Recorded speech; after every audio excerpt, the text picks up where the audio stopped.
Подбирают с 4, с 5. На их трансформацию смотришь, что 2 недели, они уже мастерски подбирают с 4, с 5.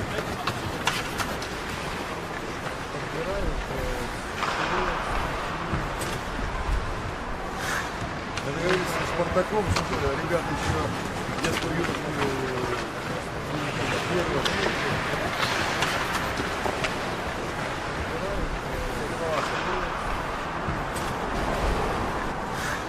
Договорились с Спартаком, что ребята еще детство юношескую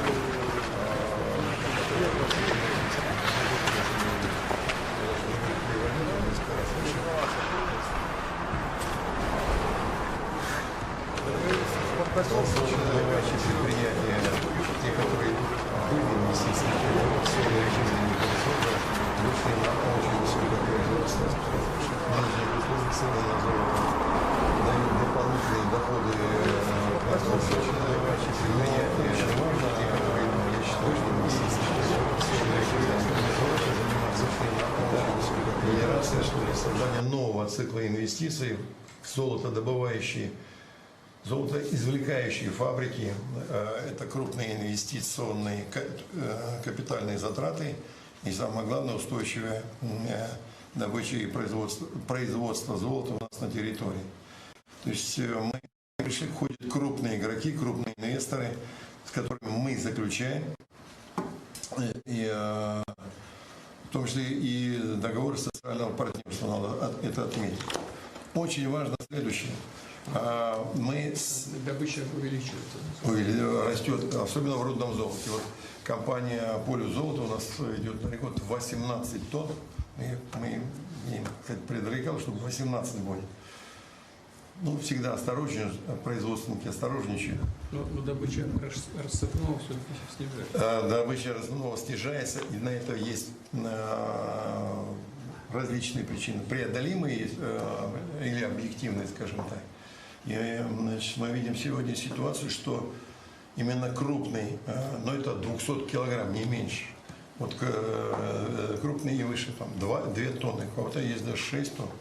Это те крупные компании, которые и социальную нагрузку выполняют. Законы природу берегут, налоги платят.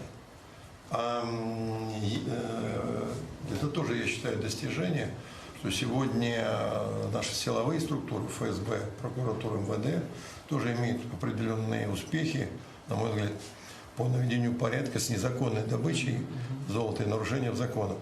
Вот только в течение года 5 нелегальных золотодобывающих фабрик было, значит, прикрыто. Изъята техника, значит, возбуждены дела. То есть порядок в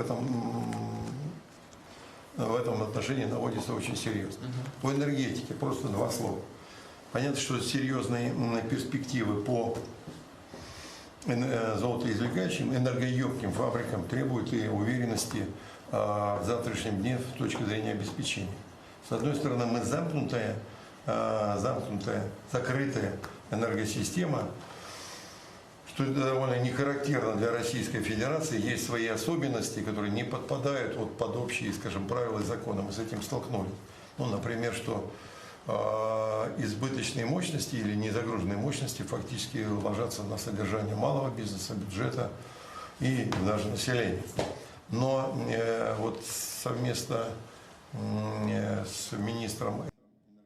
Okay, so guys, what's going on? So we're basically listening in on all the different things that are being posted now on the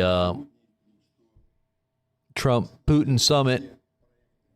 And I just listened to a gaggle that was happening on Air Force One. I'm not sure if that was pre-recorded.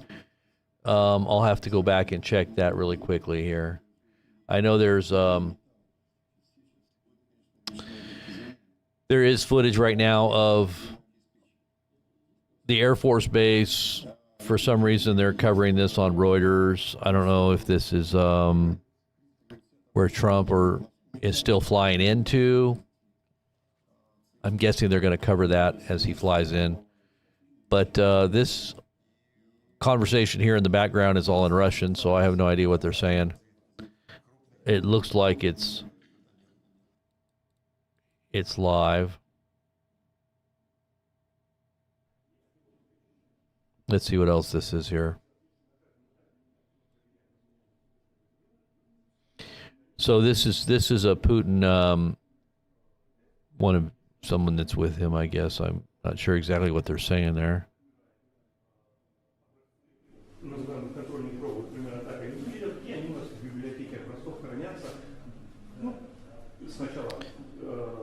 We did have an interesting conversation this morning, for those who missed it, on the Devotional Ministries channel, BP Ministries. And it was great. It was a great time. So if you get a chance to go over there and listen to that, you need to spend some time really getting things squared away. You should do that every day, right in the beginning of the day. I know my day usually flows a lot smoother when I do that. And I think ultimately it doesn't mean that it's all perfect or without any, bumps in the road, but it means that I recover very quickly. I am not going to fall on my face. I'm actually gaining something, as they call redeeming the time. You're not going to be wasting time. So what the heck is this? What is this, a commercial? A Putin commercial? What the heck is this?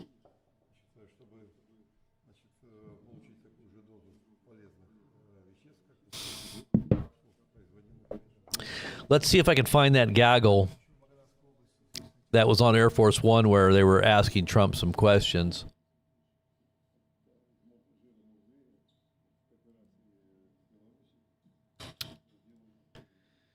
But one of the things that we talked about, oh shoot, how could I spill that? I can't believe I did that.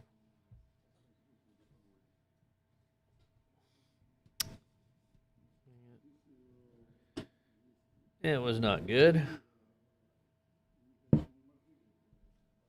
We're going to be covering this, hopefully, from the time that this starts. This is all just the preliminary things, but we got a lot of feeds here we can go on to here. But I wanted to tell you really quickly what happened this morning. So I found out that, when we were talking yesterday about the red heifers, there's been a lot of talk about red heifers.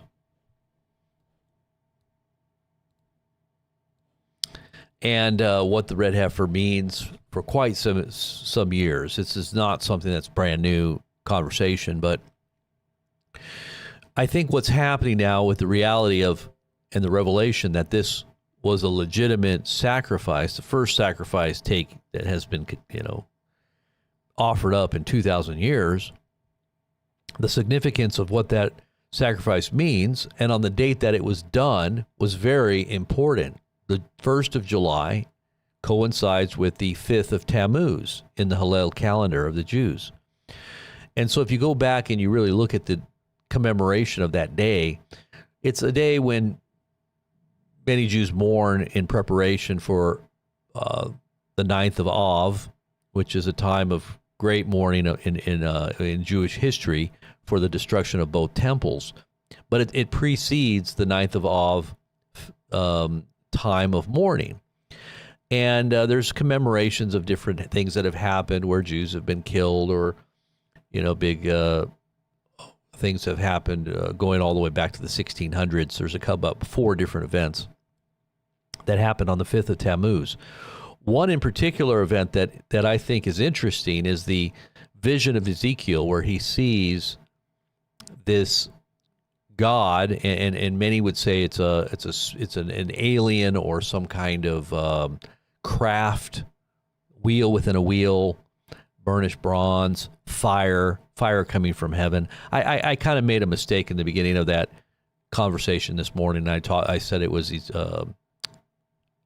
chariots of fire, which it is a chariot in the sense of it being something that came out of the sky that was on fire, because it was a fire, and it revealed a person at one point.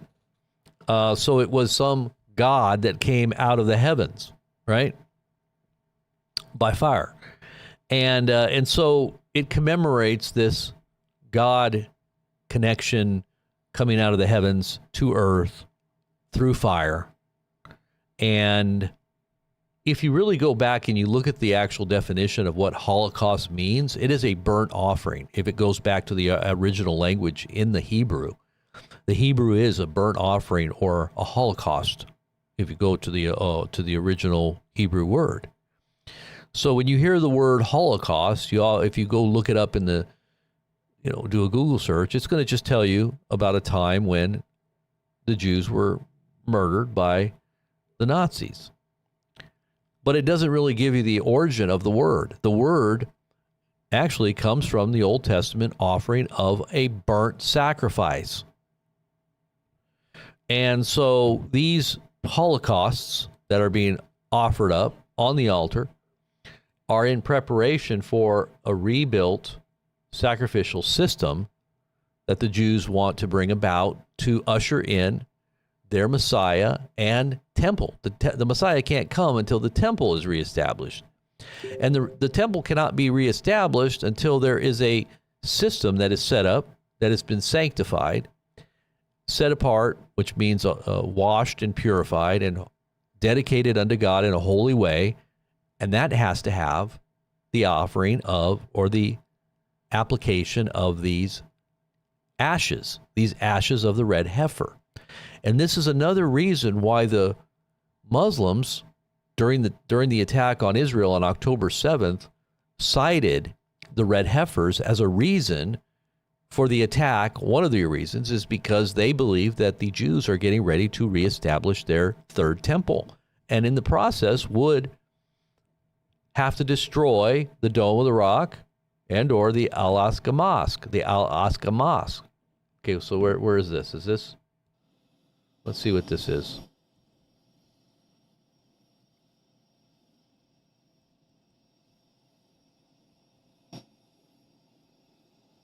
I guess this is Trump here.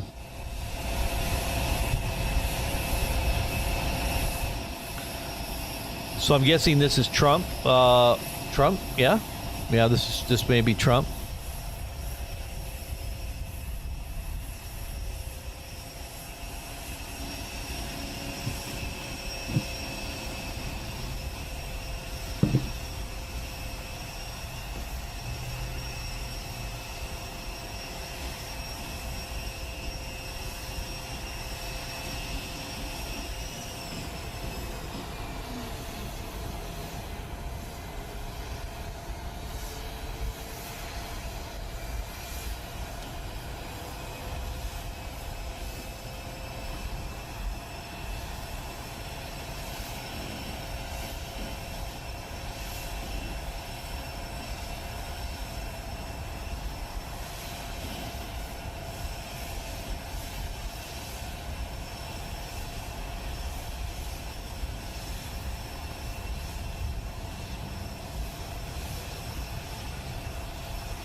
Why don't they just have okay, here's the gaggle. He wouldn't have been interested a year ago with the Biden economy, but he is interested in the Trump economy because wait till you see when those factories start opening up. We have hundreds of factories all over the country, and that includes auto factories, AI factories, and every other. They're all coming in because they want to beat the tariffs. Because if they open here, they don't have to pay tariffs. If they don't open here, they have to pay, in some cases, 200%, 300%. I haven't even set some of the tariffs yet. I'll be setting tariffs next week and the week after on steel and on, I would say, chips. Chips and semiconductors we'll be setting sometime next week, week after. What rate are you looking at? What rate? I'm going to have a rate that is going to be lower at the beginning. Then that gives them a chance to come in and build. And very high after a certain period of time. And if they don't build here, they have to pay a very high tariff, which doesn't work, so they'll come and build. Mr. President, hi. You had said earlier... sit over You do there. that with me. Isn't he a gentleman? He's a nice. He's helping me out. He's a very nice. He's one of the few nice ones, actually. You had said earlier this week that Putin would face severe consequences if you get the sense from him Yeah. that he's not interested. What do you mean by that? Economically severe. Yes, it will be very severe. I'm not doing this for my health. Okay, I don't need it. I'd like to focus on our country, but I'm doing this to save a lot of lives. Yeah, very severe. Thank you very much, everybody. One thing. Думали, даже отдельно появится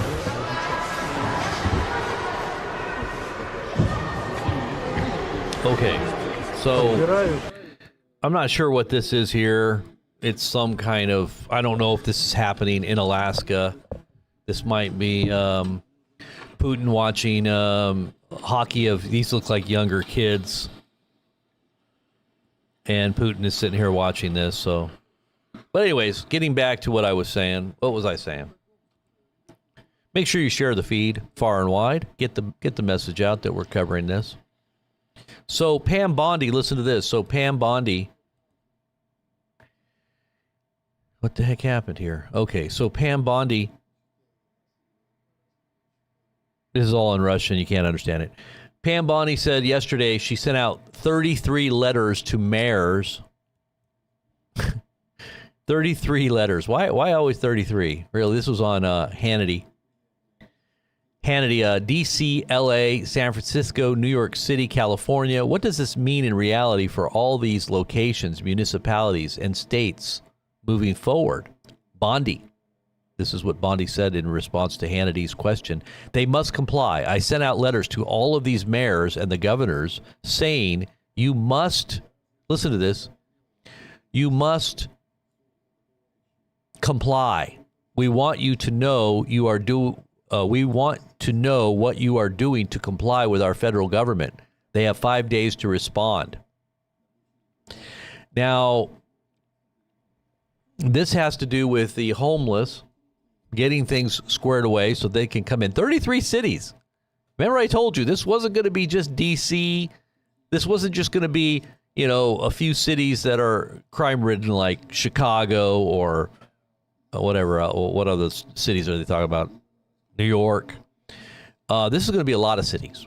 I mean, you know, you're talking about Los Angeles, San Francisco. I mean, you just go down the list of people. Denver, any city that's major that has lots of populations of homeless people and crime, they're going to intervene. And this is talking about the federal government federalizing local police and or militias or what you would call the National Guard, and federalizing them and coming in to administrate what? Getting rid of the homeless and whatever else that means? Illegals? And what did it say? 33 cities. Why 33? That's an interesting number. Why couldn't they do 34 or 36? I mean, there's a huge amount of cities in America that need intervention, you know, if you were to say that.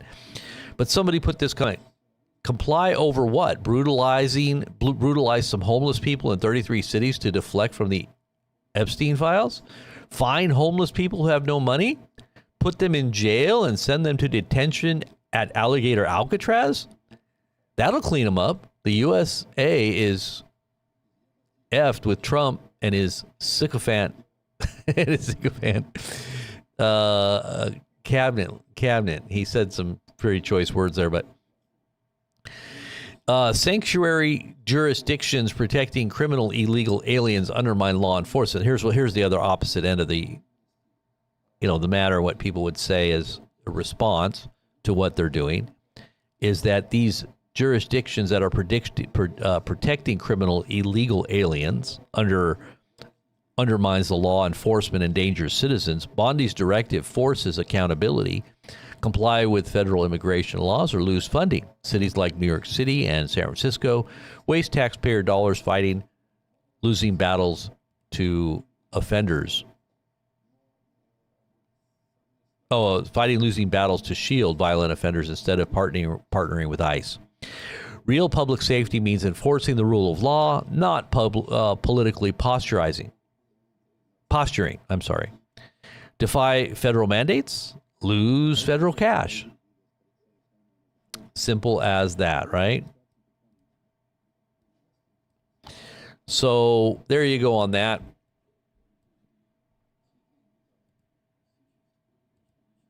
Okay, so let's see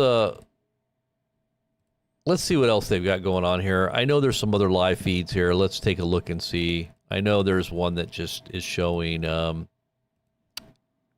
Joint Air Force Base. This is just, I guess, in preparation of somebody flying in, I guess. We can just keep that on in the background as I share with you guys some more information. What was I saying? What was I talking about? Oh, with Pam Bondi. Okay. Reading a few comments. Real public safety means enforcing the rule of law, not political posturing. Defy federal mandates, lose federal cash. Simple equation. So it's all about the money, huh?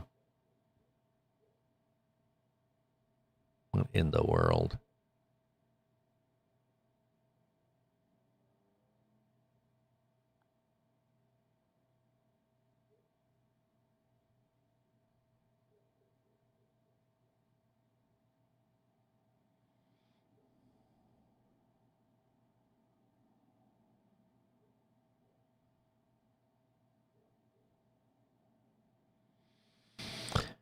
Oh, let's see what else we got here. Okay, so we're going to kind of go through some other feeds here. Gavin Newsom is absolutely seething over ICE and Border Patrol agents outside his tiny rally. Seething.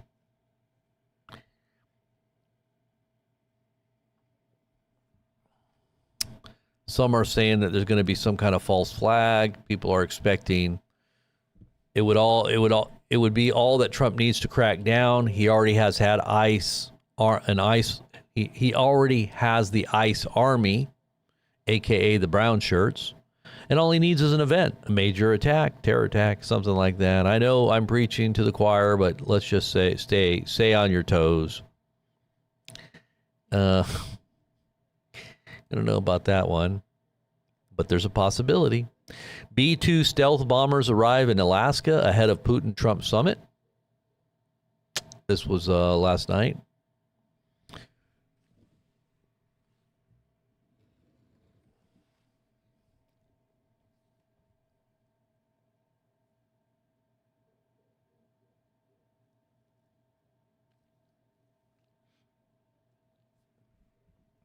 Crews in D.C. are using bobcats to clear out the homeless encampments. Now, a bobcat is like a tractor type setup that has a bucket and is able to just pick things up. So they're using bobcats to clean up the homelessness camps.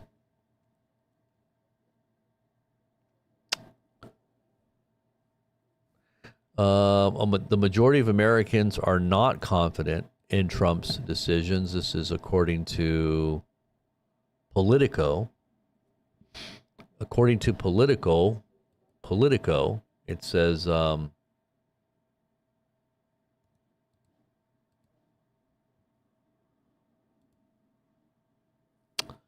let's see here. More than half of Americans lack faith in Trump on the Russian-Ukraine war, poll finds out.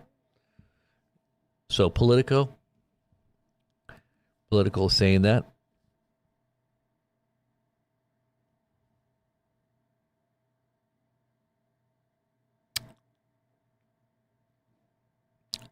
Las Vegas real estate. What is this? Oops, what did I just do? So this is live footage we're watching right now. The sign in front of Joint Base Ellendorf Richardson Boniface Gaze. Now, I don't know why they're out here. I see a lot of other channels that are doing the same, but they're just waiting, I guess, for whatever, Trump to do something. Come. Maybe this is where he lands. I don't know. This is a Reuters feed. There is a tropical storm happening, I guess, right now. The D.C. federal takeover is definitely major news. This Putin meeting summit with Trump, I think, is more of a theater of trying to build confidence that we're not going to actually blow each other up. It's kind of a kicking the can down a little bit longer the road, kind of political photo op win. Man of peace, Trump, obviously making great overtures and bribes, I think, to Putin, at least on paper. It would never actually come to pass, I don't think, that they would actually give up mineral rights, but at least the sentiment is there to try to, ease tensions, make it look like things are going in the right direction, possibly. Image is everything with Trump. It has nothing to do with reality. It's just image, in my estimation. From watching everything that he does, it's more of an image thing. Just wants to make you feel good for as much time as he can bide before the real reality hits the fan.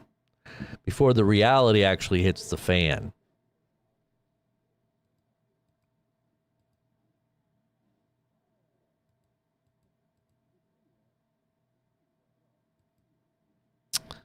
Let's see. Foreclosures are skyrocketing in Las Vegas after tourist slump. So looks like people aren't going to Vegas anymore to waste their money.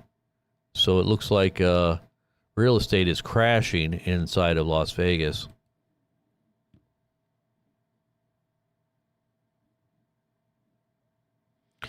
Pam Bondi threatens prosecution for leaders that don't comply with immigration officers.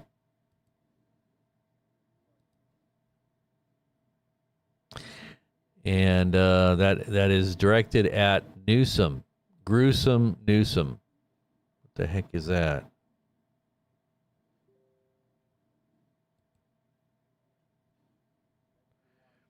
It says here that here's a letter to Newsom by Attorney General Pam Bondi. It says here, Dear Governor Newsom, the United States has a long history of cooperation with state and local law enforcement agencies, including for immigration enforcement. Such cooperation is vital to enforce federal law and protect national security. Recognizing that need, Congress has codified the duty of states and local governments to cooperate in immigration enforcement efforts. For too long, so-called sanctuary jurisdiction policies have undermined this necessary cooperation and obstructed federal immigration enforcement, giving aliens cover to perpetrate crimes in our communities and evade the immigration consequences that federal law requires. Under President Trump's leadership, full cooperation by state and local governments in immigration enforcement efforts is a top priority. To ensure such cooperation, the President has directed the Attorney General of the United States, in coordination with the Secretary of Homeland Security, to identify sanctuary jurisdictions and notify them of their unlawful sanctuary status and potential violations of federal law. Additionally, the President directed federal agencies to identify and evaluate their statutory authority to issue grants, contracts, and federal funds to determine where immigration-related terms and conditions may be added to combat sanctuary policies that violate federal immigration law. And then she gives a bunch of executive orders and cites some other things. It says, as contemplated by the executive order, designation as a sanctuary jurisdiction may result in additional consequences and further agency actions as permitted by law. As the Chief Enforcement Officer of the United States, I am committed to identify state and local policies, laws, policies, practices that facilitate violations of federal immigration laws or impede lawful federal immigration operations, and taking legal action to challenge such laws, policies, or practices. Individuals operating under the color of law, using their official position, this is going to be referencing Gavin Newsom, to obstruct federal immigration enforcement efforts and facilitate or inducing illegal immigration may be subject to criminal charges. Oh, so they're basically putting Newsom on notice that, and any other state that does what he's doing, on criminal charges for in some way facilitating sanctuary law or contradicting or intervening from federal involvement. As such, I have instructed, this is Pam Bondi saying, I have instructed that all litigating components of the department and each U.S. Attorney General's office shall investigate incidents involving any such potential unlawful conduct and shall, where supported by the evidence, prosecute violations of federal laws such as U.S., and then it gives a bunch of law references, statutes. Interesting, huh? Meanwhile, Boeing E-3 Century is currently circling over Alaska. What is a Boeing E-3 Century? It's something similar to an AWACS surveillance, military surveillance type of aircraft. So you've got a Boeing E-3 Century circling all of Alaska right now.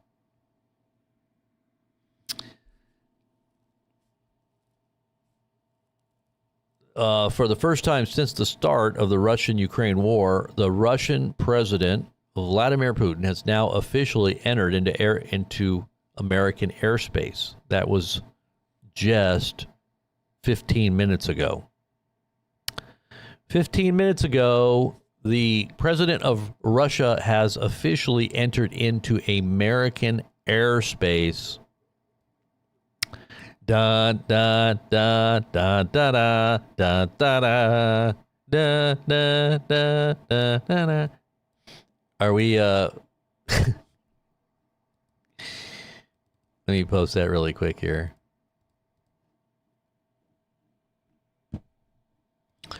Let's see what else we got here. The Ukrainian military officially announced that the city of Pokrovsk on the Donetsk front has been cleared of Russian sabotage reconnaissance groups. The 7th Air Assault Corps released visuals showing their fighters patrolling the road. Meanwhile, when I was tuning to Sky News, the moderator says that Putin will no doubt use his KGB manipulation and seduction against Trump and the American delegation.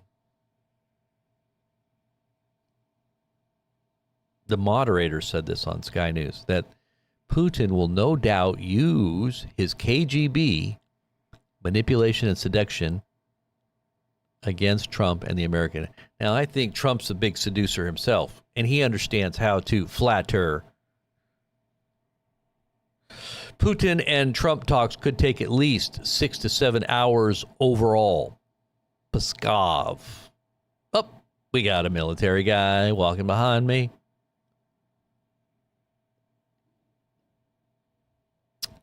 What else do we have here?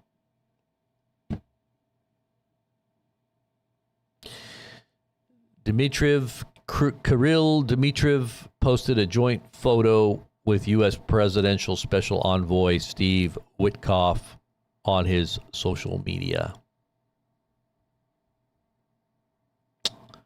Russian Vladimir Putin laid flowers at the Heroes of Asib Memorial in Magadan. The monument symbolizes the cooperation between the Soviet Union and the United States during World War II.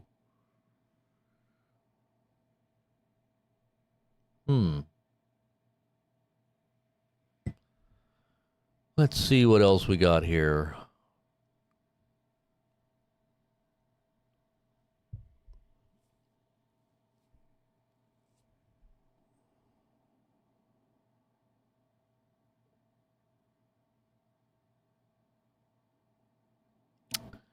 So, yeah, I guess Putin is now in our airspace. He may be, in fact, getting ready to land here pretty soon.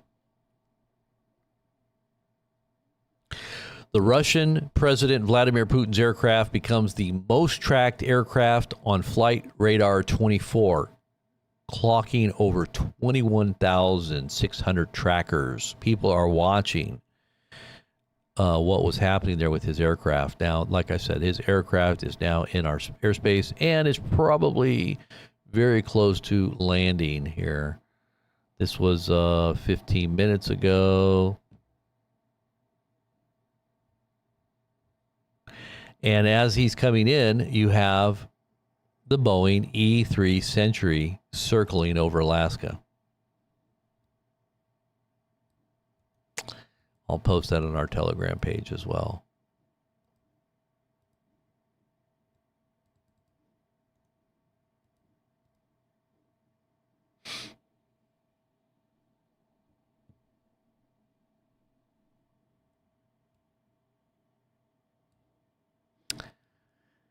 Yep. All right, let's see what else we got. Niet. Why do Russians do that?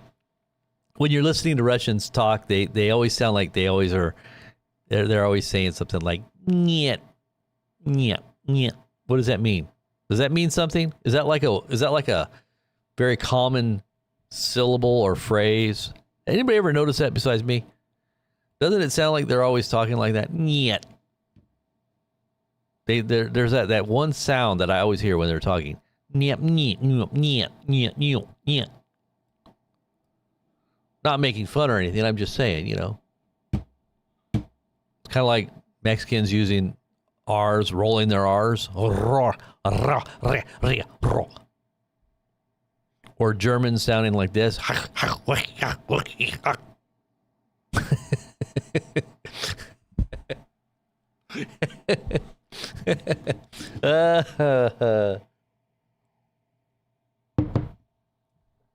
God is leading you to remove 15 years of time today getting a haircut. What?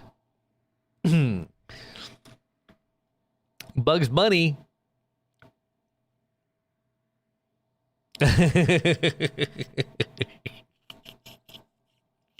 Niet means no in Russian. Oh, okay. Niet. No. So I didn't know that. Somebody said niet means no. So I hear Russians saying no a lot. Niet. They're always saying no. No. Niet. And, yeah. Mary says the same thing I just said. They're saying no a lot. That's funny.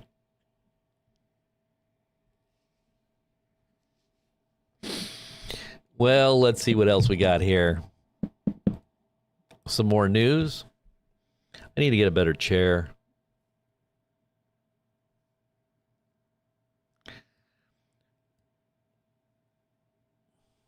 Trump's CDC says that the chikungunya virus is in America. Pandemic preparations have begun. Travel bans being set up again. Oh, come on. Let's see. Where is this? This is coming from MSN.com. CD officials have reported 4 more cases this week, bringing the total to 50 cases of chikungunya in the U.S. The outbreak has prompted the CDC to issue a level 2 travel warning for China. It says Dr. Luisa Messenger, a mosquito researcher in Nevada, previously told dailymail.com that this outbreak in China is very concerning. It could, or this virus could, already be here in the United States, and it's really just one plane flight away. Well, it's here now. 50 people already got it. Along with the CDC, travel agencies and cruise lines have also issued warnings about preventing mosquito-borne diseases. The Massachusetts Department of Health has also urged a recent health bulletin to not travel to areas with known outbreaks of mosquito-borne illnesses and get necessary vaccines if you travel to these areas. That would include all these new mRNAs that Trump loves. But not those terrible ones that harmed everybody. Those are being banned. Those ones that really harmed people for the last 4 or 5 years and killed people, those are being 86'd. So we're safe on that front. But all the other mRNAs that are still being rolled out, customized by the AI's ability to take your blood and make it exact, necessary gene editing software type nanotech injected into your veins without any testing, because the AI knows everything. It's pretty smart. Doesn't even need to be tested. That's still okay. Those mRNAs are just fine because it's going to heal you. It's going to take away the aging gene. Whatever it is that you need, we can make it for you. You got acne, childhood acne, or what do they call puberty type acne you can't get rid of? Well, we got a powerful mRNA for that. Customize it just for you. They've got all kinds of mRNAs out there. They haven't banned. There's like 120 of them. They still haven't banned. But the respiratory ones that are harming people and killing people and giving them myocarditis, yeah, the government's doing their job and keeping us safe. Even though Trump promoted them as safe and effective and told everybody to get them, they're slowly backwalking on that. Now, see, all this stuff is coming to the head, and everything's coming out. Everybody's starting to figure this out and wake up. And this is why they need all this to hit the fan here. Just get your damn vaccines. Remember that lady?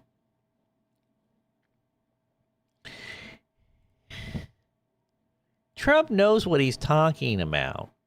Just go out and get your damn vaccines. Let's see what. This is just one time. Just forget the conspiracy, people. Just go out and get your damn vaccine. Look, this is one time. Forget the conspiracy. Listen to our government agencies. These guys are telling the truth. I have a boss who's asking me to lie. These guys are telling the truth. Just trust them. They know what they're doing. Come on, guys. This is not a conspiracy. Just go out there and get your damn vaccines. It's not chemtrails in the sky. That's not real. That's a conspiracy. They're not spraying things in our air. That's a conspiracy. Oh, really? Okay. No conspiracy here, folks. Oh my God, I cannot believe we did what we did. Just get your damn vaccine. All right, thank you, doctor. Thank you. No, Thank you, doctor. Thank you, doctor. Thank you, doctor, for that advice. Just get your damn vaccines. It's not a conspiracy, people. It's our government. Trust your government. They would never tell you anything wrong. They would never lie to you. They're more trustworthy than your pastor or your priest.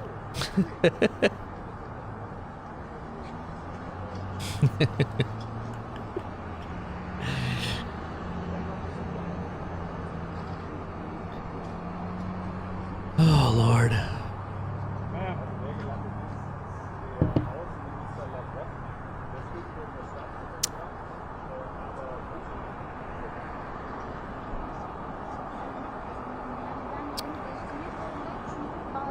Oh, that her name was Nancy Snyderman? Is that what her name was? The good doctor. The pundit for vaccines, I get, or the advocate for vaccines, making sure that everybody knew that they could trust their government. We just got to have an authoritative doctor tell us once again how stupid we are for trusting our instincts Thank God I trusted my instinct. Thank God I didn't, and I spoke out and told a lot of people what was going on, and a lot of people listened. Thank God we saved people. I feel like like Schindler on Schindler's List, trying to save people from death and destruction, all the while getting all of our channels deleted and shadow banned and deleted time and time again, trying to mute our voice. But it will not be infringed upon, and it will not be muted according to God's word. Otherwise, God's going to shake the heavens and the earth once again, right? Acts chapter 4, verse 31. We're going to pray that Acts chapter 4, verse 31 again, if they try to mute us. You guys are with us, right? Are we all praying in unity? Because that's what happened when they prayed. The place where they had prayed was shaken. They were telling them to shut up and stop talking about the truth. Stop talking about this truth. You do it again and we're going to beat you and put you in prison again. We'll shadow ban you. We'll take away your channels. We'll take away your income. We'll do everything to stop it if you don't shut your mouth. Well, we're not going to shut our mouth. We're going to continue to speak it. We're going to continue to proclaim it from the mountaintops. Amen. How many of you guys out there can say amen? Make sure the AI sees it right there in the chat room. Say amen. As for me and my house, we will serve the Lord. We're not serving your AI. We're not serving your coercion and your intimidation. I'm going on record right now saying I agree with Robert and God Most High, because that's what God Most High would say. It says it right there in the book. If you can't say it right now, you ain't going to say it when it all comes down to the wire. If you can't say it right now because you're afraid that they're tracking and monitoring everything that you say. And by the way, you can't hide behind a fake ID out here. The AI knows. It knows everything. It's almost like godlike technology, but I'm going to tell you what, it's nothing like God Most High. He's the only one that can protect you. So don't worry. Amen, Jen. Daryl, Apache, eyes on the clouds. Amen. Everybody that speaks in the chat, and amen. The Lord bless you. The Lord keep you. The Lord make his face shine upon you. The Lord protect you. And the Lord go with all of us. What? Why is my shirt all different colors? Well, that was weird. On my other feed, my pre-feed, I could see some weird stuff going on there.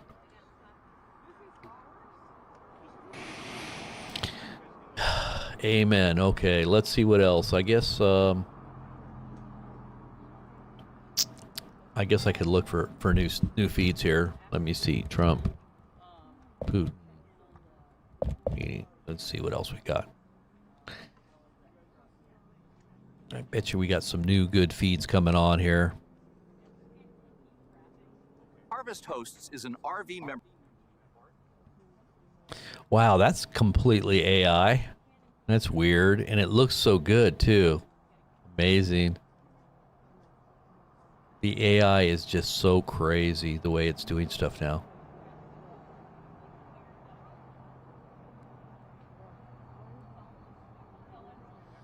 All right, so it said here, what is going on here? Let me see.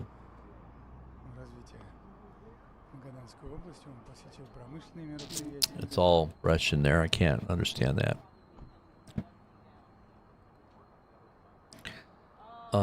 Let's see here. Live cameras. What is this? What is this?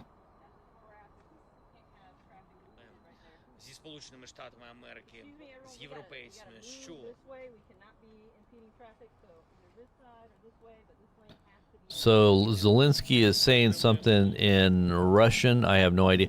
You know, it's funny because Zelensky always wears these green T-shirts. He's always wearing green. He doesn't even wear like suits or anything. He's always dressed in a khakis or green. He definitely doesn't look like a statesman, does he?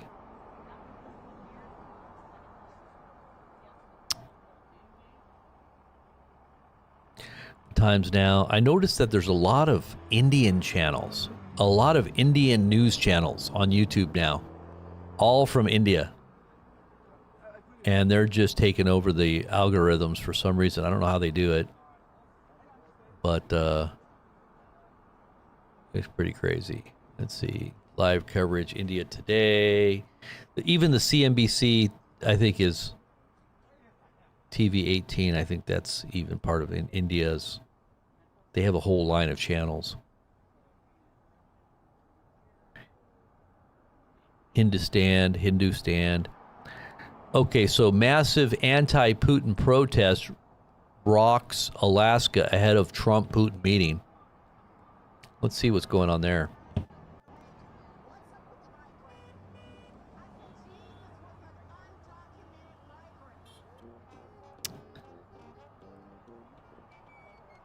What in the world?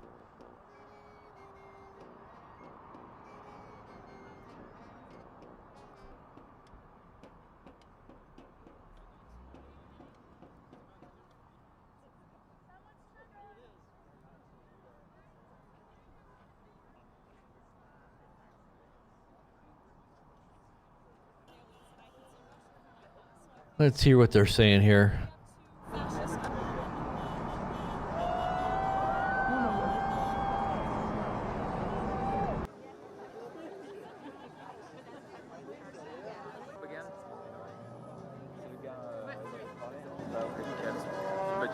This is a KIA bracelet that I wear in honor of my friend and West Point classmate Andrew Weber, who was killed fighting for a free Ukraine.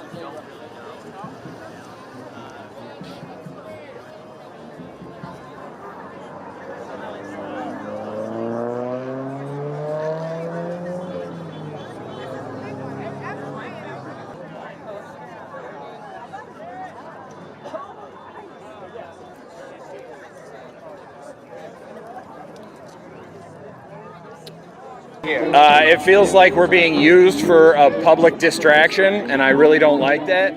I don't like that my governor is excited to invite an international war criminal into our state and to host him here. There was a summit in South Africa that he couldn't attend because of his international warrant, and we're just going to happily host him here, and that makes me extremely angry.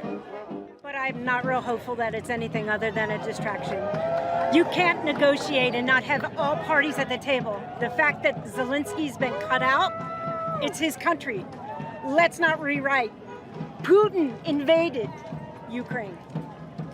Bottom line. Bottom line. I think that surrendering the Ukraine would betray the legacy of him and people like him. Americans. Idaho residents have less than 24 hours left to do something that could save them thousands of. Even the fact that this is so close to home, I question the efficacy of this meeting and whether what Donald Trump says will be accomplished will actually be accomplished. And I'm frankly scared of what this. She questions the safety and effectiveness. And so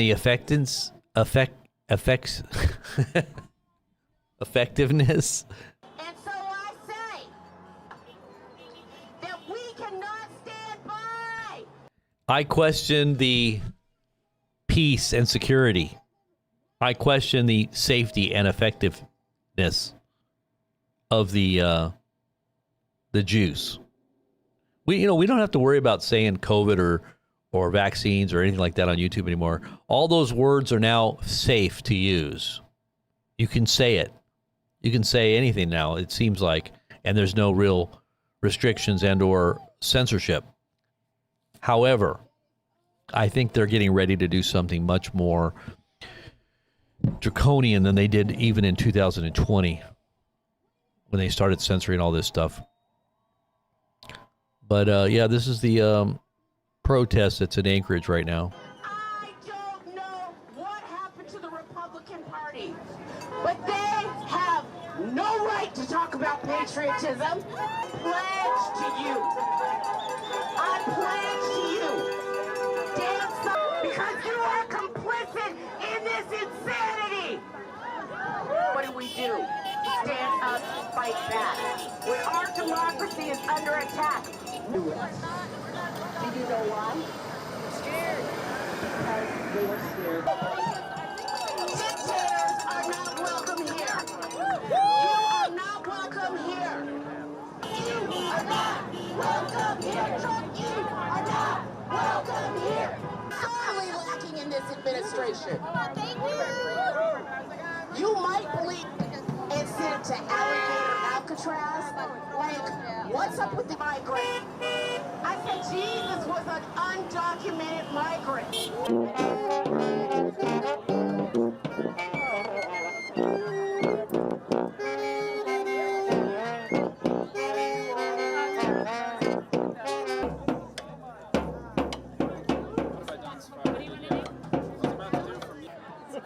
Someone's turn. There it is.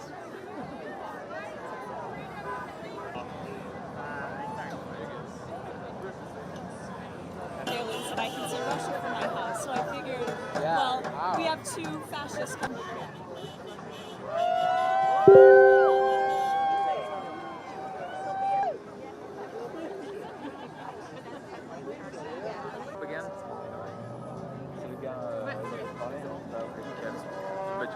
This is a KIA bracelet that I wear in honor of my friend and West Point classmate Andrew Weber, who was killed fighting for a free Ukraine.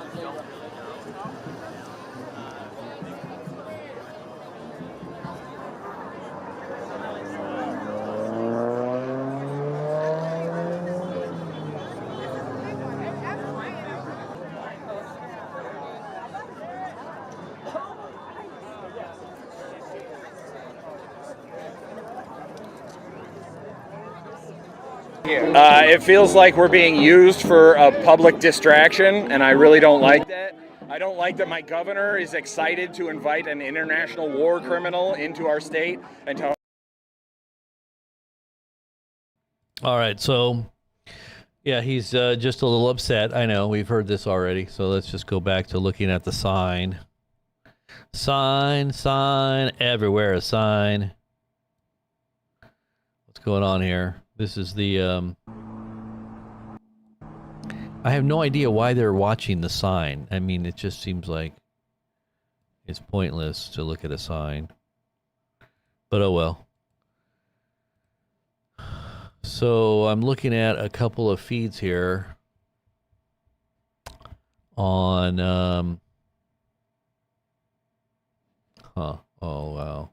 Okay, so that's not good.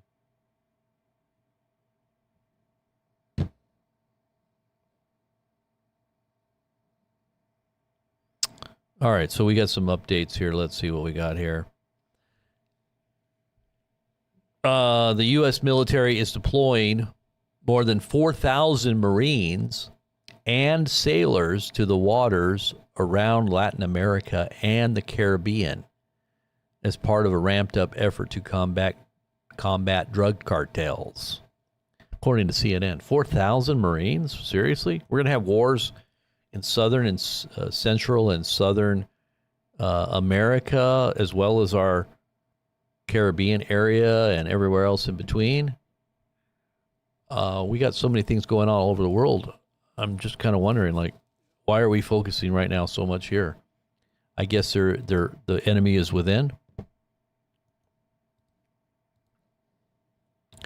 The enemy is now within. Let's see.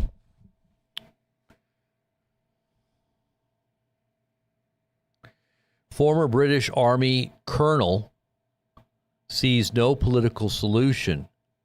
Quote, there will be civil war in Britain. Wow. I guess this has to do with all the, immigration that took place, or what you would call, that big migration into Europe, remember? All the people that went in, just kind of similar to what happened to America. It took a while, I guess, but now I guess they're starting to see something here. It says, he has led intelligence and briefing of the British Prime Minister on the threat of Islamic terror. This is a former British Army colonel. And he says, I predict that there will be civil war in Britain.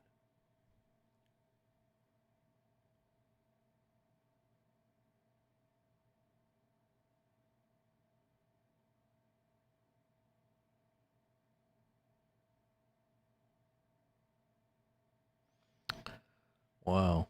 Okay.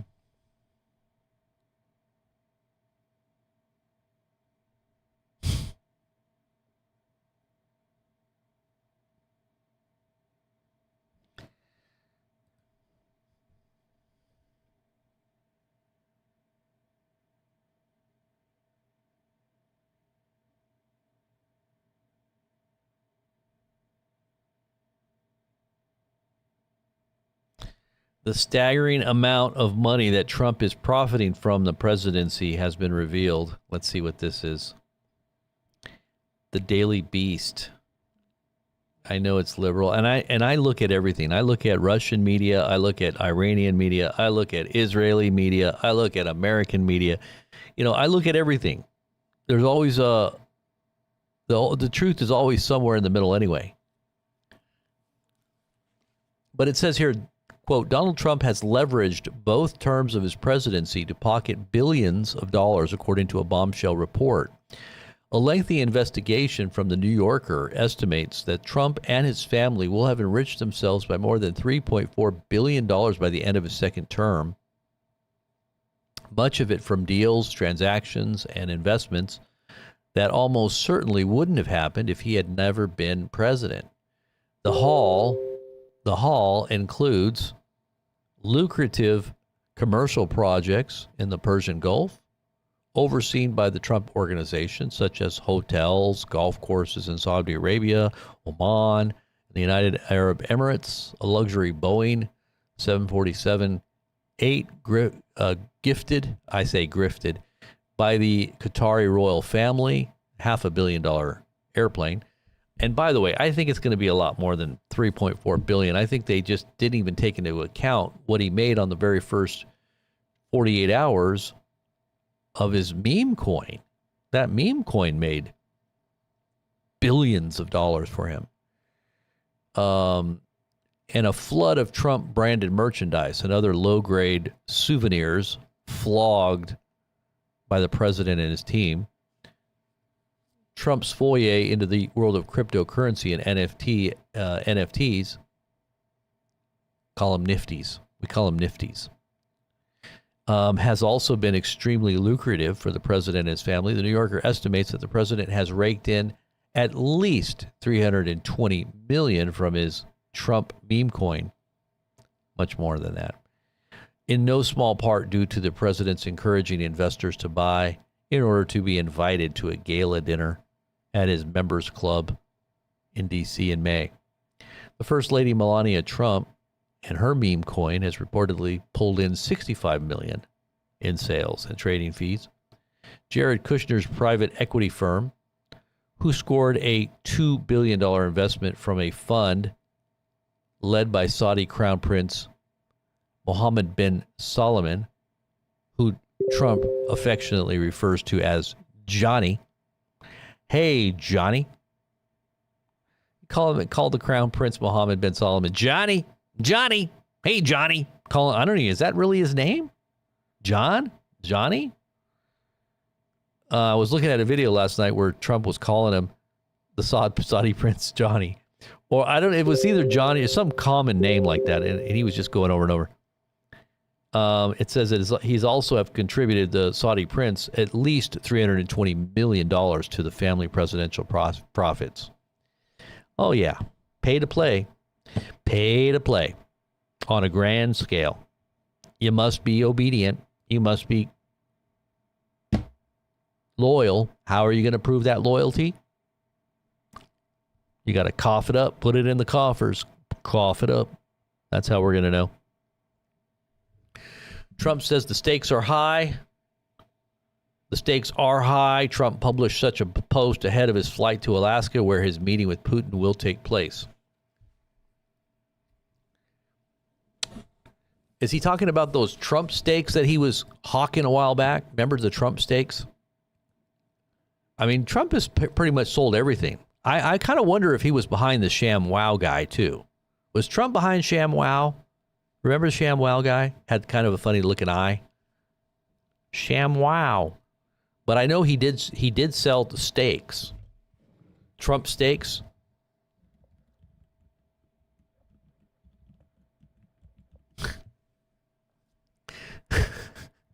Trump Steaks was a brand of steak and other meats that was licensed by Donald Trump. The brand was launched in 2007 and was exclusively sold through the Sharper Image and QVC.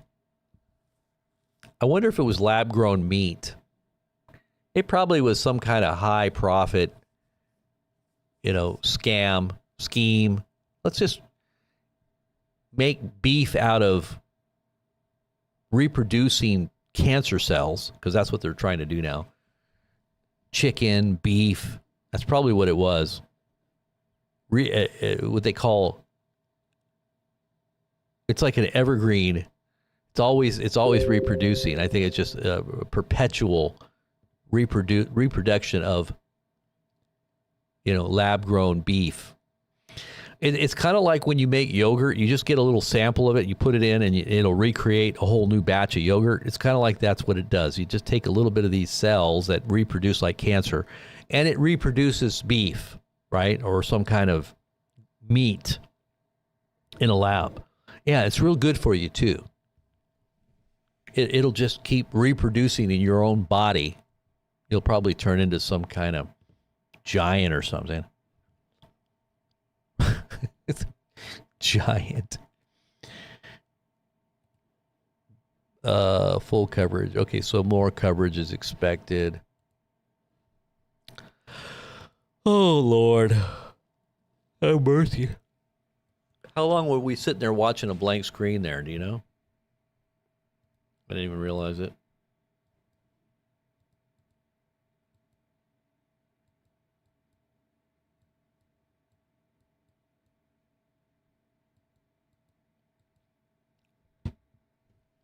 Yeah, McDonald's patties. Yum, yum. That's why our health czar, RFK Jr., promotes McDonald's.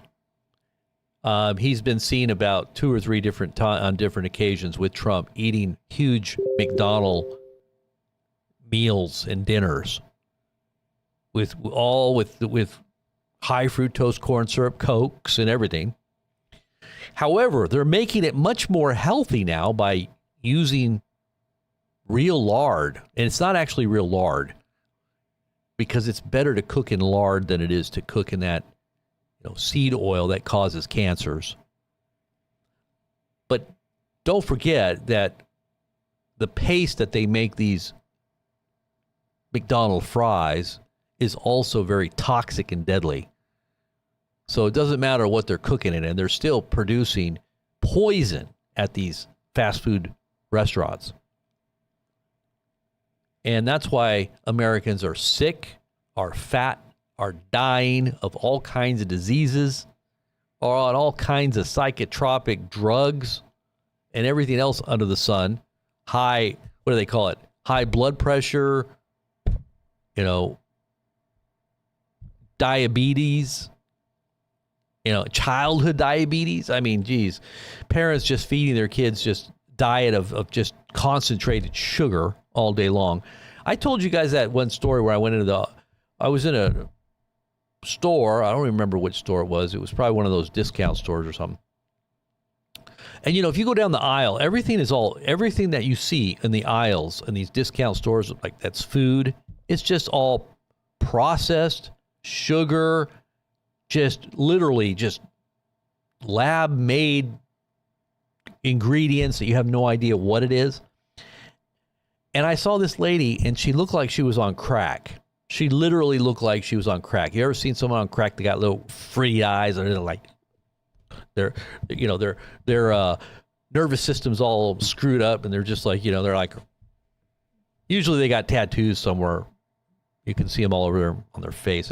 Anyways, this person didn't have tattoos everywhere, but she had 2 cartfuls of just processed food, candies, cakes, cookies, chips, everything you could think of that was just processed, cheap, poison on this conveyor belt, two full carts. And she had 2 or 3 children with her. They all looked like they were on crack. They were pale, jittery, the kids are on crack too. And I'm thinking, man, these kids, oh my gosh, they're probably all on Ritalin. They've all got HDA, ADHD, and they've been given all kinds of antidepressants. I mean, and then you wonder why there's high crime, why people are flipping out, doing all kinds of crazy things in the world.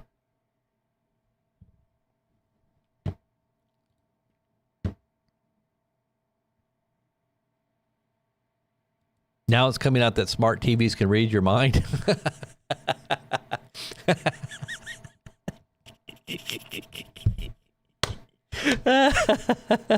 The smart TVs can read your mind. That's not going to be good for some of you. Oh, what are they going to find out when they start reading my mind? They're going to end up getting saved. They're going to be like, I hear the voice of the Savior in that guy's mind. What are we going to do? Should we do what we did last time? With persecution of the saints ain't going to work. Sorry. Let's see.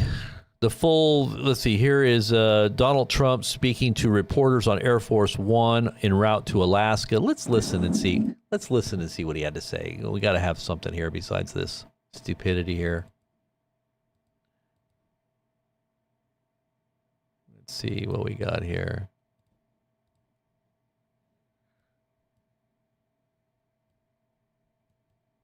So this was the conversation that Trump had on Air Force One on his way to Alaska this morning. Let's listen in. How are you? What will make a success of this summit today? I can't tell you that. I don't know. It's there's nothing set in stone. I want certain things. I want to see a ceasefire. This is not to do with Europe. Europe's not telling me what to do. But they're going to be involved in the process, obviously, as well as Zelensky. But I want to see a ceasefire rapidly. I don't know if it's going to be today, but I'm not going to be happy if it's not today.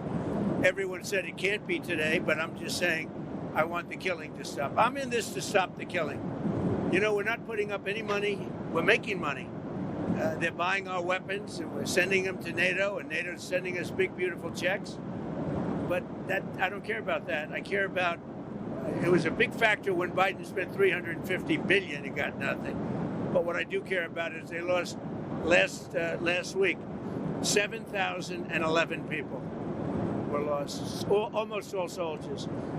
36 people in a town which got hit by a missile, but over 7,000 soldiers. It's crazy. Could you describe a little bit, Mr. President, because I know you've had a lot of phone calls with President Putin. What's the difference in a face-to-face, in-person meeting? Look, he's a smart guy, been doing it for a long time, but so have I. Been doing it for a long time. And here we are with President. That was much more difficult than what I'm doing today, believe me. So we get along. There's a good respect level on both sides. And I think, something's going to come of it. I noticed he's bringing a lot of business people from Russia. And that's good. I like that because they want to do business, but they're not doing business until we get the war settled. Are you going to talk about business? We have the hottest country on earth. We have the hottest economy on earth. We have the hottest country. We just set a new stock market record again. We have hundreds of billions of dollars flowing in from tariffs. We're the hottest. We were a dead country, dead like doornails, a dead country. 1 year ago, we were dead as a doornail, and now we have the hottest country. And he wants a piece of that because his country is not hot economically. In fact, it's the opposite. And China's not doing well economically, but look, I want everybody to do well. The war's got to stop and the killing's got to stop. Mr. President, what do you mean? Thank you for coming back to take questions. We saw that Russia continued its... I like the way Trump says, we got everything's always the biggest, the best, the most awesome. And everybody's like, what? Really? I want to believe.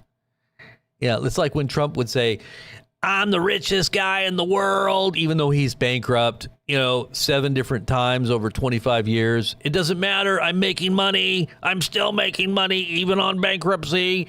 I've got the biggest name, the Trump Tower. You can't lose that because that's obviously been leveraged in. Bankruptcy didn't take that away from him, I guess. There's certain ways you file, but you just can keep, recreating yourself and reinventing. This is a system the way it is. You can profit from it if you know how to work the system, right?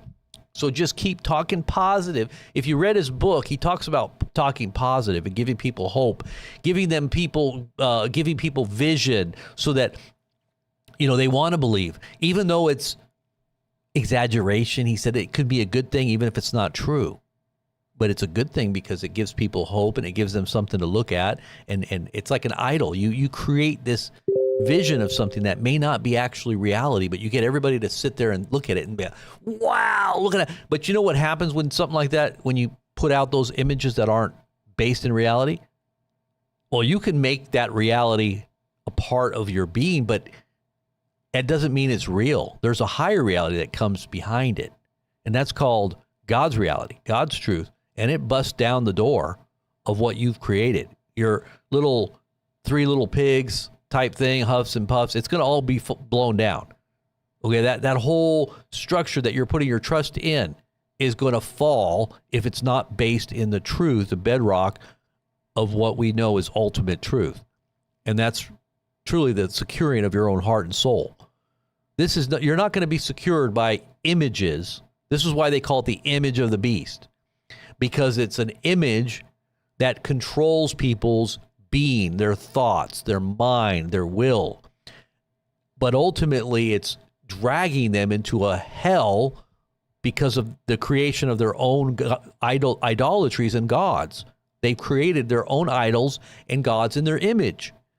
And they're worshiping themselves. Really, they don't think they're worshiping the devil. Most people don't think they're worshiping Satan by taking the mark. They think that they're worshiping their own ingenuity, their own innovations, and their own estimations of themselves. They just puff themselves up with this knowledge. And what does it say? Knowledge puffs up, right? In the last days, what's the hallmark of the last days? Knowledge would increase, and men would run to and fro upon the face of the earth. There's going to be a huge amount of technology that's going to cause great speed of travel and a huge puffing up of people's heads with all this knowledge. And we're going to somehow outthink God? No. God's going to bust down that big old huge ego. Going to pop it one day. And everybody that's put their trust in that big ego is going to go along. All the air is going to be sucked out. And there's going to be nothing left. Unless you've built your life upon that rock, it will not fail. It will not come crashing down when the winds and waves beat against it. The winds and waves of time and eternity. It will not crash and fall and burn. But if you build upon a foundation of stone, of wood, hay, and stubble, and you build your foundation upon sand, you build your house upon the sand, not on a bedrock of truth, then when the winds come and the waves beat against your house, it will come crashing down. And it may be an elaborate, very nicely decorated, it may have all the facades and illusions of wealth and riches, but God is going to test it. And are you going to be found wanting? Are you going to be weighed in the balance and found wanting at that moment? And by the way, thank you, Sandy, for becoming a blazer, an eternal blazer. God bless you. Thank you so much for supporting our channel. But let's go ahead and continue to listen. I'll scroll back just a little bit here. Not doing well economically, but I want everybody to do well. The war's got to stop and the killing's got to stop. Mr. President, what do you stop? Thank you for coming back to take questions. We saw that Russia continued its violence into Ukraine last night, launching even more drones. What did you make of that? I think they're trying to negotiate. He's trying to set a stage. I mean, in his mind, that helps him make a better deal. It actually hurts him. But in his mind, that helps him make a better deal if they can continue the killing. Maybe it's a part of the world. Maybe it's just his fabric, his genes, his genetics. But he thinks that makes him, gives him strength in negotiating. I think it hurts him, but I'll be talking to him about it later. It's on the table for discussions today, Mr. President. Are the territorial swaps on the table? Will you be discussing that? They'll be discussed, but I've got to let Ukraine make that decision. And I think they'll make a proper decision. But I'm not here to negotiate for Ukraine. I'm here to get them at a table. And I think you have two sides. Look, Vladimir Putin wanted to take all of Ukraine. If I wasn't president, he would right now be taking all of Ukraine. But he's not going to do it. Mr. President, what did you mean? Just one thing. What about the possibility of the United States providing security guarantees to Ukraine? Maybe. Along with Europe and other countries. Not in the form of NATO, because that's not going to, there are certain things that aren't going to happen. But yeah, along with Europe, there's a possibility of that. Mr. President, you mentioned the number of business people that President Putin is bringing along. Is that something that you want to discuss with President Putin at this meeting? Yeah, if we make progress, I would discuss it, because that's one of the things that they would like. They'd like to get a piece of what I built in terms of the economy. Just so you know, we were a dead country with our economy. He wouldn't be interested. He wouldn't have been interested a year ago with the Biden economy. But he is interested in the Trump economy, because wait till you see when those factories start opening up. We have hundreds of factories all over the country, and that includes auto factories, AI factories, and every other. They're all coming in because they want to beat the tariffs. Because if they open here, they don't have to pay tariffs. If they don't open here, they have to pay, in some cases, 200%, 300%. I haven't even set some of the tariffs yet.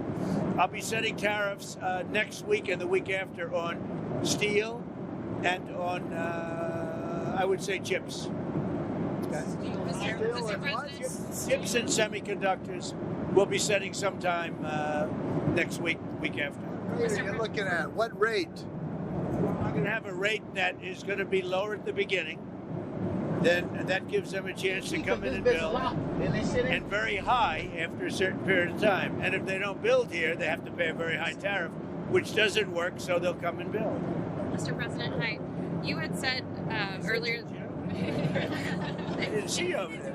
Isn't he a general? He's helping me out. He's a very nice, he's one of the few nice ones, actually. You had said earlier this week that Putin would face severe consequences if you get the sense from him that he's not interested. What do you mean by that? Economically severe. Yes, it will be very severe. I'm not doing this for my health, okay? I don't need it. I'd like to focus on our country, but I'm doing this to save a lot of lives. Yeah, very severe. Thank you very much, everybody. I'm not doing this for my health. I know Trump has altruistic motives. I mean, he is the man of peace. Let's nominate him for Nobel Peace Prize right now. How many of you guys want him as a Nobel Peace Prize winner? Can we add Putin's name to that list? Everybody calling for his enshrined image. We might as well just add him to the, being that he is one of the greatest presidents of all time, to Mount Rushmore. Maybe we can chisel out one of the presidents there, or refashion one of the faces to make it Trump's face. I don't know. Can they add an extra face on there? I know it hasn't actually been fully completed yet, so maybe. Let's see if there's anything else happening here. Is this it? I guess that's it, huh? For Reuters. No more coverage on Reuters. I was wondering why they would just show a stupid sign. Okay, here we go. They're still showing the dumb sign. Okay.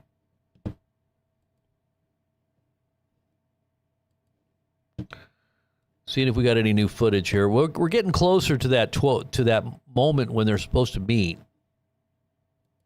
I wonder what's going on with this channel here. Let's see if we can find something here. This might have something here. Let's see.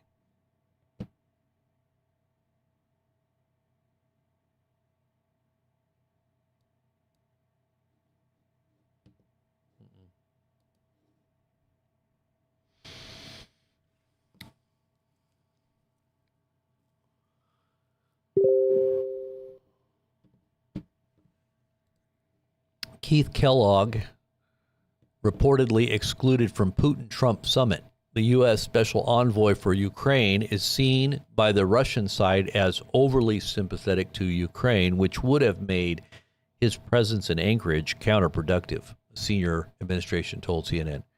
Kellogg's absence has reportedly caused a minor panic in Brussels.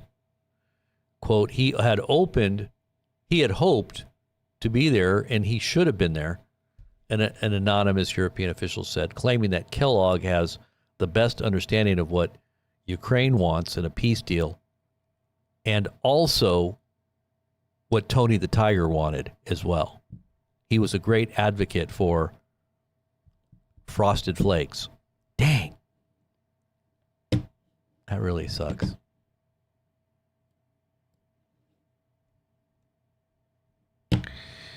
Let's see what else we got here. Man, there is just nothing on YouTube except for these Indian channels. They're just everywhere. It's like when you pick up the phone and call your bank, all you get is Indians.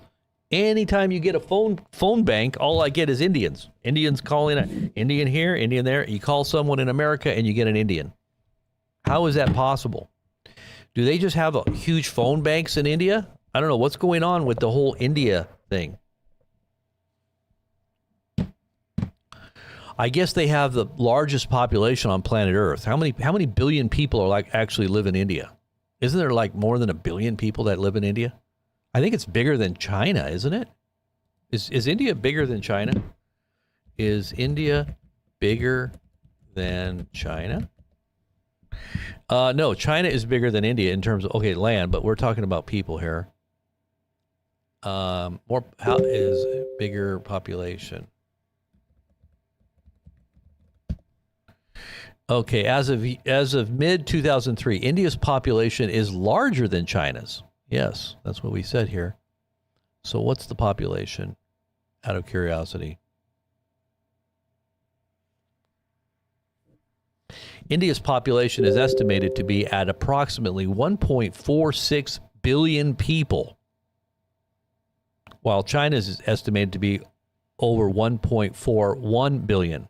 1.46 as opposed to 1.41 billion, which equals almost 3 billion people in those two countries. And Baby Shark video has gotten how many billion views? It's like every person in China and India have watched Baby Shark, I don't know how many times.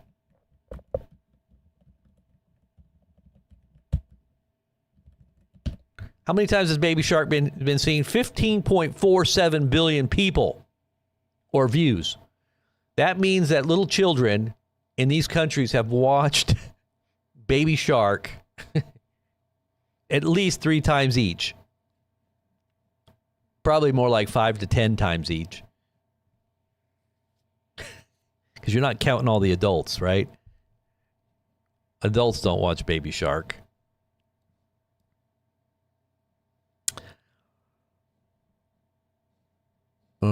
Let's see what else we got here. Okay, well, let's just go back over there now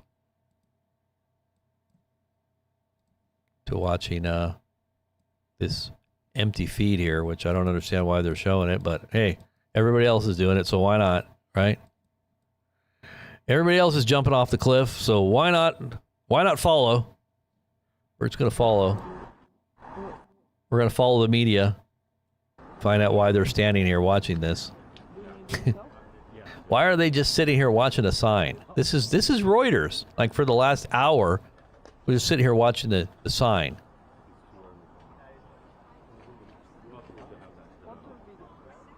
Baby shark, doot doot doot doot doot doot. Baby shark. Sandy Red. Well, okay, did I already say that? Okay, so that's been before. Sandy, you are awesome. Thank you for joining us. As a blazer, an eternal blazer, you have now received an anointing from the Most High, a special double portion.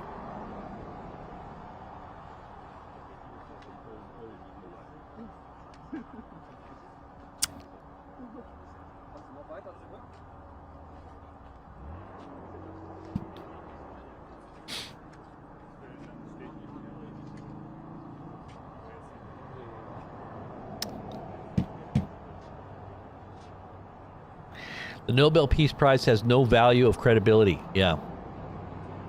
Did I get your son dancing, God? God won. God's first. Did he hear me singing Baby Shark? How old is your son, by the way? Out of curiosity. How old?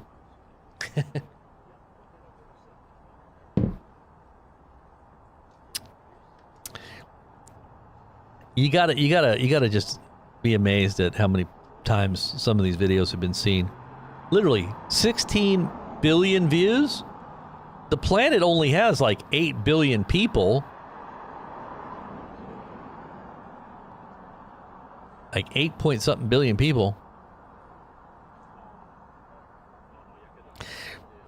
Baby shark doot doot doot doot doot doot. Baby shark doot doot doot doot doot doot.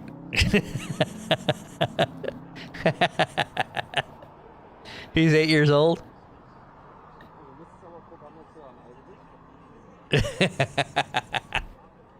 That's funny. Oh man, my kids are the same way. They're the same way. They do. Now they're not as much into Baby Shark. I think they finally got tired of Baby Shark. Or my little ones. I've got little ones too. You know, I've got 13 all the way down. The little ones. And if you don't know this, I have 6 children, and they're all amazing.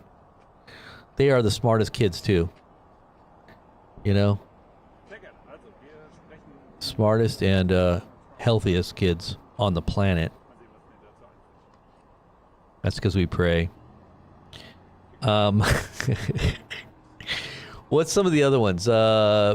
The duck song, that's pretty popular, I guess. Now, what they really like to watch now, let's see. My little ones are into Cocomelon. They like Cocomelon. Your kids are probably too old for Cocomelon. The little ones, I'm talking about the little ones. Cocomelon, Bubble Guppies. Bubble guppies. Bubble guppies. Bubble guppies. They're like little fish guppies. I love bubble guppies. I got all the songs down too, by the way. I got them all memorized.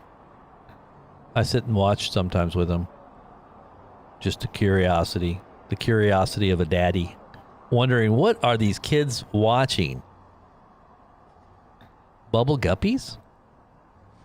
And both of my little ones are, the ones that are getting a little older used to watch Bubble Guppies in the back in the day. And my daughter, we call her Monkey in the Middle because she's kind of one of the middle kids. When she was little, she used to dance to the Bubble Guppies. She'd dance. Oh my God. She was only like 1 year old, maybe. Less than that. And she would do all these dance moves. I'm like, where did she learn these dance moves? I mean, she's like got this Bubble Guppy dance down. How the heck did she do that? She's not even 1 year old. She's dancing to the Bubble Guppies. And she get real low when she dance. She just goes from high to low. And she's got like this move. Like, where did she learn that? Me and my wife were like, how did she learn how to do that? I don't know. Bubble Guppies. Bluey. Okay, that's another huge one. Bluey. They all love Bluey. This Australian video of a cartoon of the little dogs. Bluey dogs. Absolutely love Bluey. My boys were really into number blocks. And then they have the phonics one where they got number blocks. They've got another one out called is it magic blocks? I don't know. They got all kinds of these magic block or number block spin-off things. Okay, so something's going on over here. Let me see what this is here. What is this? Helicopter trying to get some shots of Putin's aircraft descending. So Putin's aircraft is now coming in. It's coming in right now. So this is why we're here. Joint base. This is where Putin is going to probably land. And so he's getting closer to landing Expecting Trump to land in about 10 minutes from now. Okay, that's about right now. Okay, so Trump should be landing any moment inside of Alaska. We're going to probably get all that visual right here. Sorry. And the helicopter that is now trying to take shots of Putin's aircraft coming in is also taking place. No call sign, helicopter flying out of Anchorage. Got to kind of wonder about that. Hopefully they've got all the security things going on there. Russian media releases a picture showing the Russian patriarch holding a special service ahead of the Putin-Trump meeting. Really? Russian Orthodox. The Russian Orthodox. Niet. Trump's expected to land within the next 25 to 30 minutes. Okay, that was about 25 minutes ago. So he's supposed to be landing any minute. All right. It's kind of crazy that he's putting himself in the hands of the enemy. Yes, I had to think of the same thing, the Watchman. I'm thinking that Putin is pretty brave to be doing this. I don't know if he has all of his house in order and he's ready to, be a sacrifice. But if that were to ever happen, you know that there would be an unleashing of the dead hand upon America's cities. Probably the whole of the United States would be completely blanketed by thermonuclear weapons in a moment's notice, unless, of course, we have some super high-tech weapon defense system that would neutralize all incoming intercontinental ballistic missiles. The Golden Dome, just like the golden hair of Donald Trump. We have a golden dome overseeing the whole of the United States that will keep us from getting pummeled by intercontinental ballistic missiles coming in, with each holding 10 separate thermonuclear weapons, all being launched at the same time in one location. This is the scary thing about these nuclear sub-missiles, is that they carry 10 other missiles with them that will detach and also hit in many different locations as they come down. Very scary technology.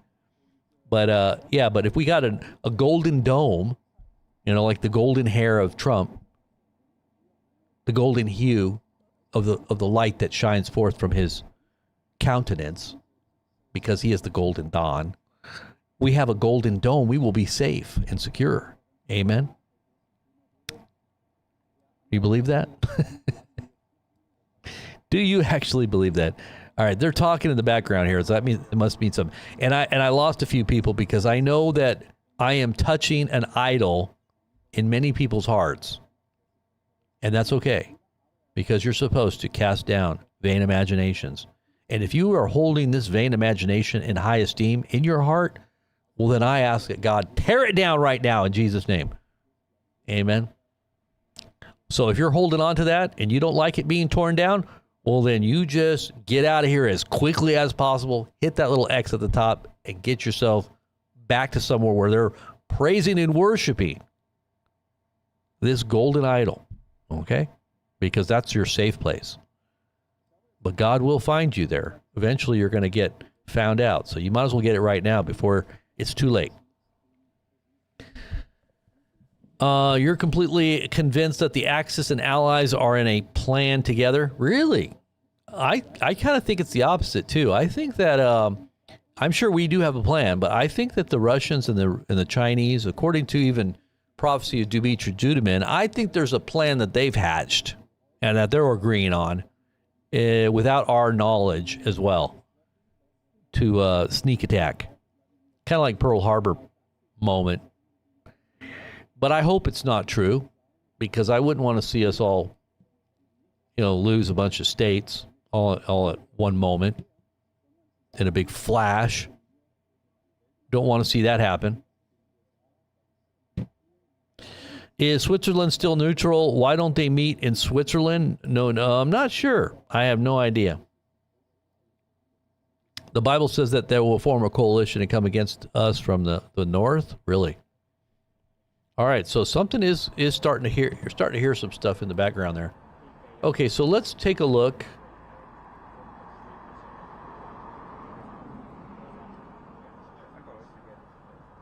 and see.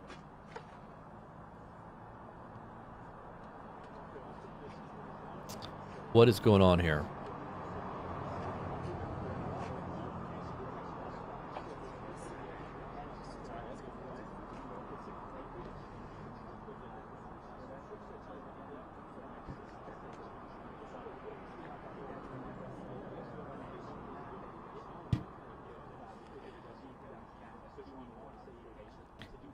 One second. Let me get this up and running here really quickly.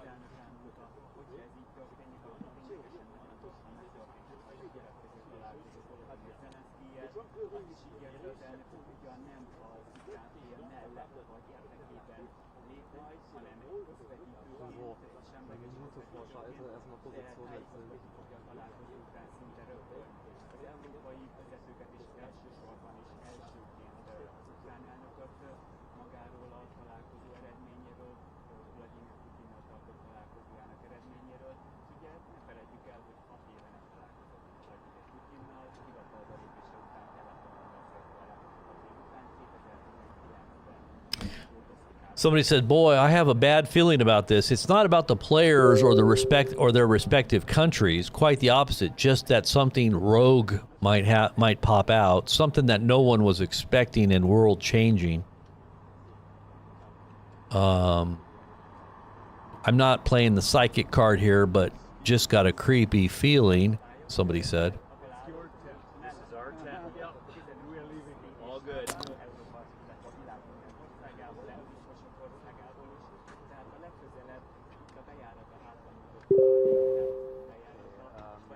I don't know. This looks like a complete show to me. Look at this here.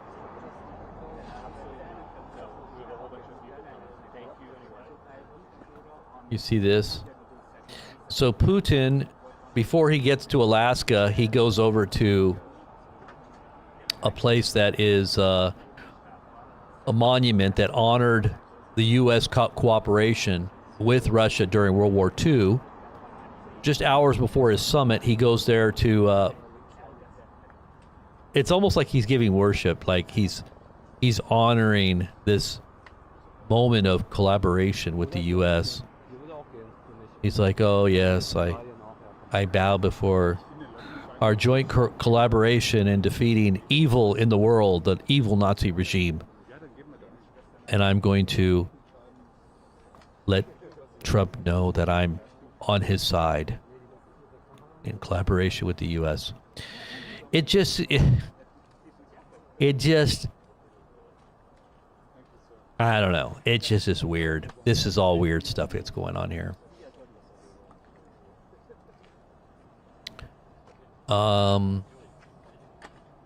What is this? Have you heard about all these teachers having sex with their students? Is this not crazy? What is going on? Well, I don't think the male students have been hurt by it.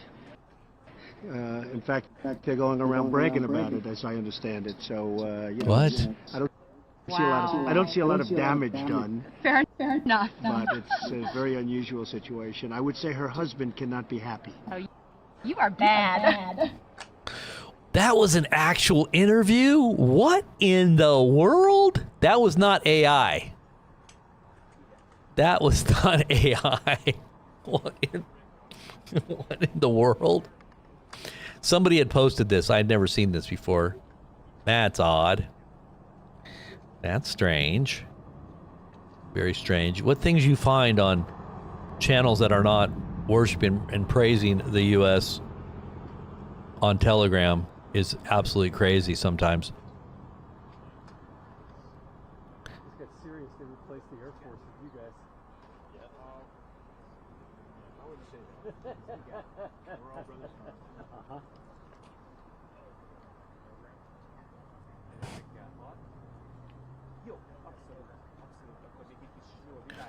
What is this? Ooh.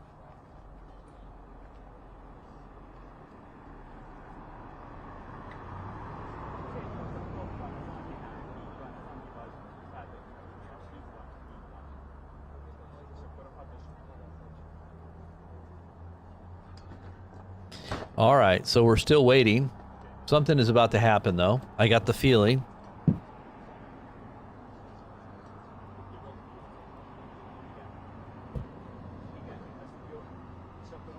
I got a feeling. Oh, what a feeling. Let's see here.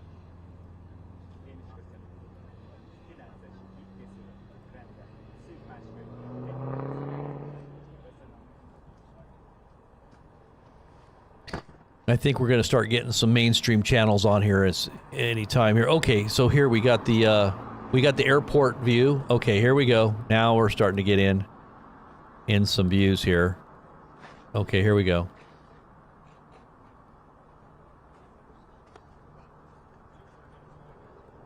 So this is a view of the airport, so something's happening here.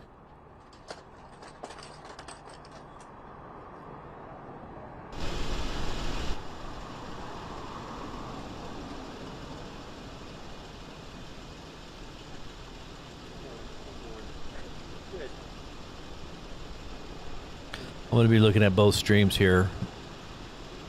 We'll have a couple different feeds here.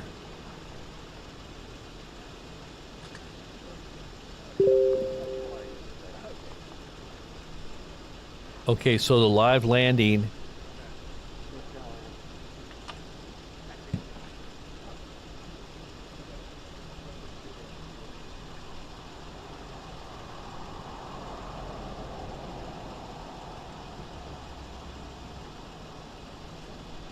We're going to catch the live landing right here.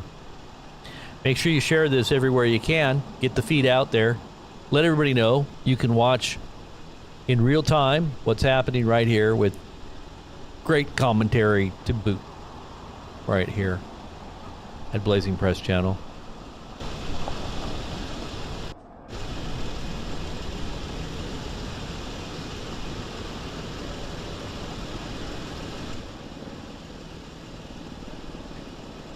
All right, I hear a helicopter.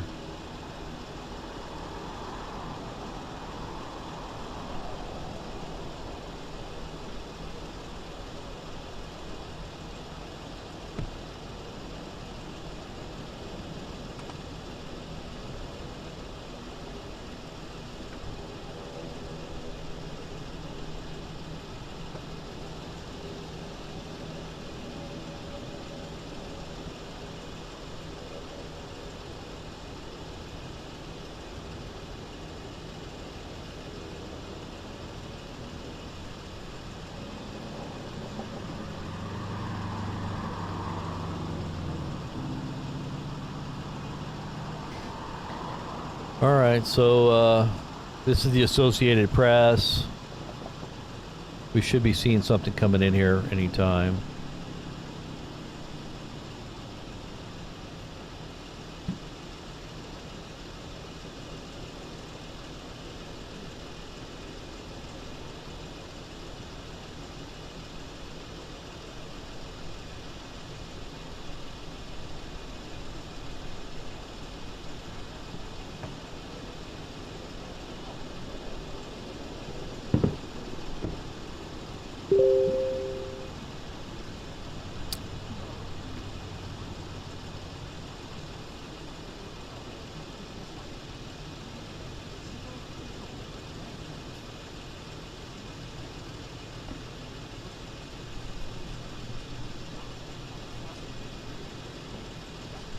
Okay, so it looks like there's some footage of something coming in here, and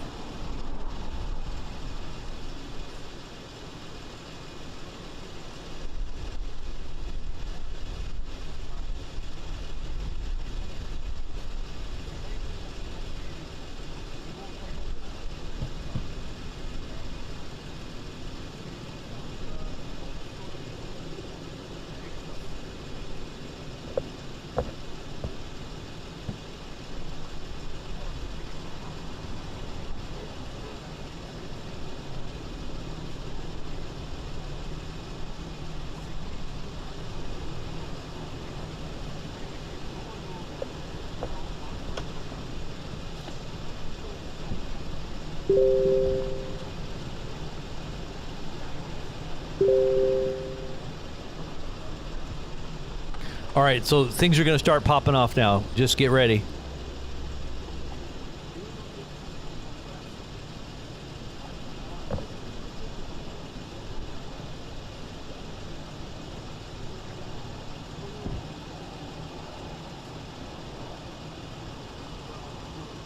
So they're saying Putin just touched down. Did you see anything come in? I didn't see anything come in. Let's see. There is no footage of it.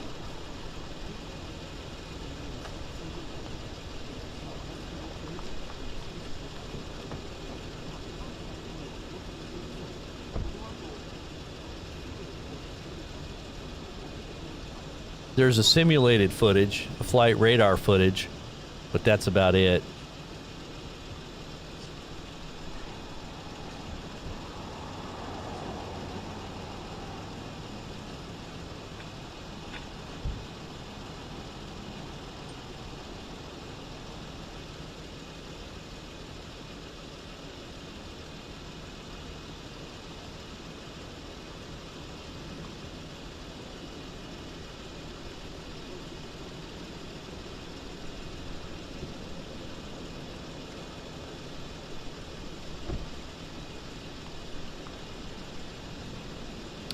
So this is the simulated footage of Putin's plane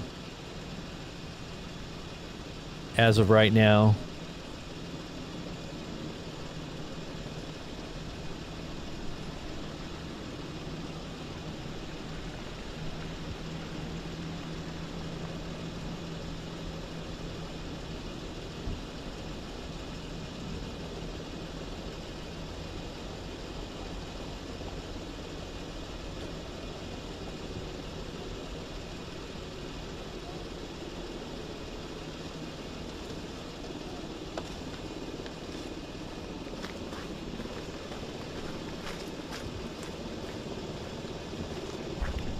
So this is, wow, they made like a little stage and everything. Isn't that crazy?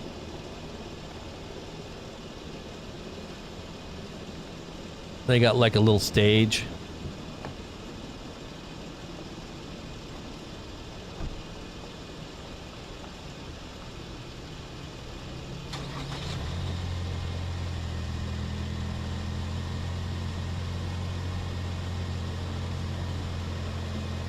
Fear the Lord our God, who giveth rain both the former and the latter in his season.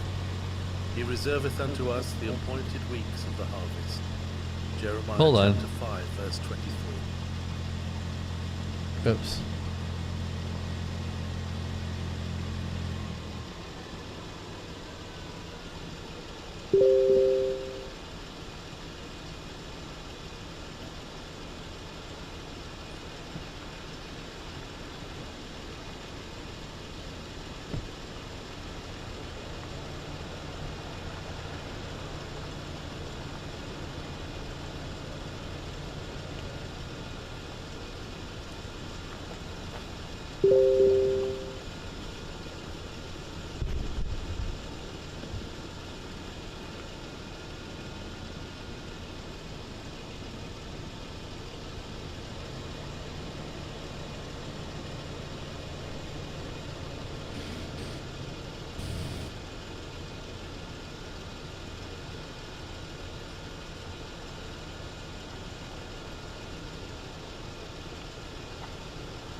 So I guess this is where Putin's plane comes in.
Oh, here's some more. Here's the other footage of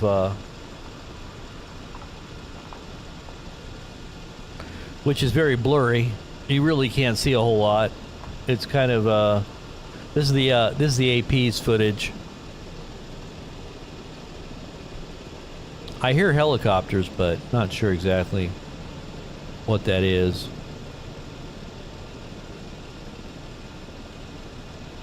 And this is the actual footage right now of Alaska. I guess this is where Putin gets off the plane, possibly.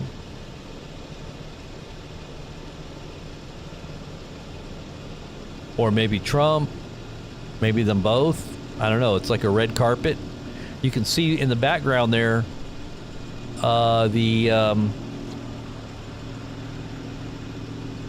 the stairs for that go up to the plane. It looks like they're getting ready to meet up, so they're all going out right now to the tarmac to welcome whoever's coming in on the plane.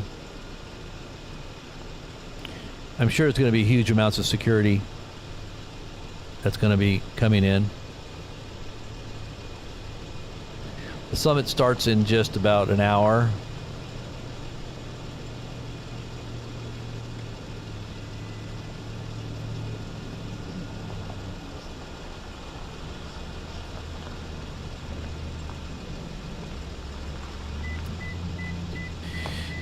You're here at the BP News channel.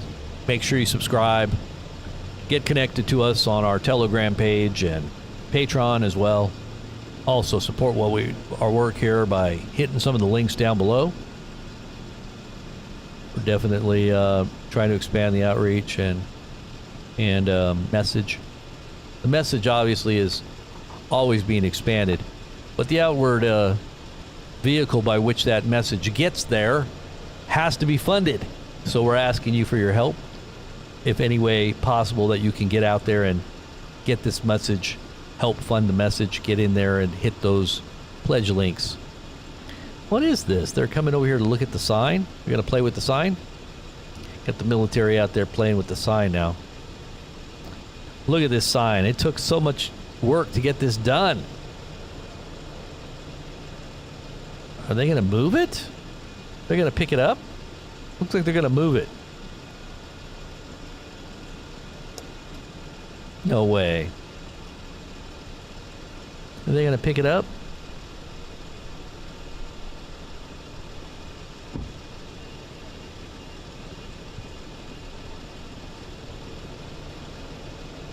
Looks like they're getting ready to do something to the sign. They're going to move it, I think. They're going to pick it up and they're going to move it. No way. They're going to move it out? It's in the way? What's going on there? They're going to move it.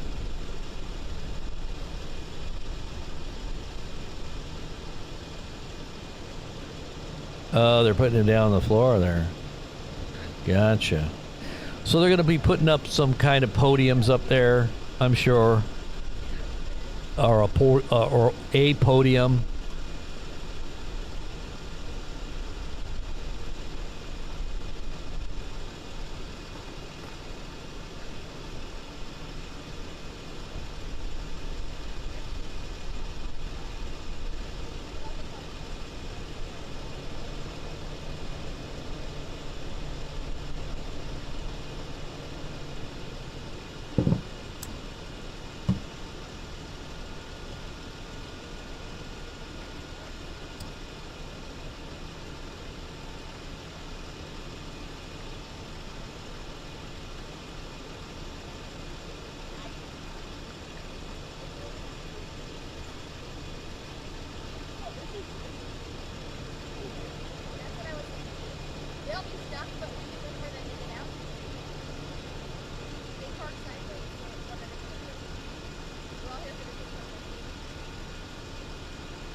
Yeah, get the feed out there, guys. Share it on your social media. Tweet it out. Facebook it out. Put it out on the forums. Anywhere you see a chat, spam it. share it, spam it, love it, just like you do spam. Don't you love spam? I love to eat spam. Spam sandwiches, spam creme brulee, fried spam,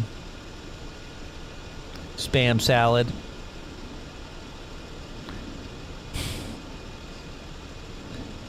Oh boy, what do we got in store for us? What is in store for the world? Are you guys ready for what's about to happen? I hope we're all ready. The red carpet for Putin in Anchorage is ready. It says the plane, the president landed 5 minutes ago. The plane. Look, boss. It's the plane. It's the plane. The plane. How many of you guys remember that? Welcome to Fantasy Island. I am your host. Dr. Rourke. Was it Dr. Rourke? Welcome to Alaska Island, or the Epstein Island. The Epstein Island. This is all a distraction from Epstein Island. It's all a big fantasy. Tattoo. You know, they're getting ready to put tattoos on people to, instead of using a cell phone, you're going to have a tattoo that's going to connect you to your cell phone.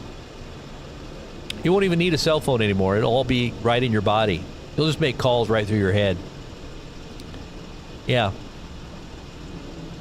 And then you can say, the plane.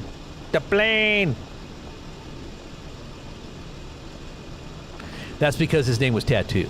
And that's the only way I made the connection there. Just so you know.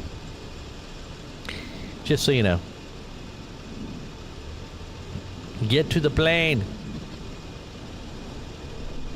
Oh, look at their vacuuming. How nice. Let's vacuum up this carpet before Putin gets here.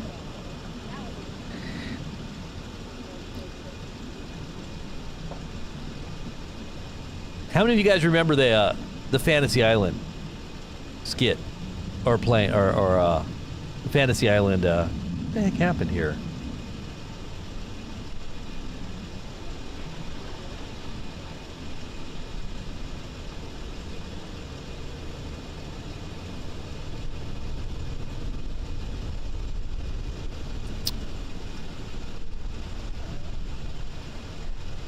All right, so we're just kind of looking at some of the airline footage.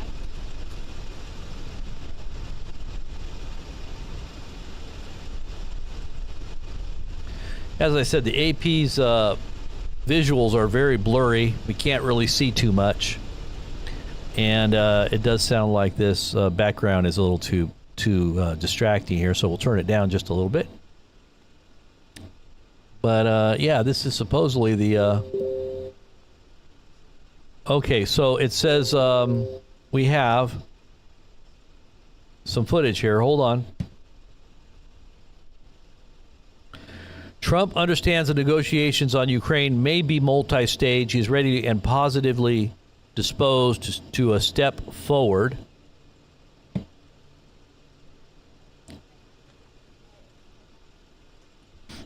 Full video breaking. Trump expected to hold a joint press conference with Putin.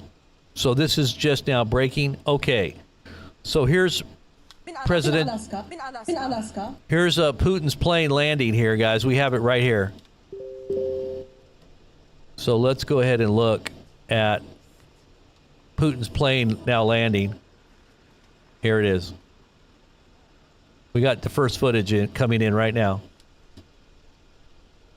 من ألاسكا تحط الآن هذه الطائرة طائرة الرئيس الروسي فلاديمير بوتين تحط إذن في القاعدة الجوية العسكرية الموندروف ريتشاردسون، حيث ستجرى هذه القمة وسيكون في استقباله الرئيس الأمريكي دونالد ترامب. كان أعلن الكرملين أن الرئيس الأمريكي دونالد ترامب سيستقبل نظيره الروسي فلاديمير بوتين لدى وصوله إلى ألاسكا. ونشاهد في هذه الأثناء طائرة الرئيس الروسي فلاديمير بوتين تهبط إذن في هذه الآن هذه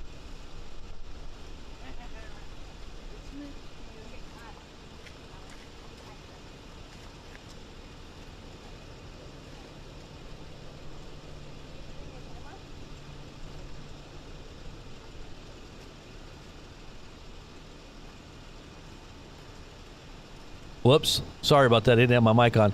So that is Putin's plane. First footage now coming in right here at Blazing Press Channel. Have you seen it anywhere else?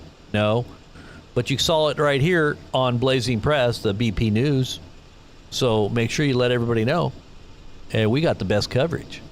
I don't care what personality out there or talking head can do to entertain and occupy your time. We got the sauce right here. We got all the sources. We got all the feeds.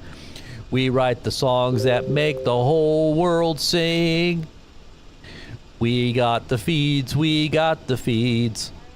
But anyways, this is what we're doing here at BP News. This is why you hang out here, and this is why you share everything that we do far and wide. Okay, so J.D. Vance has tweeted, grateful for the president's leadership, President Trump's leadership today as he travels to Alaska. As he travels to Alaska to meet with President Putin of Russia, praying for peace in the days ahead. J.D. Vance now says that he's praying for peace. Well, that's nice of him. We definitely need to have people praying for peace. We need peace in the world. We need to sing Kumbaya. That's why they sacrificed the red heifer to bring peace to the world. Once everybody realizes the Messiah has arrived, we can have peace. That's why they gave him all these awards, the crown of Jerusalem and the menorah that is the lampstand of the world. So, right, they're giving out the peace awards to President Trump. And they want to nominate him. The whole world wants to nominate Trump as the peace president. Why? Because he's the Prince of Peace, as the Bible says the Messiah would be. The wonderful counselor, the mighty God, the everlasting Father. Upon his shoulder will rest the world's government. Why are they giving this praise to Trump? Because he makes great boasts. He's able to boast, and he's blowing his own trumpet. That's why they call him Trump. The Bible calls it the little horn, or the little trump that makes great boasts. And he also comes to power by flatteries and intrigue and dark sayings. Could this be what we're watching unfold right now? How many of you guys agree with this?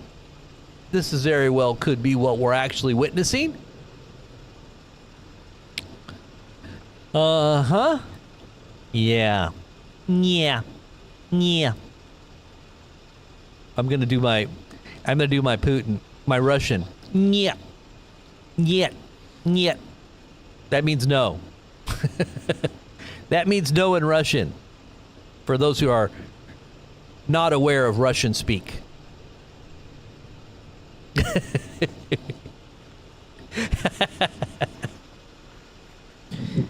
You remember Fantasy Island? Renee? Yeah. I remember it too. His little hands. Look, boss! It's the plane! It's the plane!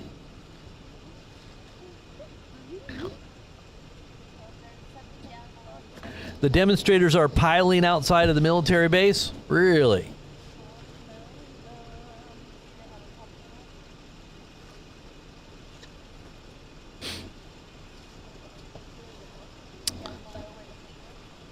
Oh, let's see what else we got here. So this is getting ready to fixing to happen here anytime here.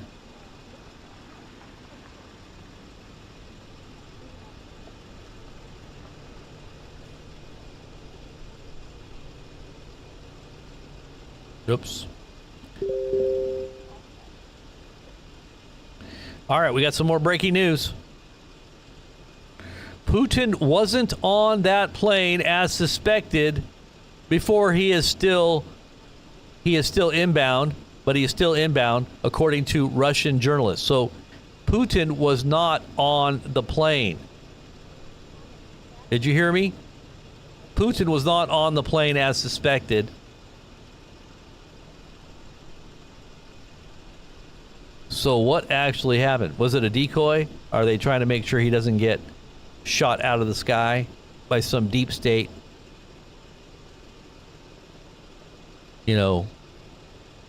plan that's being hatched behind the scenes. This is a very dangerous moment. Very dangerous moment. We could be watching history unfolding right now. Who knows what's going to happen? Who knows what lurks in the shadows? AD-do.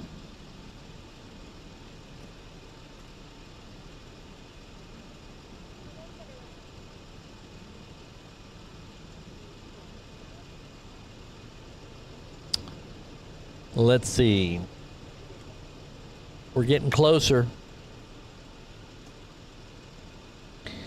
We've only got about, 45 minutes before the summit?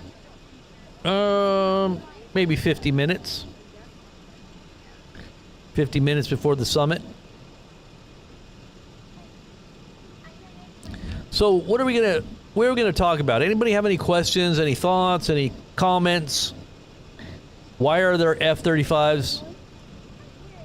Why have F-35s there? I'm not sure.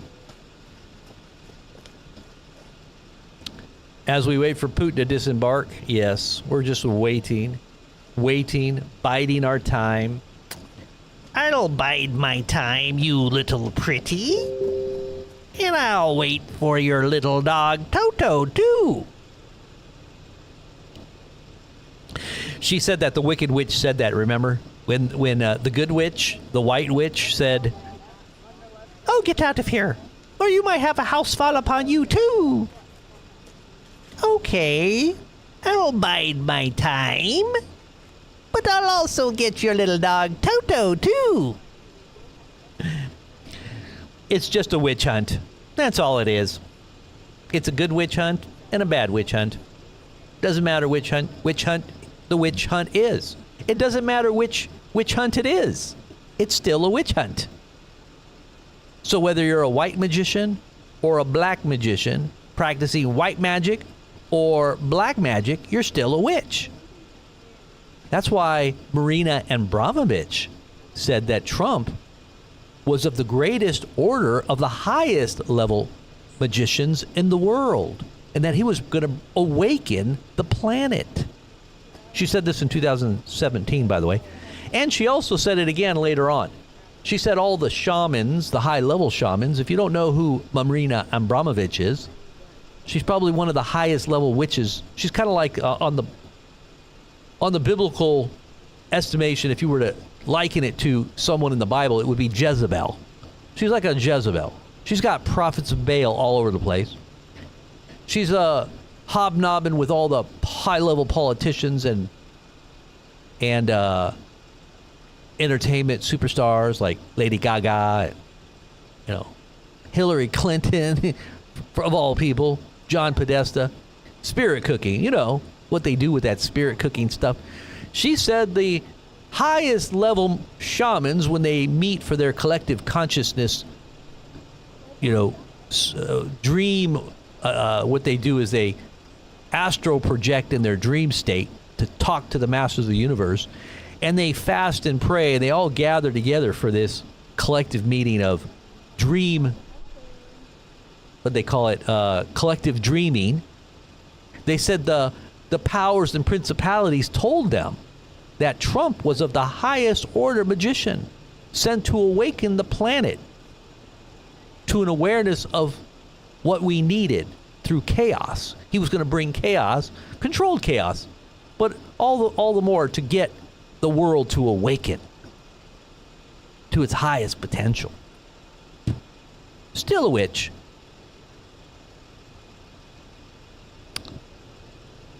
But anyways, just so you know, if you ever want to see that clip, all you got to do is just type in Marina Abramovich on YouTube and Donald Trump. You'll see what she said. And then do a little research on her so you know who she is.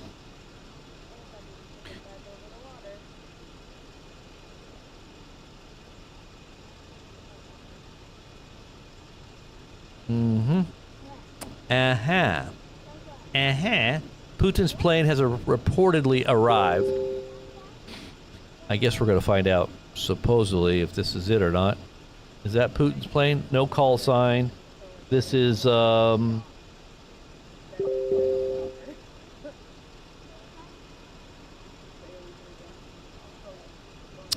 Let's go back to the site. We're still waiting, anticipating.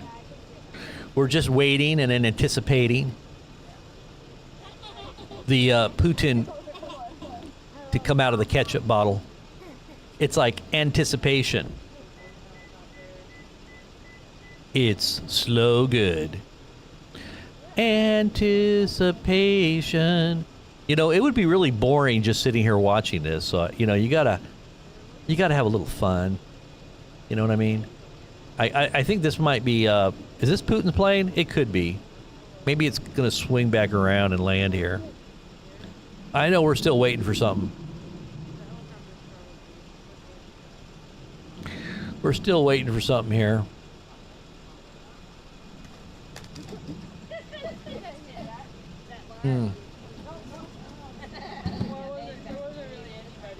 Hello. Ugh.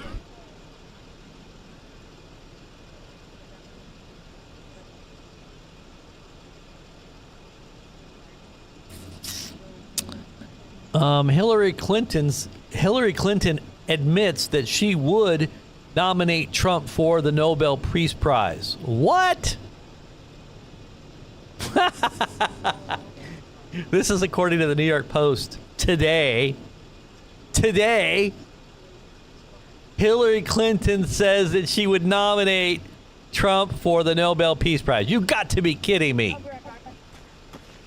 Because she's a good witch.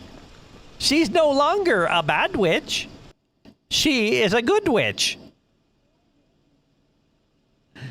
And I love the way Trump's always pointing. Yeah, you. And you.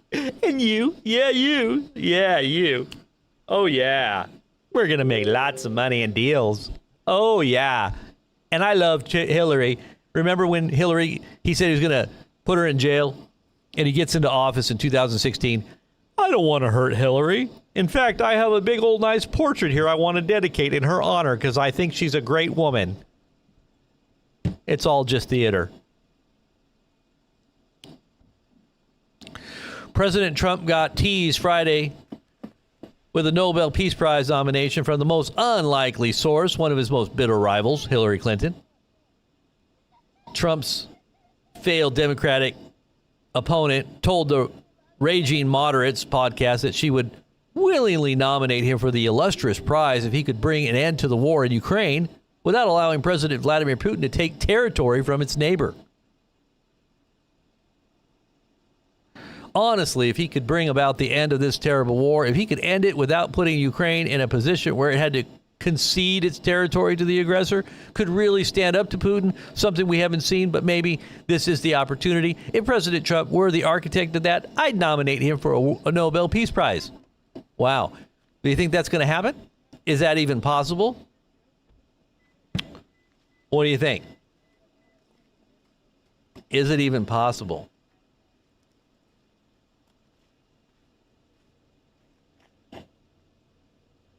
I'm still anticipating this arrival of Putin. Where is this arrival? We're still waiting with bated breath.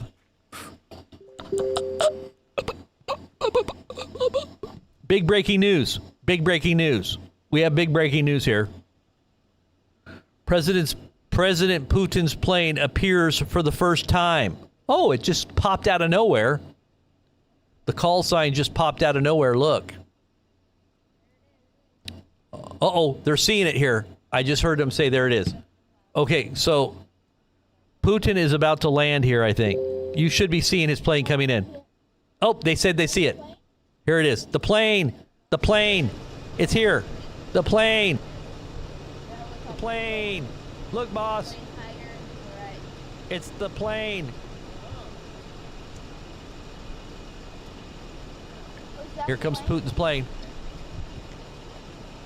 Where is it? Where is it? Right over the water. Where is it? Let's look. Do we see it? We're going to get the first visual of Putin's plane here in just a second. First time you're going to see it right here.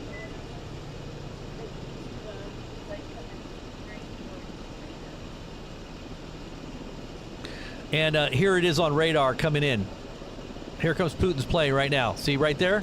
That's it coming in. And we're watching it actually fly in. Amazing footage. We've got the footage. So much better than mainstream. We're worth every penny of your fan-based support. We should get corporate funding. No corporate funding for us. So they got it sounds like they got a bunch of kids there. I don't know what's going on there, but it's coming in. It's coming in. Here comes this plane. Look, there it is. So we're going to be watching it fly in here any second. It's getting really close. Look, here it comes. Here it comes. This is the Reuters feed here. Let's see how accurate we are here, okay? This is my two feeds. They said they could see it. I don't know. Let's see. I'm sure they can see it now because it's getting really close. There it is right there. See it? And they're looking. The cameras are now panning. Panning.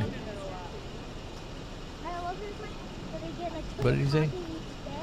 All right, look at how close it is. Okay, so it's coming into the airport right now. So you should be seeing Putin's plane coming in any second. Here we go.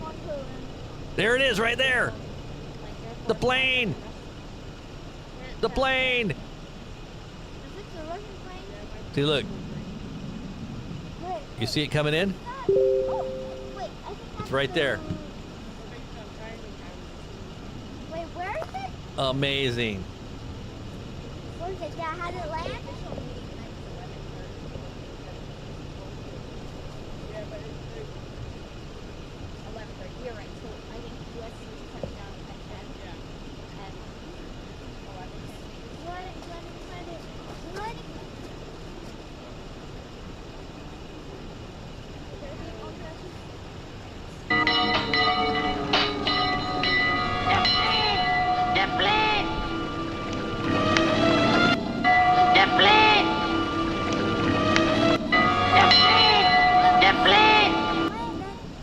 It's the plane. Here it comes. God bless America. The plane is inbound. The plane is inbound. Here it comes. It's landing. It landed. The Eagle has landed.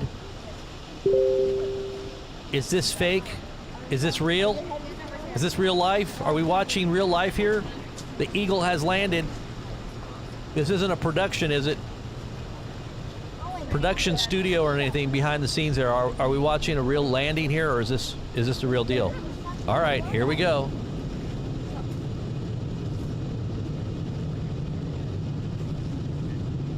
This is it. There is Putin's plane. All right, we're gonna go back over here. We're gonna watch it come in. Look, here it comes. Oh my goodness. I'm so excited.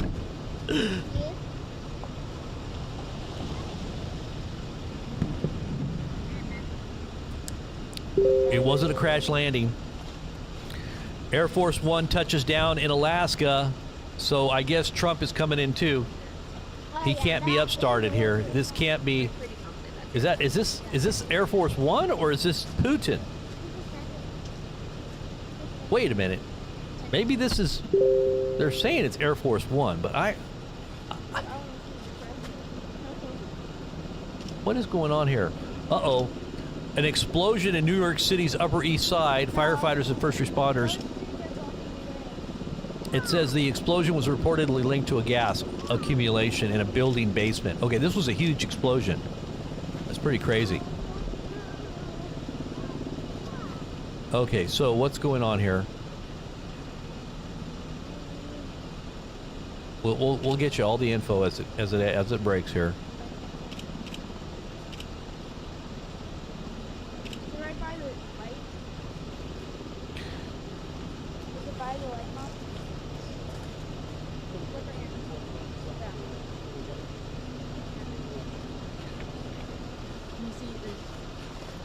lined up all down the left side of the runway. Oh. If I could see him come out without even, that would be crazy.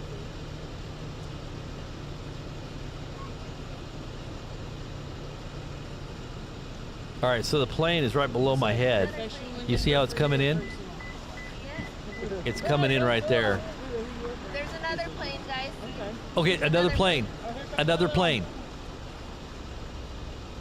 There's another plane, they said.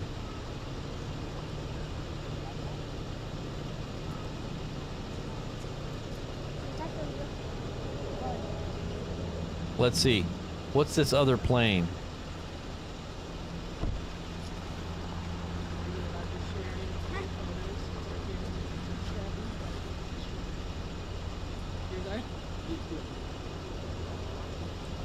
All right, are we about to see the pulling up? Okay, so we see the some limousines coming up. It looks like they're all waiting there for someone to disembark off of a plane. Meanwhile, the entire world is tracking Putin's flight.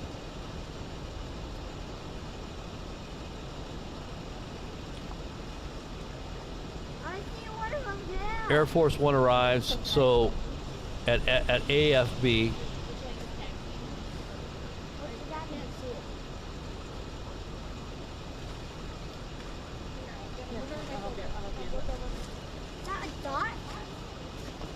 So Putin hasn't actually landed yet. This is just Air Force One. So everybody thinks that Putin is landing, but it's not actually Putin. They thought he landed an hour ago.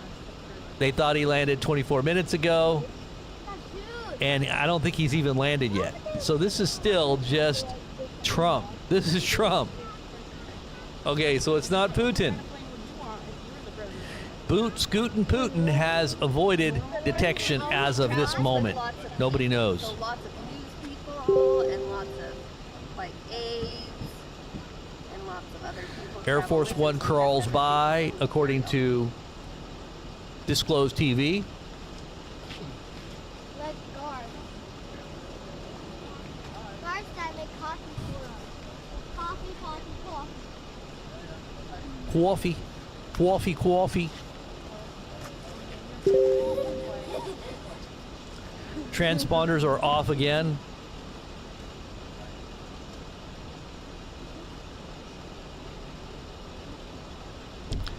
All right.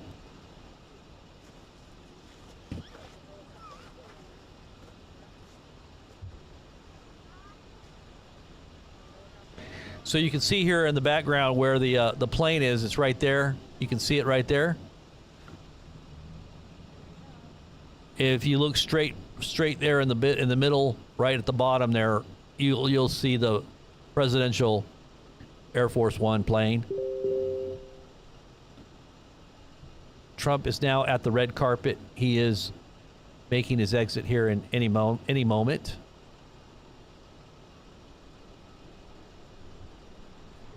His grand entry to the talks with President Putin.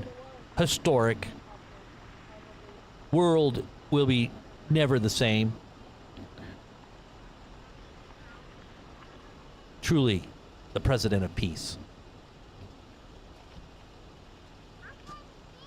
You know, I like the way Trump misunderstood what Medvedev said about the dead hand.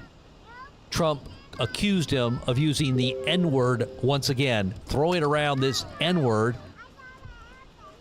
and not understanding the gravity of the situation, when in reality, what Medvedev was doing was just telling Putin, or telling Trump, that, yeah, if you want to decapitate our government, we have a dead man switch. You know, it just automatically goes into action, and all of our nukes will be launched.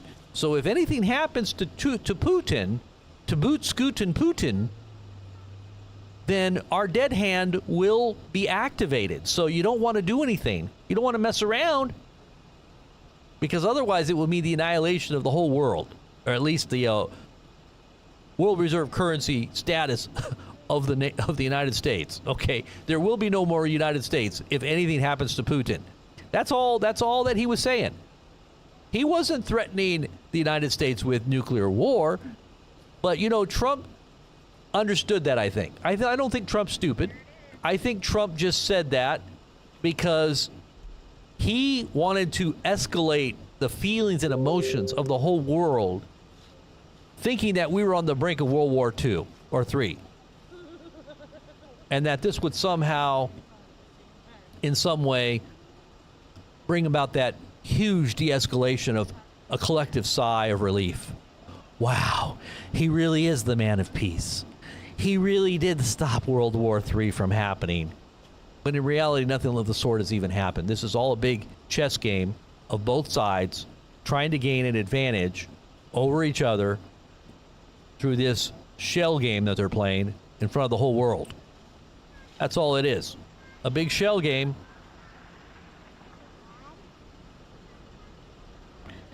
All right, so Trump is going to be coming out here any second.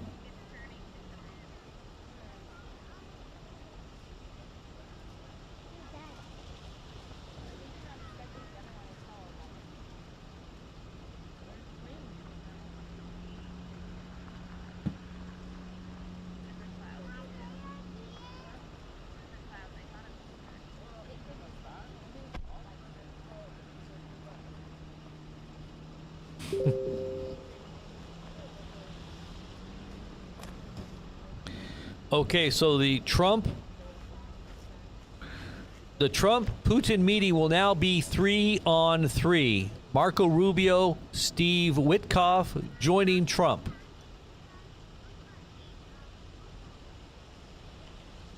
I wonder if they're going to have a shouting match. It's going to degenerate into some kind of shouting match.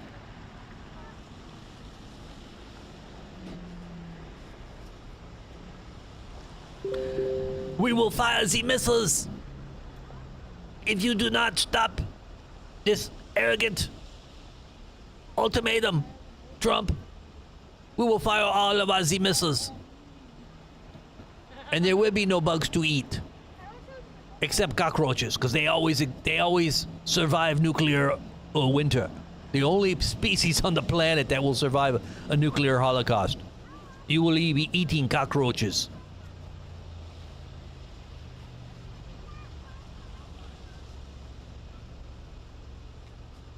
What's Rubio's job? His job is to show off how big his hands are. And how small Trump's are. How small Trump's hands are. Remember that? They were all trading barbs on how small Trump's hands are. He's got little hands. Putin will be cool on our soil. Yeah, he will. I like your name, Red Dawn. Non-NPC. Non-NPC Red Dawn. All right, the motorcade of the Russian delegation with Lavrov, Sulovnov, Dmitriev, Beller left presumably to participate in the summit. So they have left to participate. I wonder if Putin is actually even going to show up. Is he even going to be there? The Russian delegation is, obviously. But would Putin actually trust his own life, along with the lives of high-level cabinet members, to going to a country that would be literally at war with him? All right, here it is. Let's take a look and see what happens here. Hold on one second.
All right, I'm back. Sorry about that.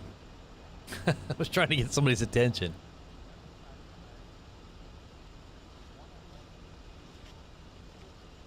All right, so what's going on here? Going back to the presidential outing here. They're about to open the doors.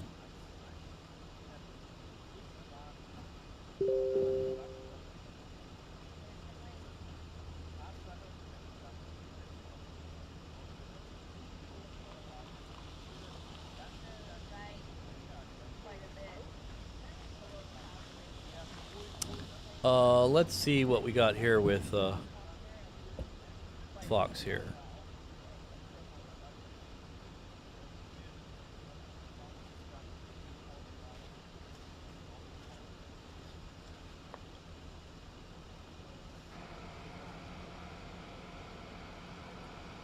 Boot, scootin', Putin.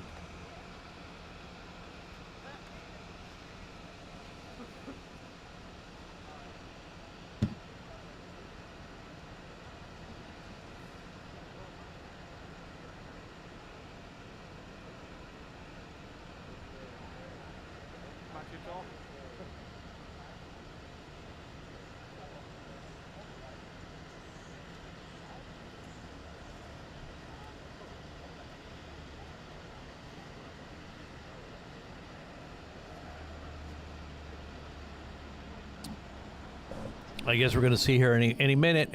Let's see what happens. Will the door open? Should we decide which door we want? Door number 1, door number 2, or door number 3? Monty Halls. Let's make a deal. You know, I think my mom and dad, when they were, before I was born, they were actually on Let's Make a Deal. I don't know what they dressed up as. I can't remember what she told me, but they dressed up as something, but I don't think they made the cut. They weren't interesting enough, I guess. They make the cut before I think they choose you out to be on that show back in the, 60s? I think it was, 70s, 60s? It was probably 60s. It was early 60s, actually. Probably mid-60s. Yeah, somewhere in there. Anybody remember that? Let's make a deal.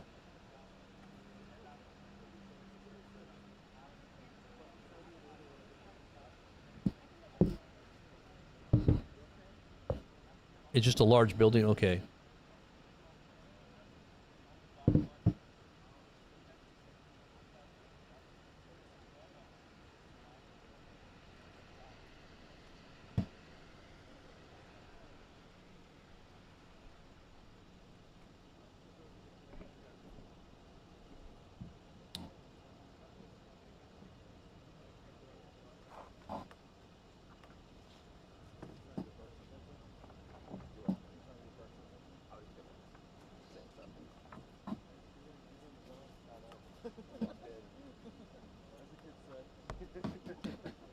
Still nothing. Lots of fumbling around in the background there.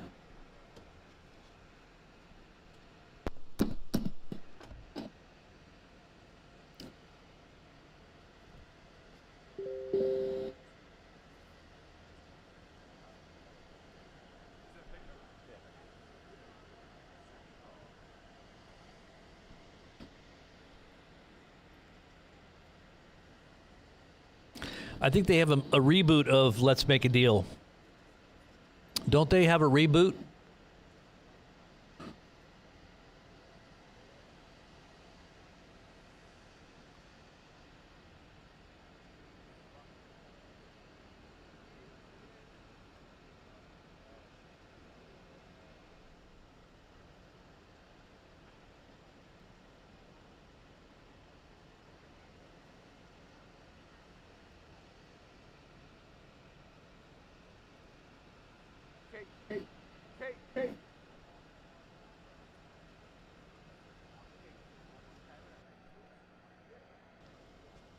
All right, so there's another plane that just landed there.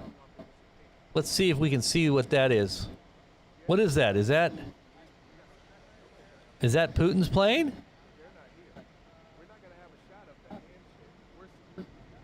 That could be Putin right there.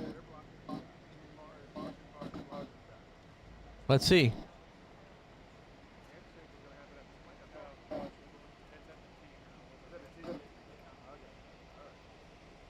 Did you just see that plane land? I hear him talking in the background about something.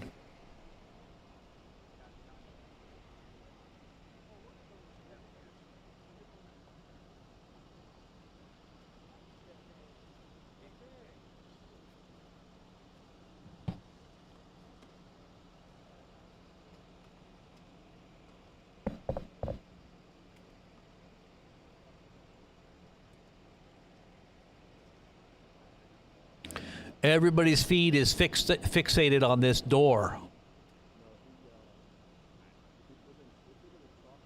I'm looking at all the feeds. They're all fixated on the door, waiting for the door to open. But we're looking over here to make sure, and we're seeing another plane coming in here. I don't see any other planes. At least coming up to the area where there's the event. So the supposed meeting between Trump and Putin is supposed to happen in 20 minutes. 20 minutes from now.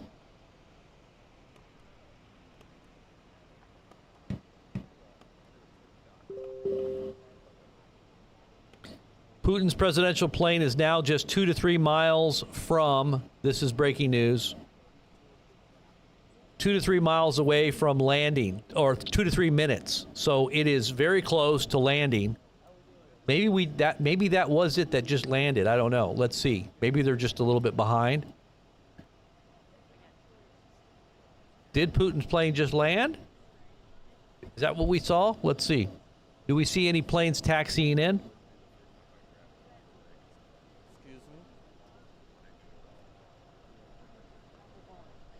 2 to 3 minutes. Putin's plane should be landing in 2 to 3 minutes, they say. How are we getting all this information? Secret Chinese secret. Ancient Chinese secret. How do we get all this information? It's an ancient Chinese secret we can't tell you.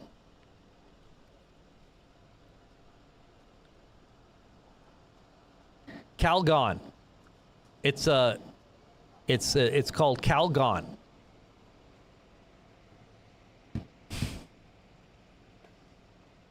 I don't think Trump's going to come out until Putin is there. What do you think? Is that the way it's going to work? Is that the plan? What do you think?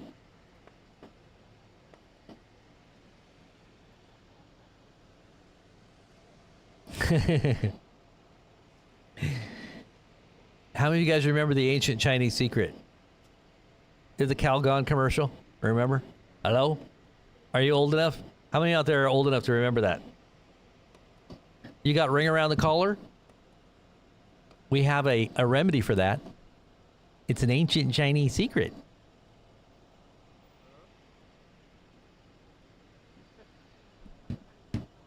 All right, so if it's 2 to 3 minutes ago, so now we got about a minute. Let's just see if I'm right. How close and accurate are we on this? Is Putin's plane going to be coming in here? Let's see, wait.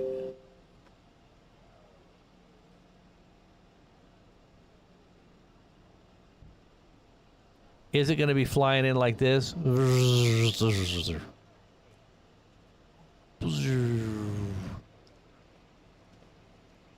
let's put back this screen here.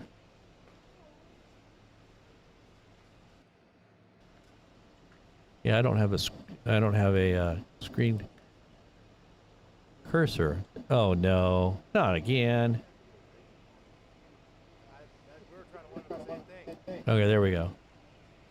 There we go. Now you can see it. All right, so let's just see.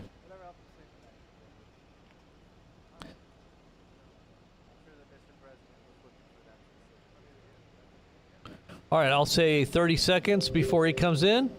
30 seconds before you see Putin's plane flying in. Let's see. See how accurate this is.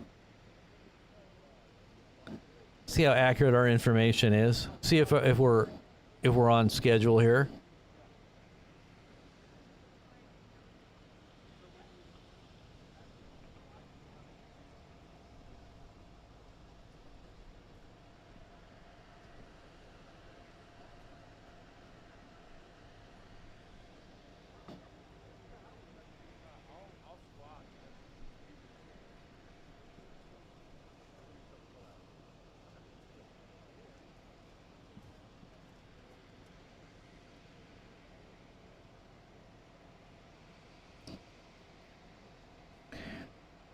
All right, so it's almost been 3 minutes, so maybe a little behind. Let's see. They're gauging his estimated time of arrival. We're talking to Putin. Trump's just sitting there waiting for him to get there at the same time.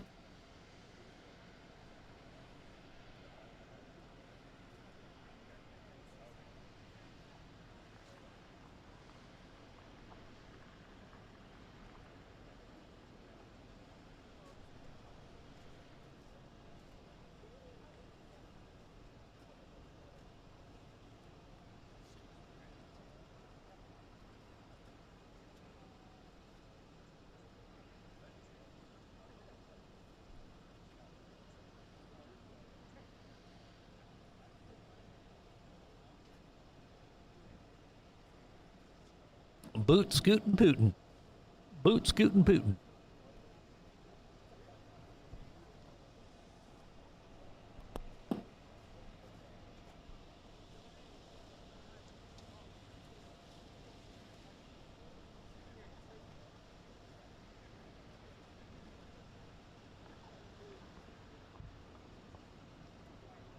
Ugh.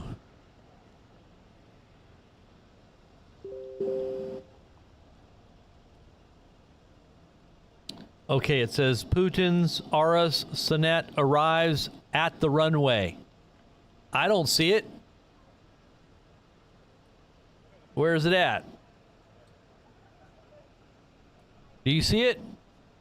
I don't see it.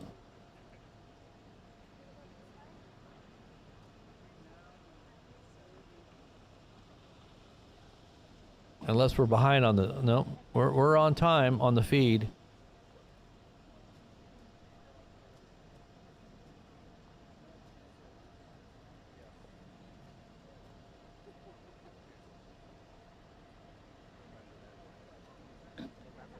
Let's see. Oh, okay. So we're talking about the car. Okay, so his limousine. So that's his limousine. Okay.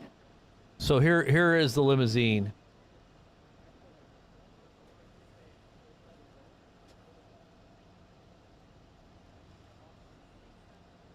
Let's take a look at the limousine.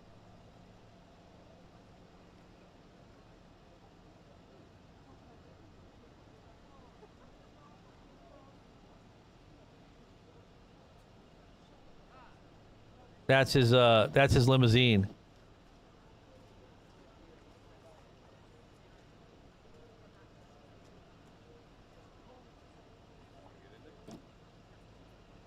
So they're there right now. They just pulled in. Where's Putin, right? Well, Putin should be there anytime.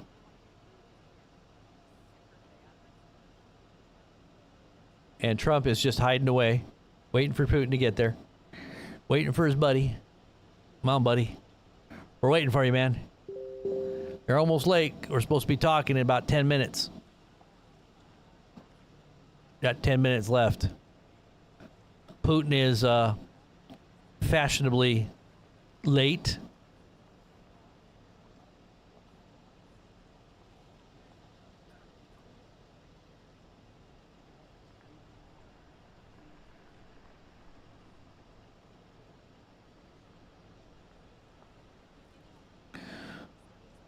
Okay, so landing maneuvers are now underway. Putin's presidential plane is probably circling or something. That's what they just said. Here we go.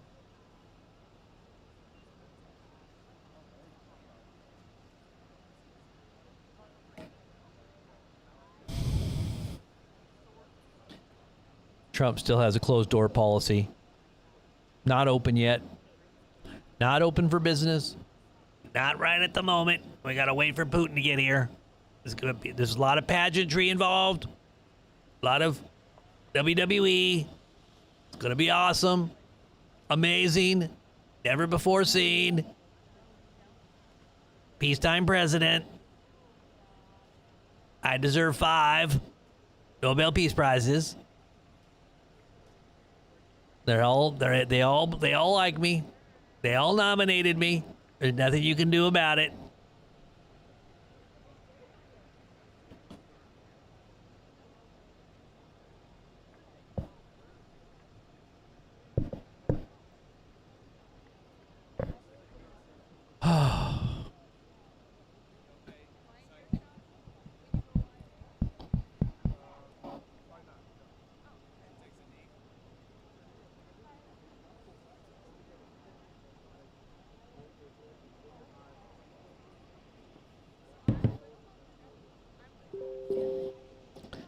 Okay, first visuals of Putin's aircraft. First visuals of Putin's aircraft. It is incoming. We just got word, so it should be visible here any minute.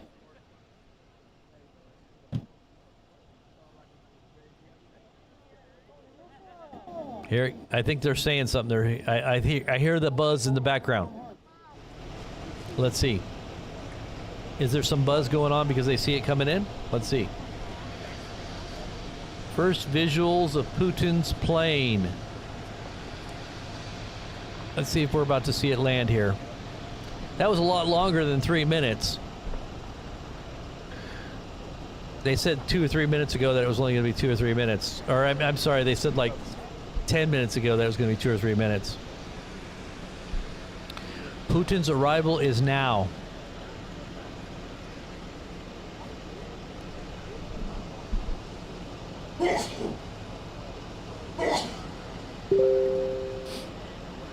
All right, let's see another photo. Another photo of his plane, this time much closer, so that must mean that it's like right there.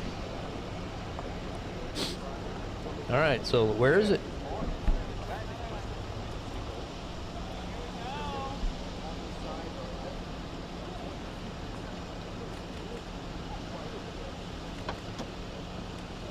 I would suspect that any minute you're going to see the pan, the camera pan here.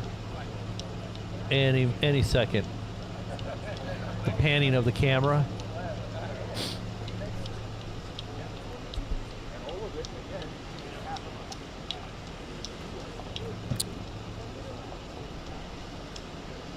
Okay, now it's really clear. It's a real clear photo now. So it's got to be like right there. How are we getting these photos like right at real time here? Let's see.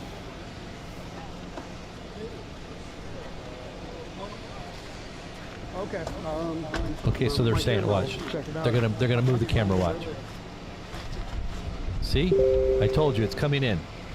Oh, okay. Good enough. Alrighty,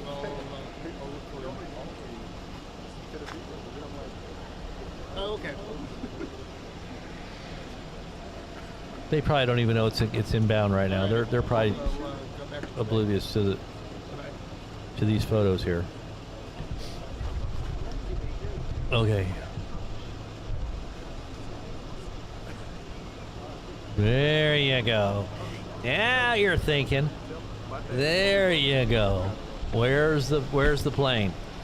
Where's the plane? The plane, there it is right there. There it is, up at the top left-hand corner. You see it? Little bitty. There, oh, you got the helicopters coming in with it too. I can see helicopters. You see them?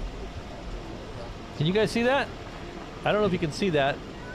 They got helicopters up there, up in the top. See, look. Wait. Let me make sure I got it here, so you guys can see it. Okay, so you should be able to see those helicopters up there. Escorting, I don't know if those are helicopters or jets. There's the plane right there. It's landing. The bear has landed. The bear has landed.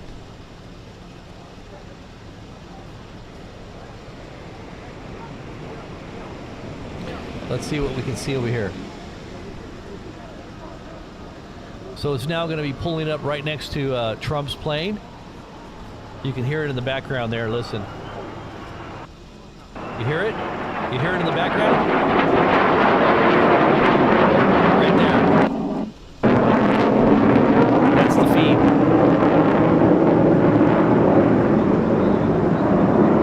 There's the planes up to the top. Look, up at the top. Look up there. Woo! Some jetters. You got Russian jets flying above. Wow.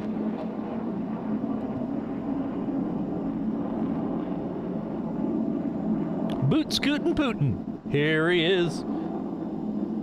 Here he comes to save the day. Da, da, da, da, da, da, da. Are they going to arrest Putin? Can you imagine if they try to arrest Putin? Because you know there is a criminal indictment against him, international arrest warrant, and we're not enforcing supposedly. Let's see if they got the visual. No, they don't have the visual over there, but you can hear his plane in the background on this feed.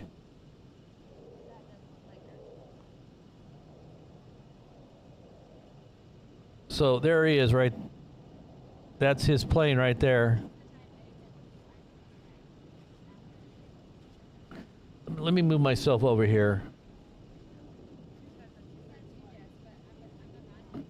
You can see over there.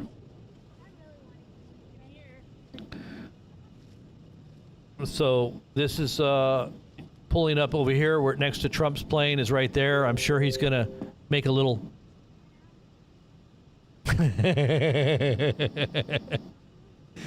he's gonna pull himself in.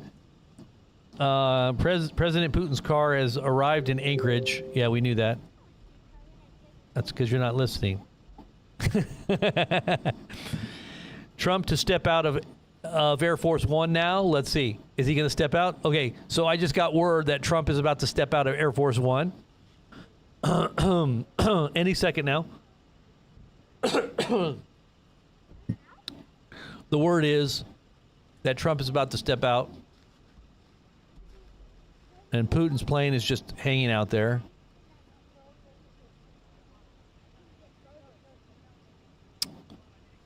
So he's about to step out. Let's see.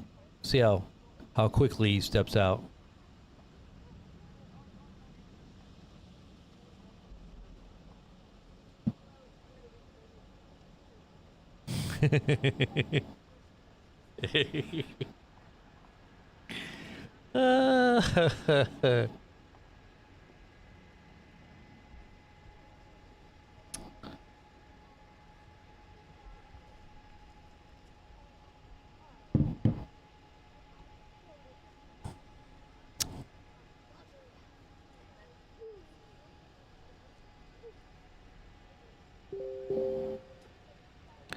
Still down there, and Putin's plane needs to come up over here.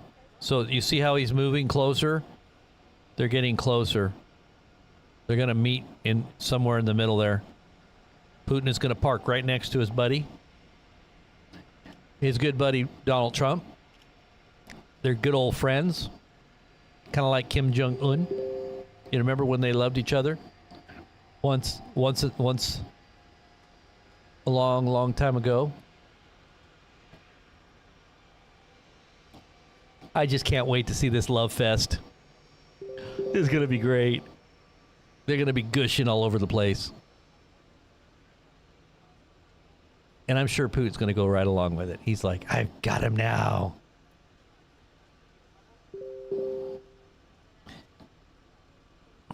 Let's see what I got. Another photo here. Okay, they show a photo of the actual presidential plane.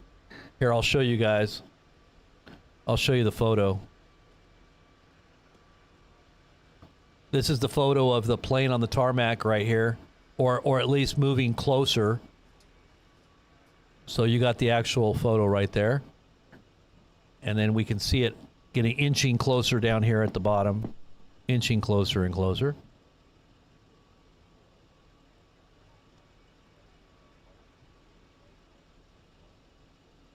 And we're still waiting for Trump to pop out. Okay, so they're panning back. This must mean things are getting closer. And closer.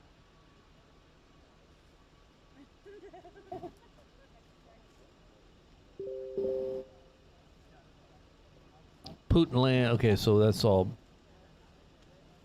too far back. There's Putin. Okay, so there's Putin's plane.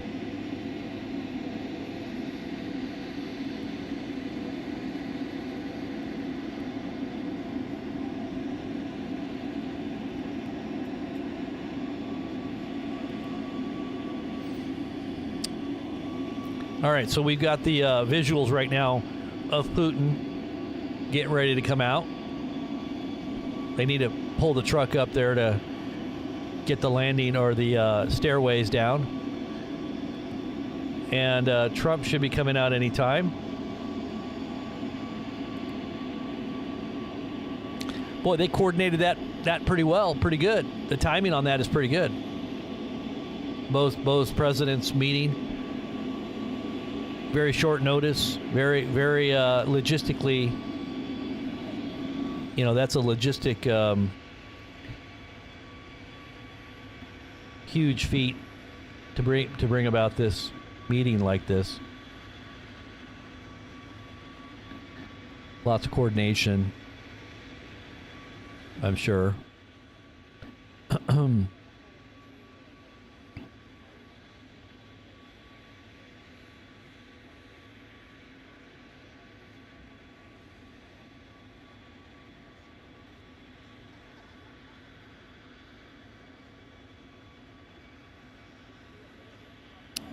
Everybody standing at attention. Attention.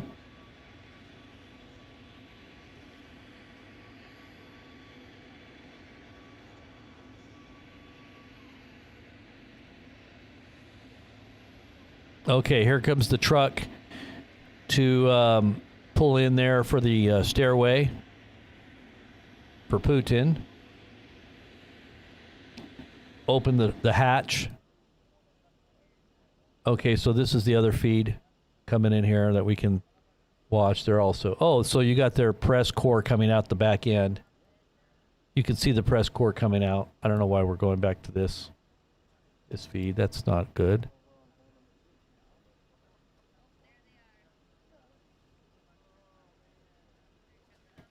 I just think it's interesting that they would align the red carpet with F-35s like that. So I'm guessing Putin is going to walk down the red carpet as well. Or he's going to be escorted here to the red carpet.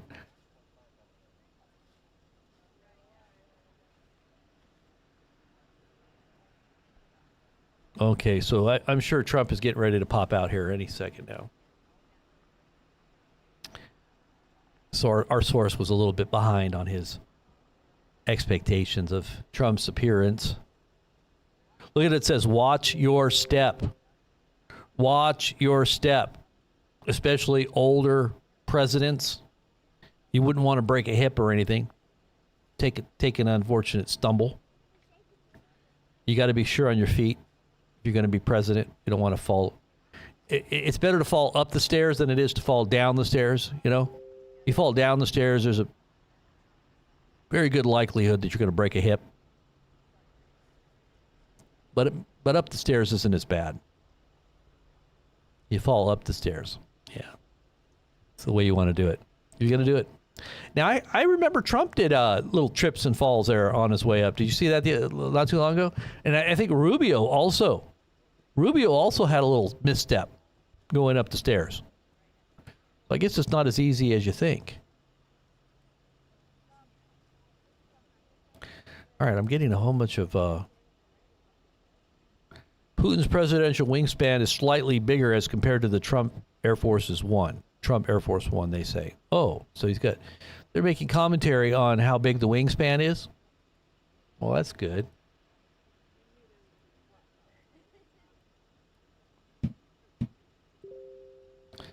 Okay, 2 F-35 Lightning IIs pass over Joint Base Eldemordorf Richardson in Anchorage, Alaska, after escorting the plane that was carrying Russian President Putin.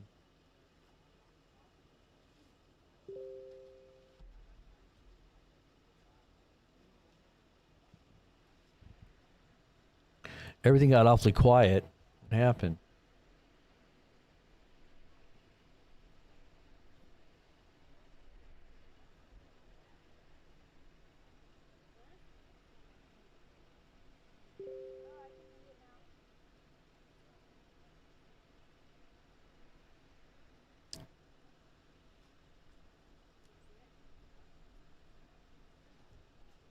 Okay, what they're not showing you is a red carpet now being laid for Putin's plane.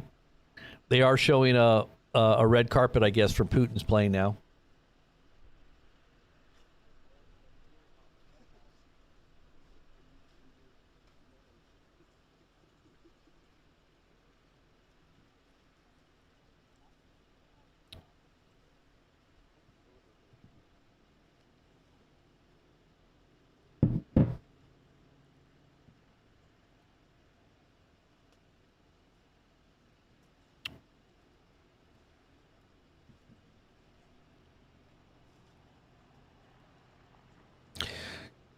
As we said, we wanted to thank Sandy Rad, at Sandy Rad, for becoming an eternal Blazer, for joining our Blazer community here at BP News.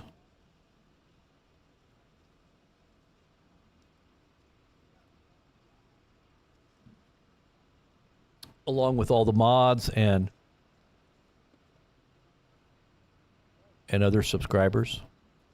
Renee,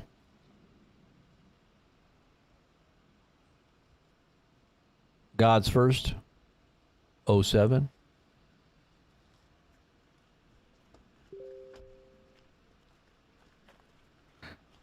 Okay, it says U.S. may penalize Russian oil buyers, including China, if talks fail. Bloomberg. So this is just breaking right now off of the inside paper. That's interesting. That's an interesting post. Let's put that up there. The inside venue for the scheduled joint press conference between Trump and President Putin. It's the title is Pursuing Peace. Here's what it looks like. Pursuing Peace. This is what we're going to be looking at when they get together here and have their little powwow, their joint conference session. Still waiting for Trump to pop out. Additional visuals of the F-22. Let's see, these are the F-22 Raptors.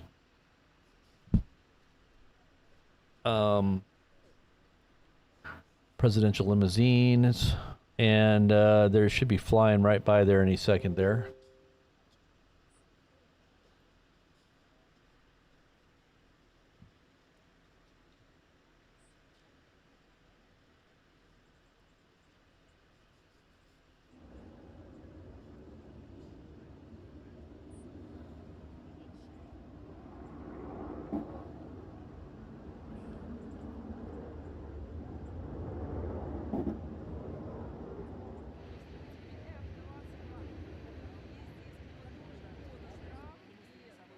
Okay, something's going on here. Let's see. What's going on over here? Okay, so what is it that I'm looking? Oh, there's Trump. There's Trump.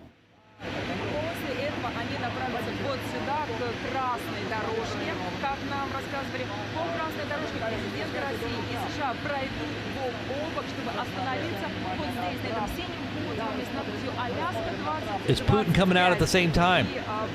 Look, Putin and Trump coordinated.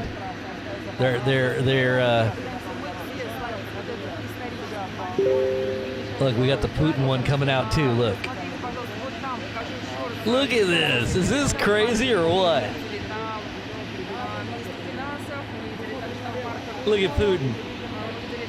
He's sauntering down those stairs. You know, Putin is 72 years old.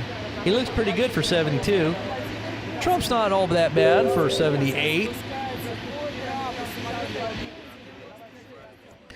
Trump's 78. Putin is 72. He saunters out like a good KGB agent would. Any well-trained KGB agent, even though he is a little on the short side. And there's Trump coming out on his red carpet. Putin on his red carpet. They each got a red carpet. Nice. Roll out the red carpet.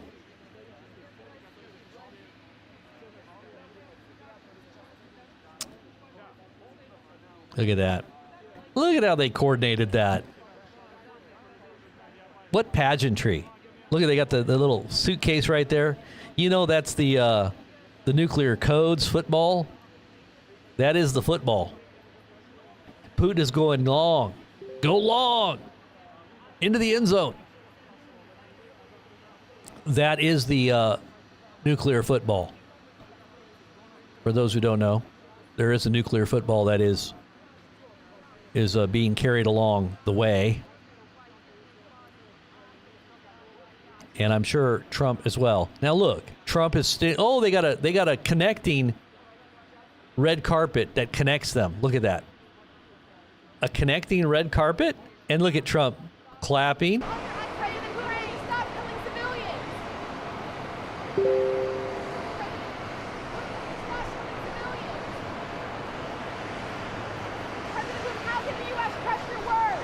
Putin pretends like he can't hear.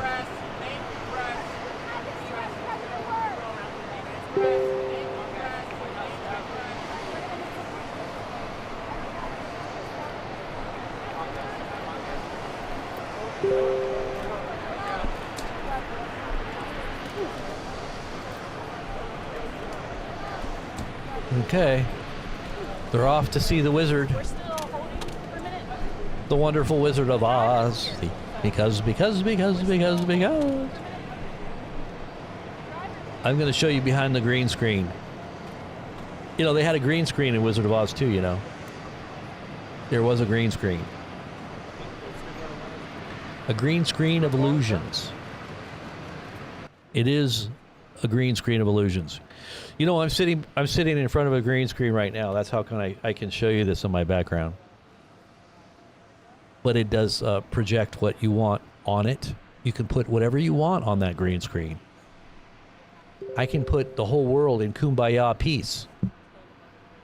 One heart, one mind, all holding hands, singing kumbaya on my green screen.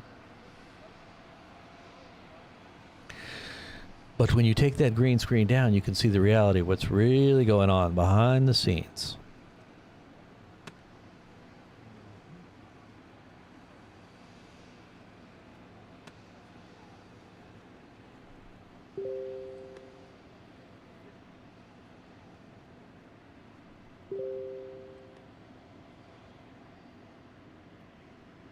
B-2 bombers?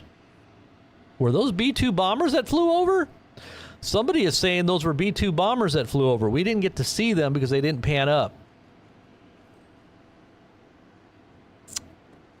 But I'm hearing it was B-2 bombers. Is that true? You got to be good. Over Putin.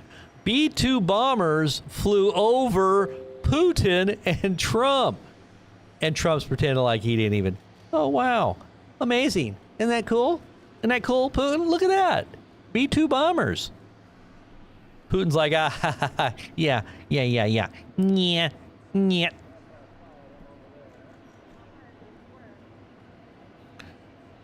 All right, let's see what we got over on this one. We got that. We got this. same feed almost exactly. He's all nyet.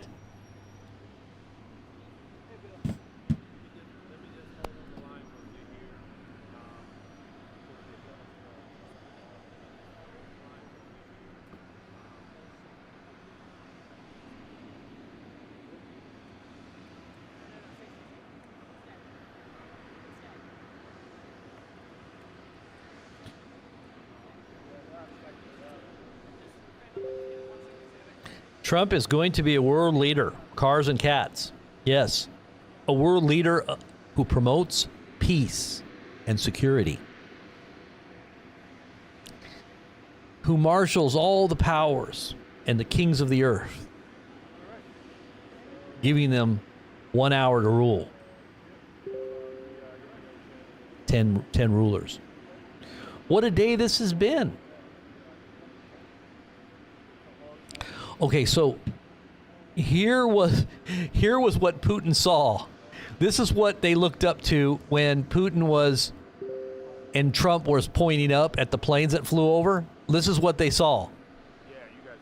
That's what Putin just saw when he looked up.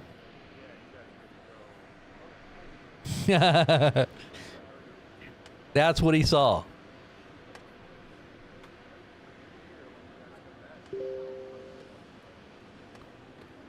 What is that?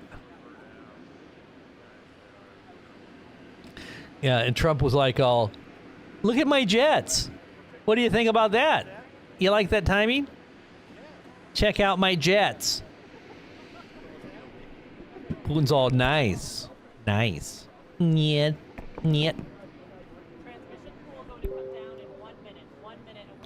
Putin and Trump got into the same car after... Oh, they got into the same car. Amazing. I guess they got into the same car. See, look.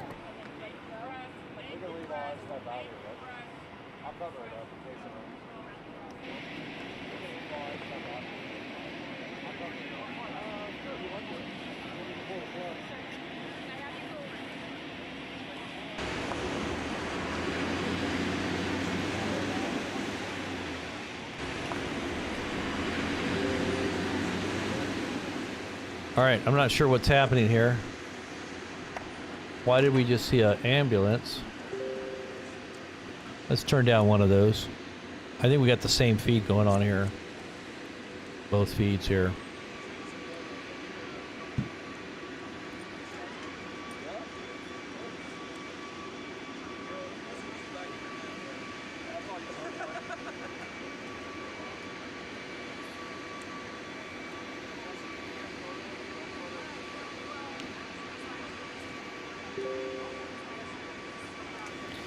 Yeah, promote peace, all the while setting them up for decapitation. That's what they did with the Iranians. Trump was like, well, you know, you went over my 60-day ultimatum. I'm sorry if you believe that I was here to help, but you didn't listen. It's day 61, did you know? Yeah, sorry. Sorry that your whole leadership and everybody trusted that these negotiations were going to somehow help. That's what happens. Plus, I didn't know anything about it. It was the Israelis. You know how those wascally Wisraelis do things. We just don't know what they're going to do. Wascally Wisraelis.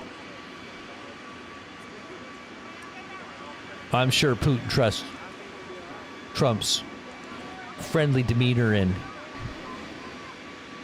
all of his flatteries. I'm sure he trusts him. Sure he trusts him. Sure. Uh-oh. What happened? What the heck just happened?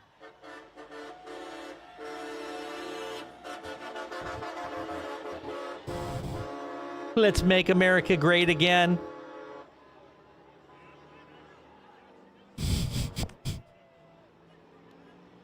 I believe again.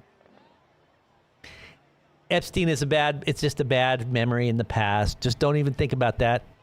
If you do, you're no longer a supporter. Even though, you know, he did promise that he would get to the bottom of it. It's okay. Promises.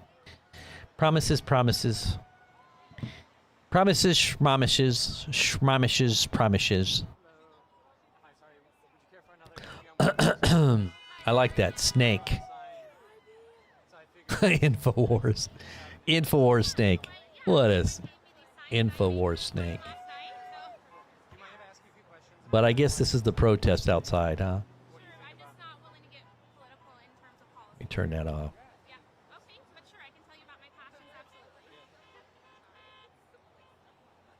Promises, schmomishes.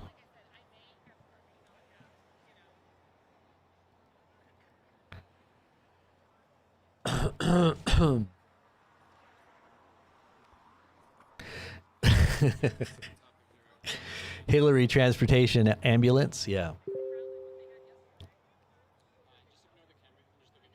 I can't believe we're still talking about Epstein. I mean, come on, guys. Just trust your leaders. Just take the vaccine.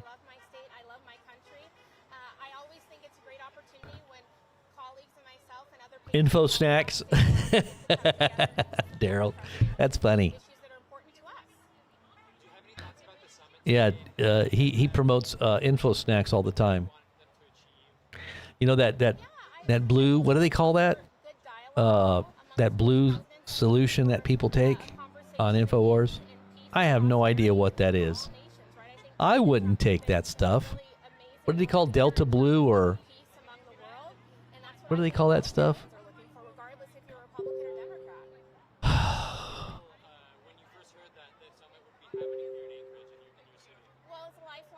Putin and Trump drive away from the airport. Okay, the eagle and the bear. That's exactly what I said, the eagle and the bear.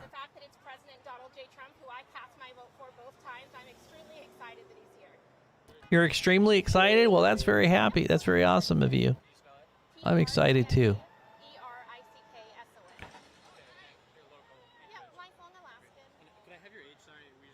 The eagle and the bear.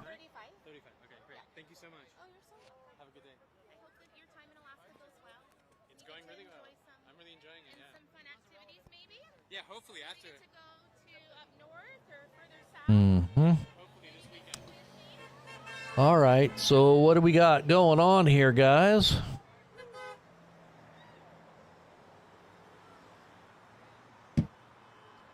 All right, let's see what else we got here.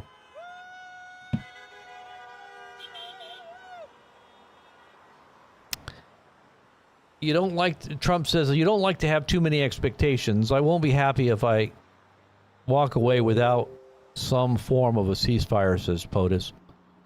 We're going to have another meeting if things work out, or we're not going to have any more meetings at all, maybe ever. Oh, wow. Trump doesn't sound too happy that if it doesn't work out. You know why? Because Trump will look like a complete dummy if Putin rebuffs him. What's your thoughts? I'm going to do a quick poll right now in the chat. What's your thoughts? Do you think that Putin is going to rebuff and in no way accept any deals on a ceasefire, making Trump look kind of stupid? Because that's what will happen if Putin doesn't give anything in return. If Putin doesn't trust Trump, then he's just going to go along with the formalities and the niceties, and then he's going to leave. And then hopefully his plane makes it back home in one piece. But, you know, if Putin does go along with this, in some way cedes up some, you know, concessions to Trump's desire to make peace, what do you think?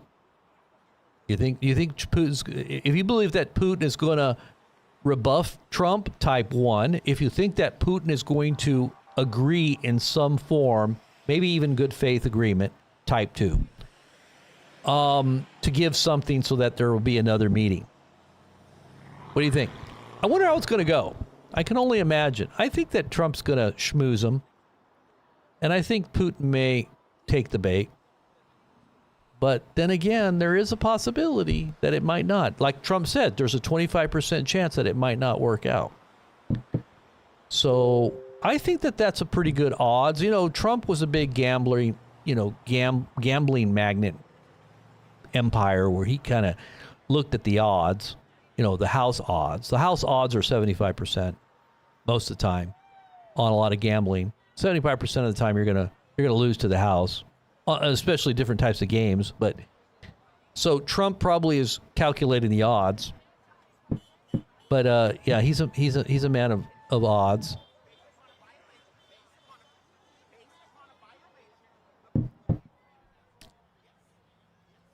Trump is not the little Trump of Revelation that speaks boastfully, you don't think? Calhoun says he doesn't believe that Trump is the little horn or the little Trump that makes great boasts. Okay.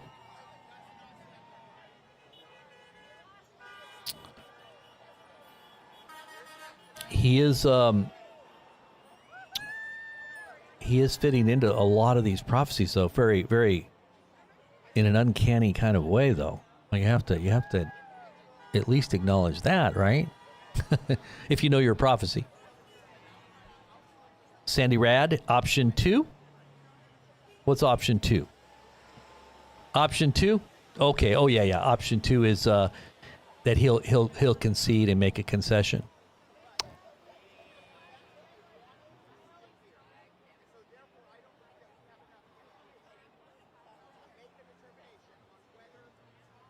I don't know.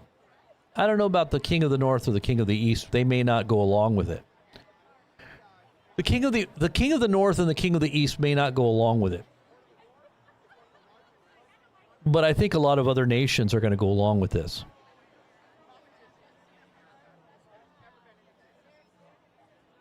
Putin came for the optics. Well, so did Trump. But I think Trump recognizes that Putin is taking over, and it's only going to be a short time before they gain really big gains over the Ukraine territories, and that Putin will take a big spoil if Trump doesn't do something right now. The timing of it is very interesting for this ceasefire.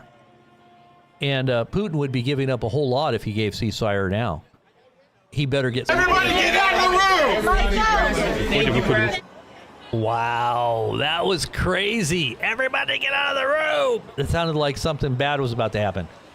Thank you, press. Thank you, press. Thank you, press. Thank you, press. What is this? Is that supposed to be a flattering picture of Trump, or is that... What is that?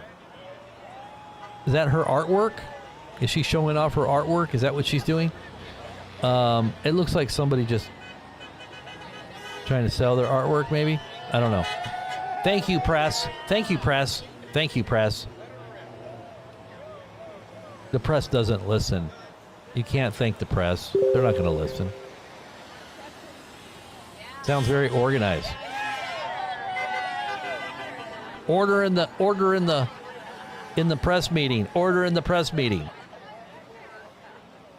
Putin is winning right now. The war, yes, big time. Gosh, I have a big old splinter in my finger.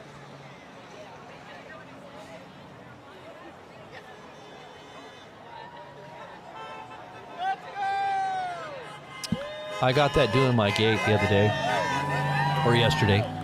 So I got a big old splinter in my finger.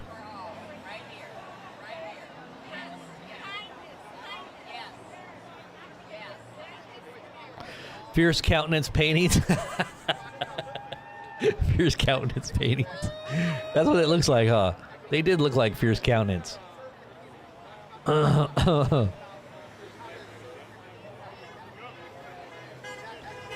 a termite? I know. Well, I'm going to have to get... Oh, you know what? I do have some tweezers right here. Isn't that amazing?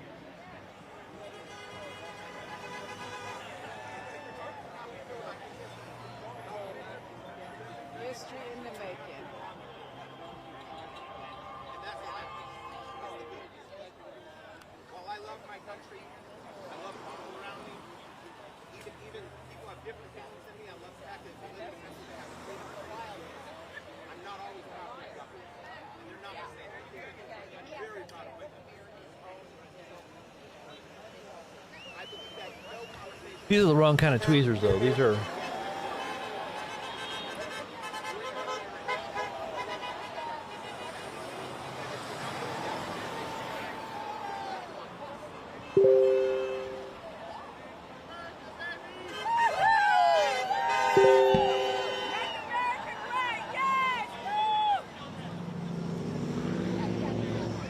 Okay, so the talks between Trump and Putin begin. So they are now beginning the talks. So what I'm going to do is I'm just going to take a little bit of a break.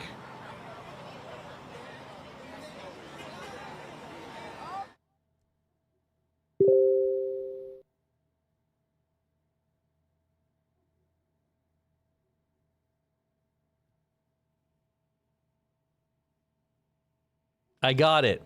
Oh wait, they're what is this? I got the splinter. Oh, great. Awesome. I always love it when my splinters come out. It feels so much better. Okay, so yeah, get a pit. I know I already dug it out. I got one of these.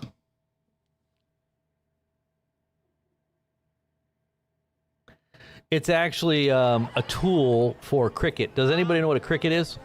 How many out there know what a cricket is? So is this. Cricket, cricket, cricket. That's what these are for. Anybody know what a cricket is? Cricket machine? It's an old cricket machine. A little cricket bug.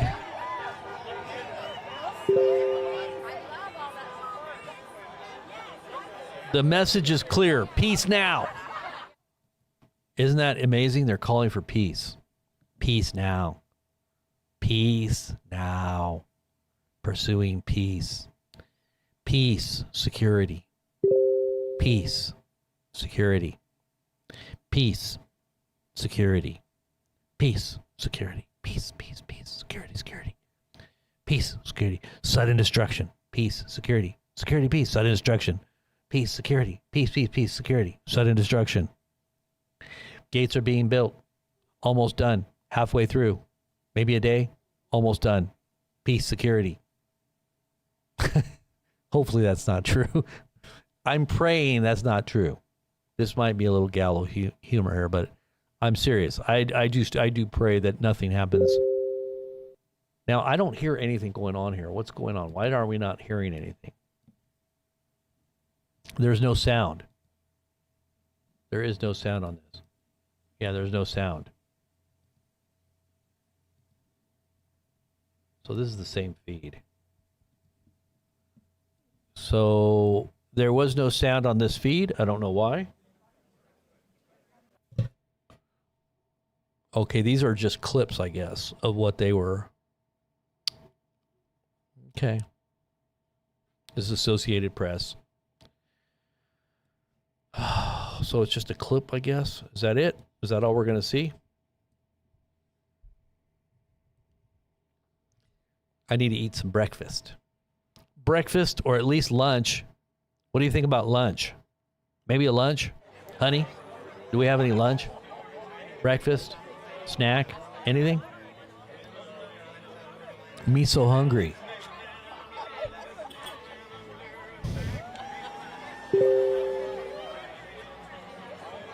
Me so hungry.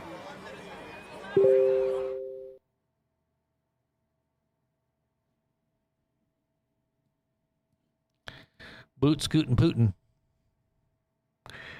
Yeah, there's no sound on any of them, I know. Why do I got a black screen now? All right, how about I just put that on there for right now? Okay, so we got black screens everywhere. Black screens everywhere. It's just black screen. What? You live? What? Come on. Thank you. Okay, here we go. There we go. So I guess they're getting ready to do like a live conference here. Is that what that is?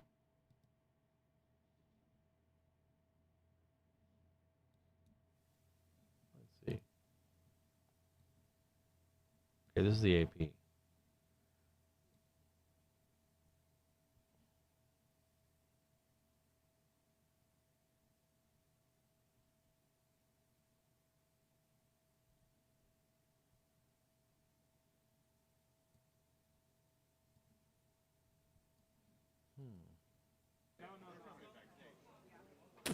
They did it again. This has got to be a rerun. So I guess the AP is just rerunning their,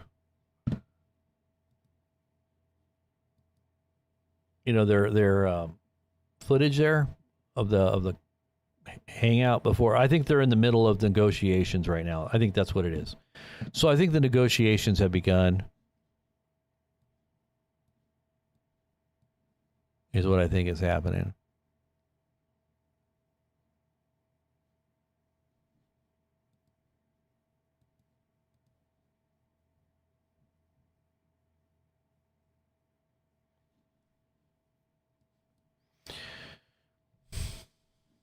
So we're just going to keep it on this feed to see what happens if they're going to put something else on or whatever.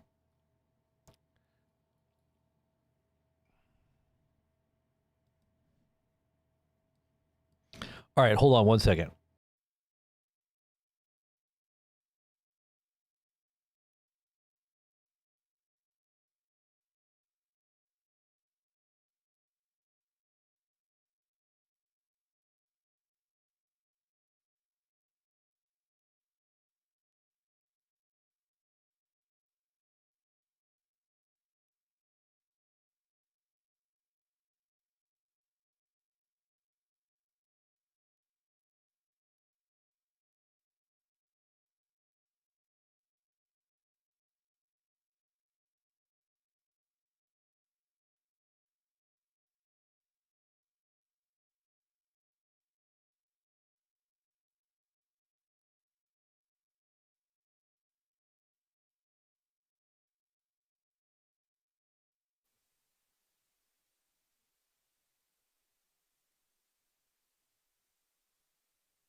Okay, so I'm sorry. I didn't have my mic on. So this is just basically a repeat. I'm sorry, I didn't have my mic on. AP is just playing a loop, I guess, while they're live here. I mean, they're showing different feeds here, but... Oh, anyways, I think I'm just going to keep this on, and I'm going to go eat really quick, okay? You guys, so just hang out, hang tight. I'm going to keep the feed rolling. Let me just put on here...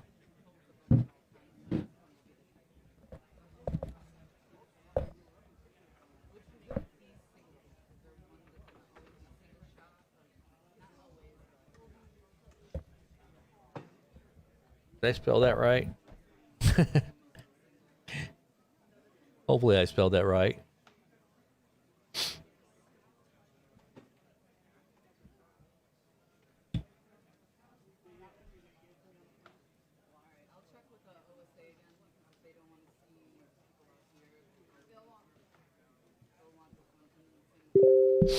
And then we'll put a scroll on it. How's that? We'll put a scroll. There we go. Let's scroll it across the screen. Make it look like we're doing something right. How's that? Does that look all right? You guys hang out with me? I'll be back. It won't be that long. Don't worry. Have no fear. I will return. And I'll be back in just a few, okay?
so I'll switch it to this one. It's going to, so it'll never always be wide. They're going to do tighter shots. I don't have a, but this one will always be staged.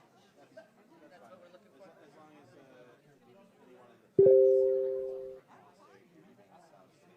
okay, they don't care about audience.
still messing with the camera.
check 1. Mic check 1, 2. Mic check 1, 2.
All right.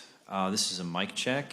Mic check. 1, 2. We're going to do a mic check as requested by some of the staff members. So, mic check 1, 2. This is President Trump's lectern. So, just giving a little mic check here, seeing how everything sounds. Yes, I'll continue to speak for a moment. And if Zach, if you would like to go ahead and say a few words. Yes, I'll be speaking from the Russian lectern right over here, doing some audio checks for our team in the back. Again, this is our perfect time to make sure if we do have any interpreters that are in the booth to kind of do everything. If not, from this podium would be the Russian president, and we would make sure that all the mults are at a good level right now. This is one of our last few checks that we will be conducting. We will try to get one more good one in here, especially with our interpreters, to make sure that everything is sounding great. All translation is going through the right channels.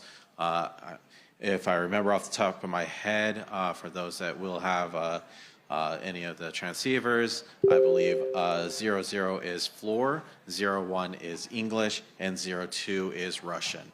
Correct. Yes.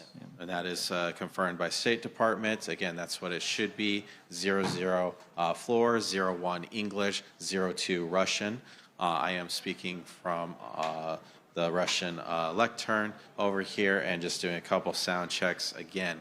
My team is just right off over to the side. I'll get a white balance too for all you great folks and everything, and enjoy standing up here. But again, over to my right side, your left side, my team is in that little alcove for audio and video and everything, and they can assist you if you guys are having some issues, and we can try to resolve it.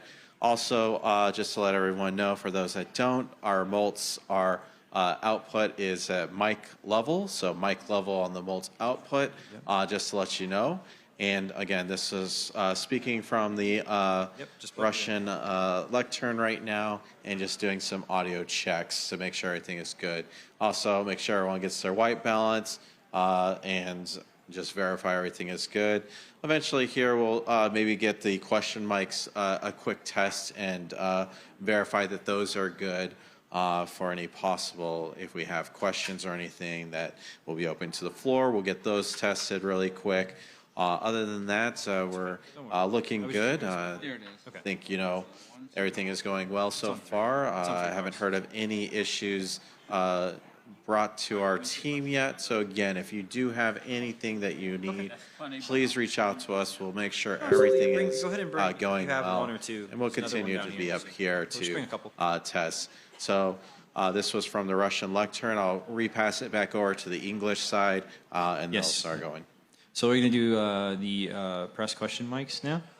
Test of the press question mics. Press question mic right here. Check 1, 2, 3.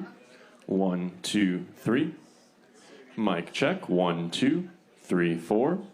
Mic check. Let's go ahead and cycle through all of them if you had a chance. 3, 4, 5.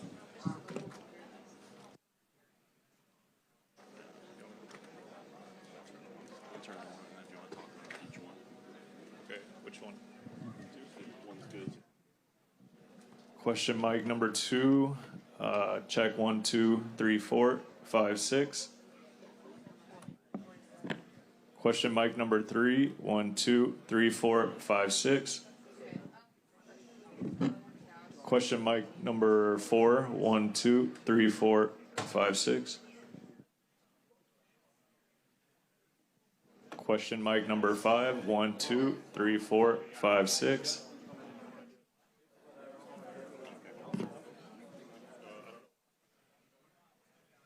Check 1, 2, 6.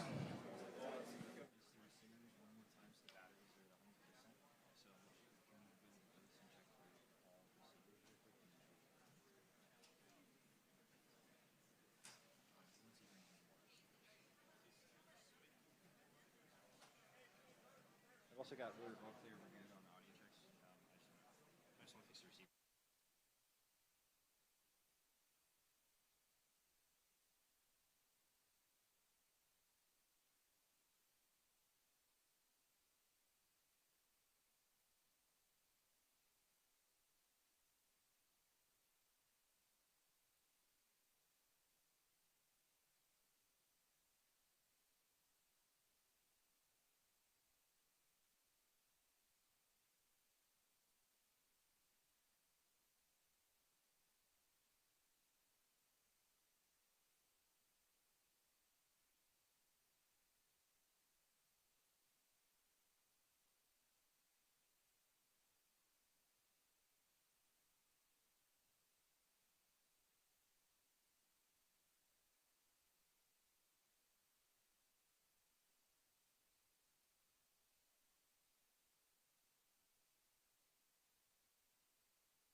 Check 1, 2.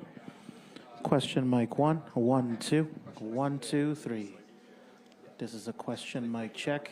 Q&A check 1, 2, 1, 2, 3. Q&A mic check 1, 2, 3. 1, 2, 3, 4, 5, 6. Q&A mic check. Q&A mic check 1, 2, 3, 4, 5, 6. This is a Q&A mic check. Yeah.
All right, so I'm just going to keep talking. We're going to do some Russian interpretation tests for folks. Yeah, you're going to hear the Russian translation in some of these headsets for those of you that are wanting to. Yeah, go ahead and go in the booth and go ahead and just start working on that. Meantime, I am going to get these headsets up and running.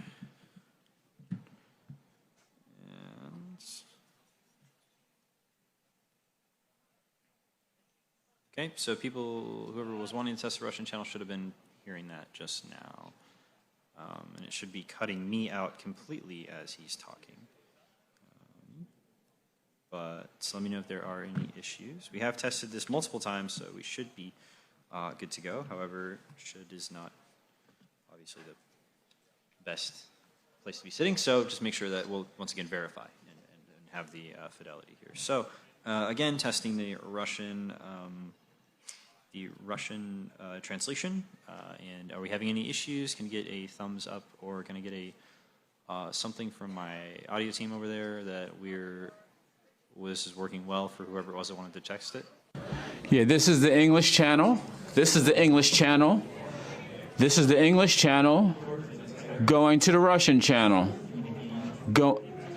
This is the English channel right now. This is the English channel. This is the English channel going to the Russian channel. So I should be able to hear it then, correct? So let me go ahead and take my radio out so you can hang on.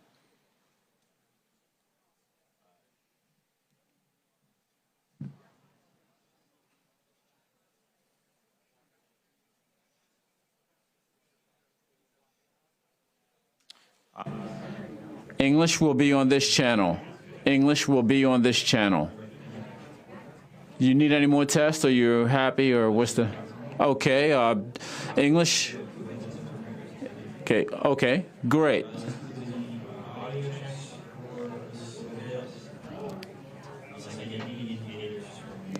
Of the press or anyone else that might need to hear anything, offering now. Otherwise, get a thumbs up just from anybody who's new. Okay. All right, cool. Go ahead and mute me, Avi. Good.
press. Mr. Putin, who are you? Thank you, press. Thank you, press. Thank you, press. Let's go. Thank you, press. Thank you, press. Thank you, press. Let's go. Come on, guys. Come on, guys. Let's go. Let's go. Thank you, press. Let's go. Thank you, press. Thank you, press. Thank you.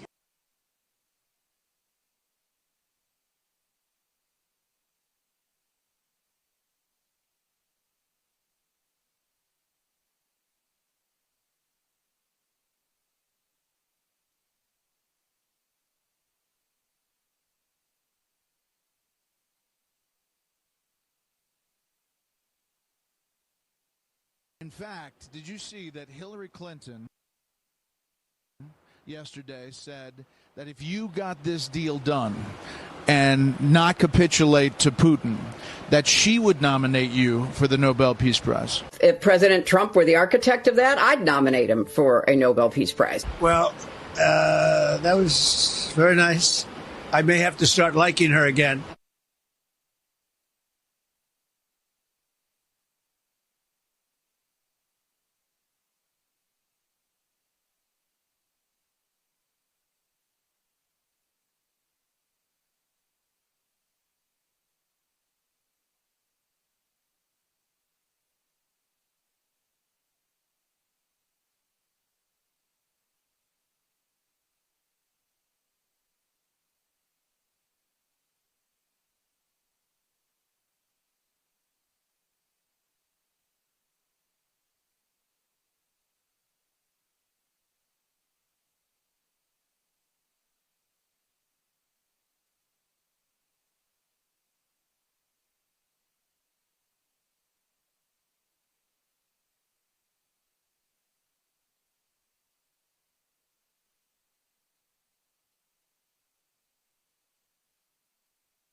All right, guys. Hey, wake up, everybody. It's me. I'm back. Hey, what's happening? All right, so I guess the conference is going to be this news conference between Trump and Putin is going to take place here any moment or any time, I should say. I don't know about any moment, but I'm guessing it's going to be within the next half hour. I know that there's going to be a lunch, a bilateral lunch, they called it, at about 5:30 p.m. East Coast time, if I'm not mistaken. Let me make sure. Okay, so Trump is scheduled to depart Anchorage at about 5:45 p.m. That would be Alaska time. And that means that, let's see, it would be 6:45. So it would be, okay, so 6:45, that would be 2:30, 3:30, 4:30, 5:30, 6:30. That's 4 hours from now. And the luncheon,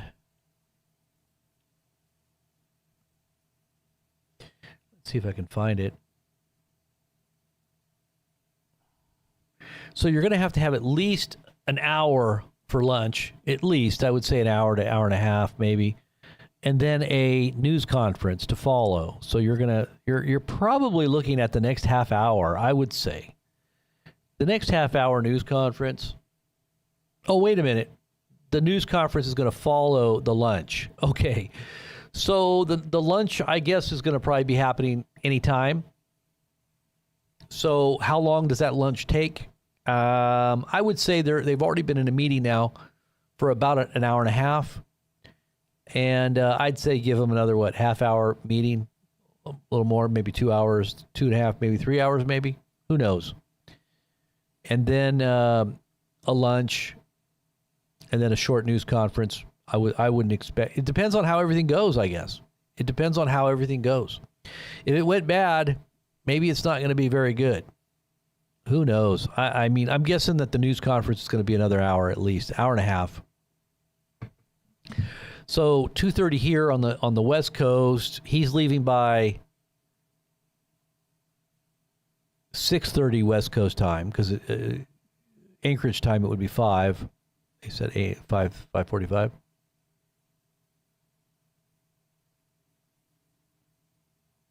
Yeah. So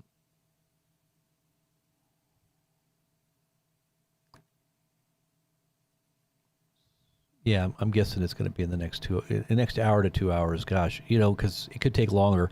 It all depends on how the meeting goes. So we could be sitting here for another hour, an hour and a half. I'm wondering if I should just keep this going or if I should just come back on. What do you guys think? Because I don't really have a whole lot to talk about right now, and I'm kind of doing some stuff in the background too.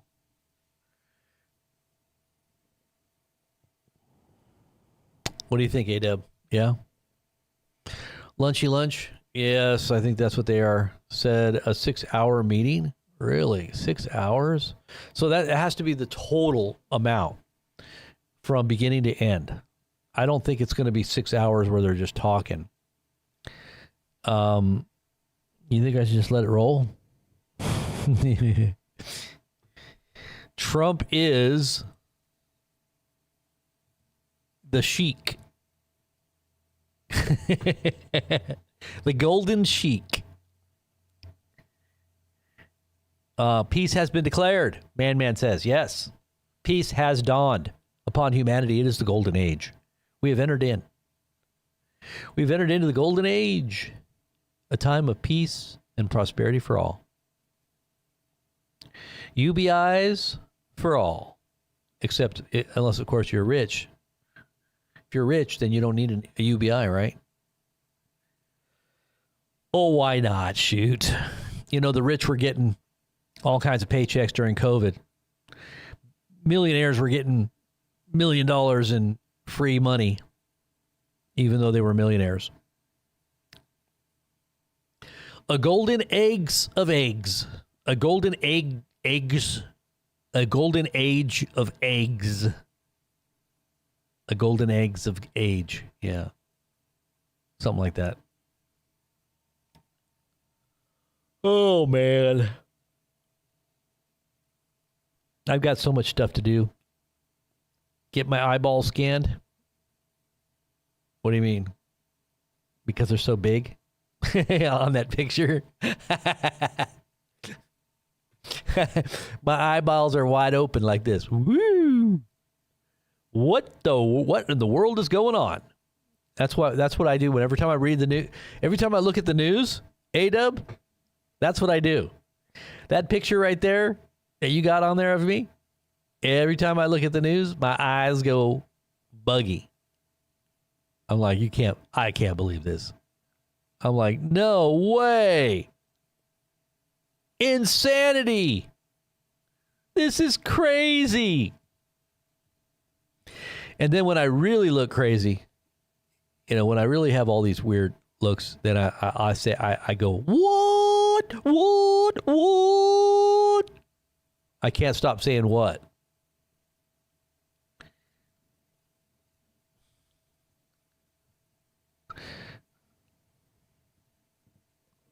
McDonald's. I'm sure they brought a mobile McDonald's trailer. They got those McDonald trailers that make McDonald food right there for President Trump, because he loves McDonald's, He can't be without his McDonald's. It's kind of like Kim Jong-un taking his toilet wherever he goes. He has a mobile toilet. Kim Jong-un has a mobile toilet. You know why? Because he doesn't want anybody messing with his anything that comes out. He doesn't want them messing with it. So he takes his toilet wherever he goes. That's true. That's a true story. Trump doesn't take the toilet wherever he goes. He just takes McDonald's wherever he goes.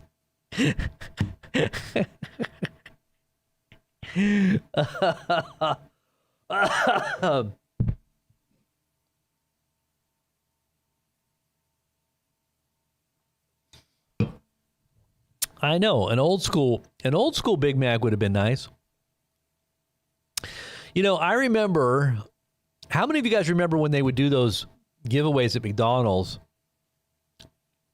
and you get the little tickets and you'd find a ticket that would say like a Big Mac for 25 cents, or you'd get a free Big Mac. I'd collect all those things, man. I'd have free Big Macs for weeks.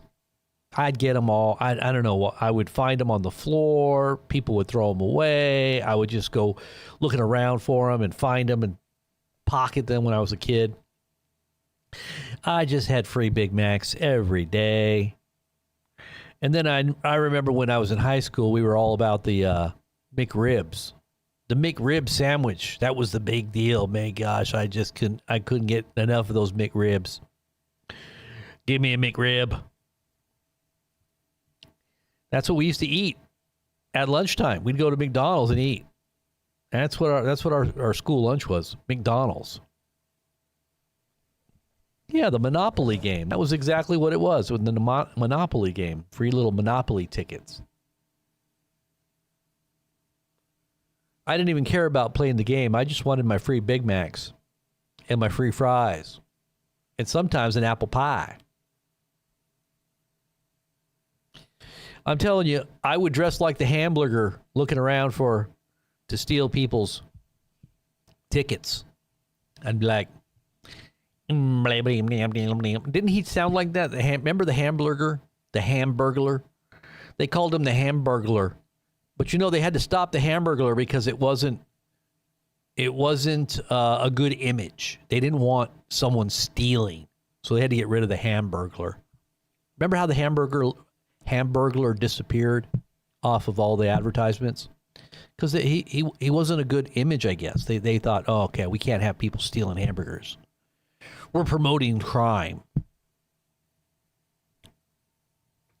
Yeah, bring back Jack. What the heck, man? Jack in the Box. Bring back the Jack. Remember how Jack in the Box disappeared And then they were like, okay, we were dumb. That was a stupid mistake. We got rid of Jack. We got to bring him back. And then they were giving out the free little jacks that you can put on the top of your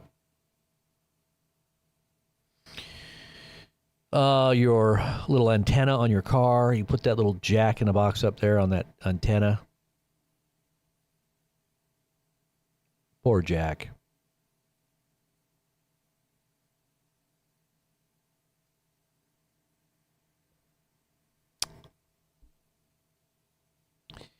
Those were the days, my friend.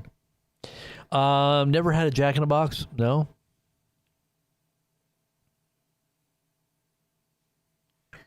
Now, the one that I liked, and I don't know, it's been around actually since I was a kid. You guys probably, most of you had never probably even had an In-N-Out burger. But In-N-Out burger started in Los Angeles, for anybody that didn't know. I think it was back in the 70s.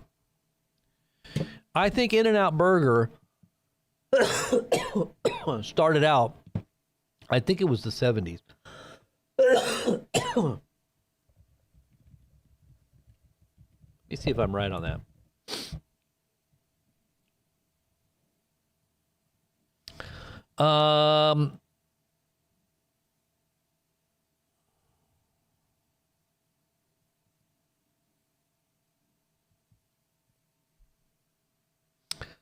Let's see. When did it start? I'm looking at the Wikipedia on this. In-N-Out burger. It's been around, what? 76 years? 1948? No way. All right, so In-N-Out burger started in 1948, October 27th.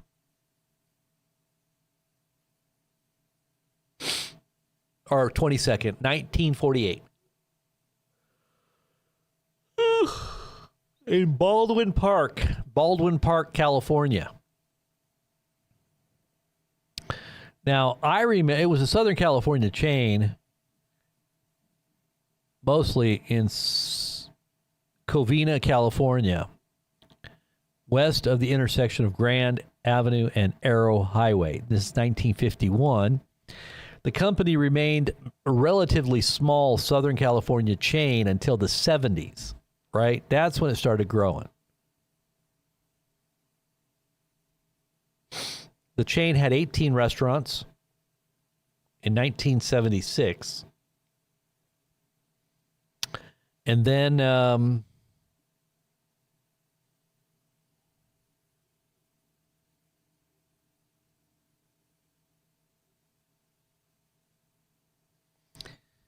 chain experienced a period of rapid growth from the late 70s. But see, I remember it back in the 70s when I was living in California. I remember eating In-N-Out burgers back in the 70s when I was younger. Yep. And then June 1988, it opened up its 50th location in 98 or in 88.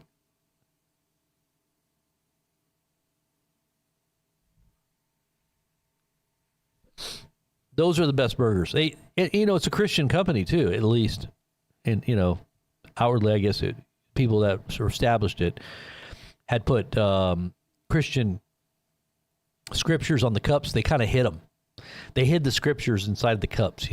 Right on the border, on the inside, you see a scripture. I think there was some on wrappers too. I know on the cups there was scriptures. And the people that owned it were Christians. And they make a good burger. It's not so bad.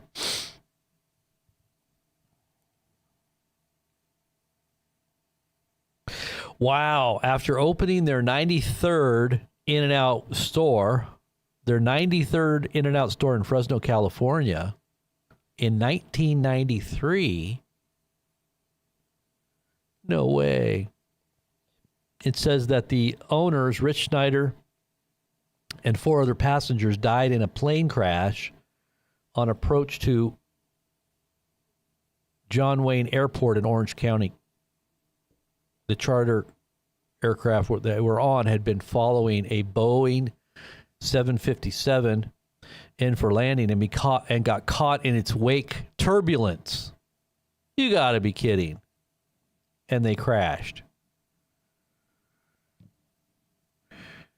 The crash investigation led to the Federal Aviation Administration's requirement for an adequate distance between heavy aircraft and following light aircraft to allow wake turbulence to diminish.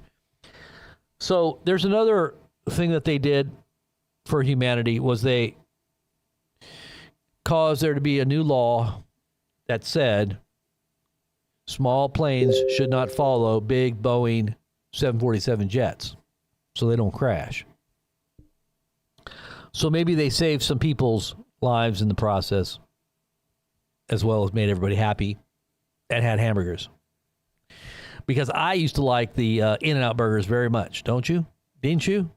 I mean, we don't have them where I'm at now, but we used to eat them back in the day. And they're made with like good meat, like organic. Everything's supposed to be organic. They cook their, somewhat organic, I guess, but they cook their fries, I think, in, if I'm not mistaken, they're real potatoes. They're not like fake potatoes. They're real potatoes, and they cook them, I think they cook them in lard, if I'm not mistaken. So, real potatoes.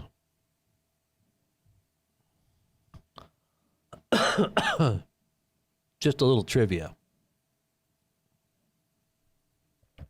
Let me see.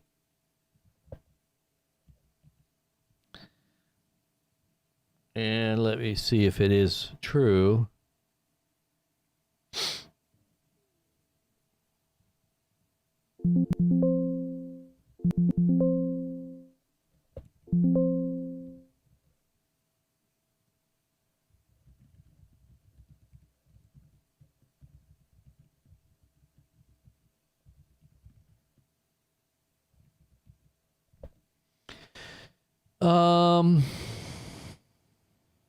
No, they use sunflower oil. Okay.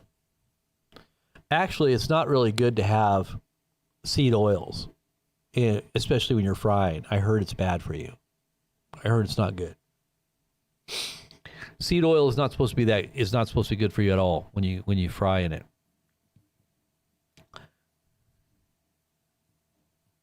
And by the way, McDonald's changing their frying methods for their fries.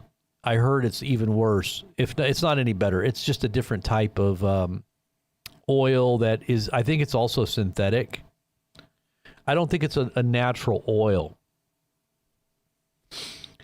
But it's not just the oil that kills you. It's the mush that they put in the fries. I don't know what they do to those fries, but they're supposedly things that are inside those. Anything that you get is processed, like those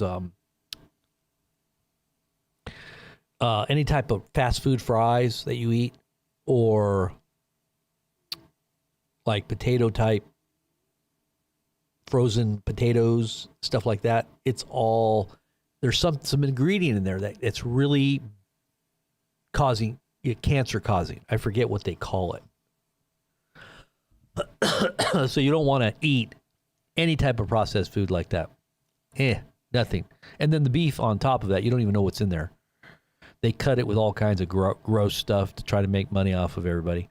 And then in the Taco Bell, like Taco Bell, their beef, you know what's inside their beef? Wood filler. Yeah, wood pulp. They actually put wood inside their beef to make it more filling. It's not harmful from what I understand, but you're eating wood.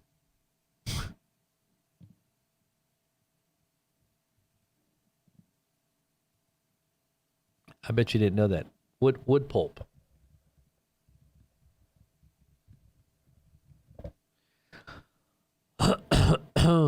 Yeah, it's called wood pulp. It says it's a common food additive used as a filler, thickener, an anti-caking agent. And it's used to add texture, fiber, and bulk to products like shredded cheese, bread, and even some fast food items.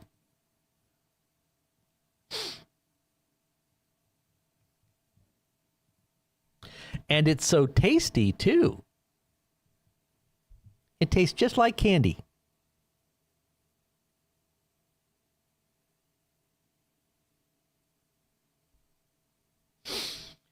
Oh, I got allergies right now.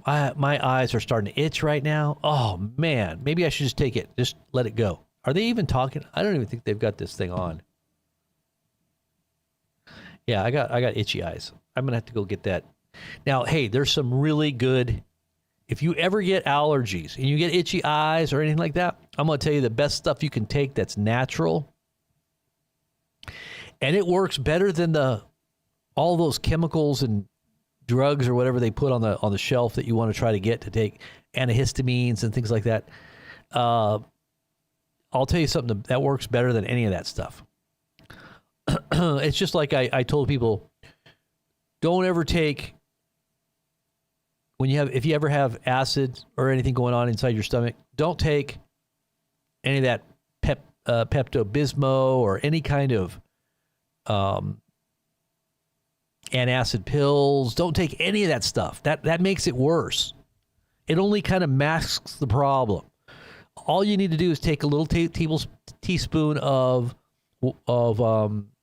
baking soda, put it in some water, stir it up, and just drink a couple of swigs. It'll go instantly away. Your acid will go instantly away. I don't even have problems with acid anymore. And I don't even have problems with acid indigestion or anything like that anymore. I used to. Not anymore. And that stuff helped really a lot. But getting back to the other remedy there was going to tell you was, the heck was it now I was telling you? Was it, what the heck was I telling you? I was going to tell you something, another remedy there.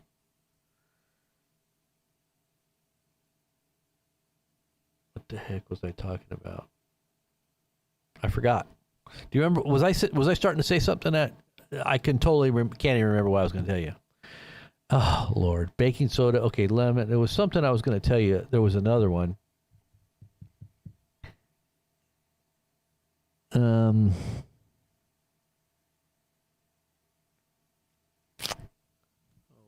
Itchy eyes. Okay, yeah.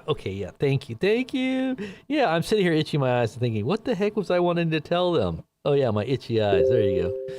So there's a natural product you can get, and it's called, you can go online and get it. It's called Kick Ass Allergy. Kick Ass. I know they have a bad name, but hey, they're kicking donkeys, I guess, because, but it's called Kick Ass Allergy. I think that's what they call it. Yeah. If you get any of that stuff works great. I'm telling you, and I'm not even getting paid to do this. I'm just telling you because it works so good. You take like a few squirts of that, maybe 5 squirts and a little bit of water. It kind of tastes a little funny. It's just, after a while, you kind of get used to it if you take it, if you have a lot of problems with allergies. And I'll take that stuff, and within about 5 minutes, my itchy eyes go away. If I take other stuff, it takes long, and then you get drowsy. You feel drowsy when you take that medicine that you get that's supposed to antihistamine type medicines. This stuff doesn't make you drowsy. It just goes into your blood. You drink it, just let it sit in your mouth for a little bit, and then swallow it.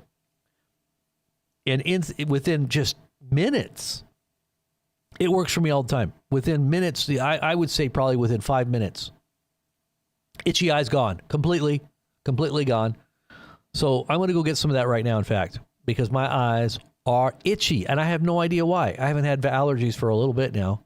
Usually I get allergies like right at the beginning of the year or right at the beginning of spring, and usually lasts for about 2 or 3, 4, 5 weeks, 3 weeks, 4 weeks, and then it goes away. There's no more problems after everything kind of blooms or whatever. But right now I got it again. I don't know why. So I'm going to go get some of that kick-ass allergy medicine. And that's what it's called, by the way. So here, I'll give you the link. If you ever want to get some, I'd say it's worth it. You might be able to find it cheaper on like Amazon or something like that. And just do a little search. But this is the actual website. This is their actual website, so you can buy it if you want. But like I said, it's the best and it's natural.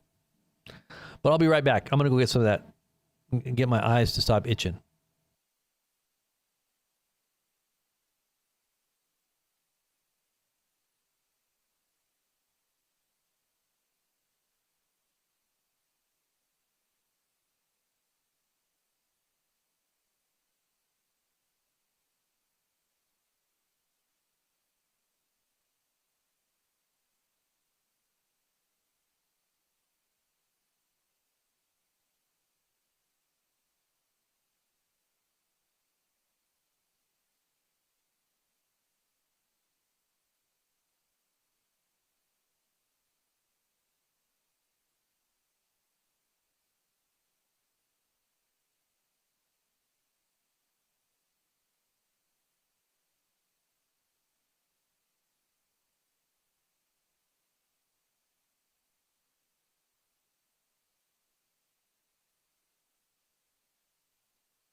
Yeah, I don't.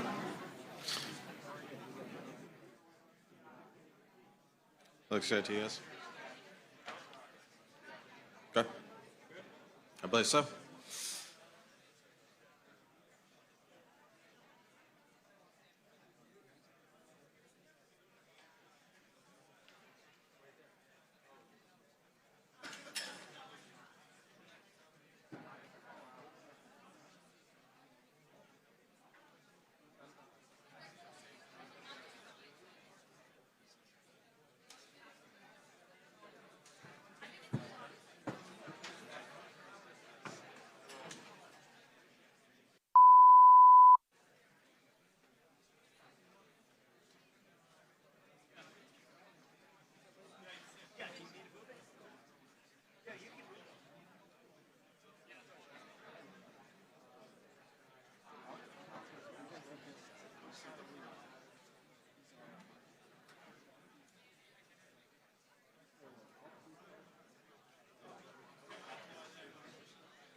Right now.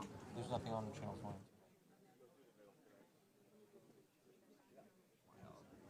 There's wild. This mic is open now.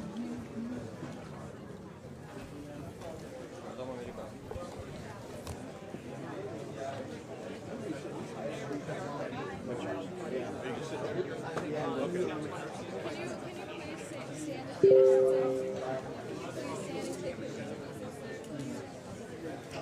I just stand behind you then? Yes, we just put that out so that we would hear something.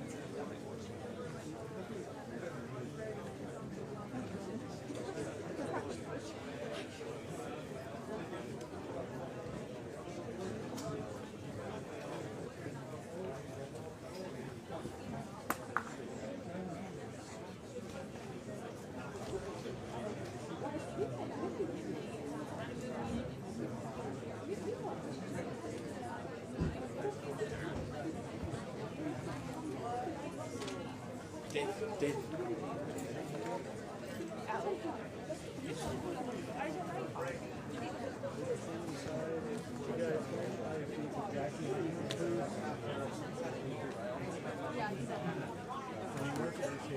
DC.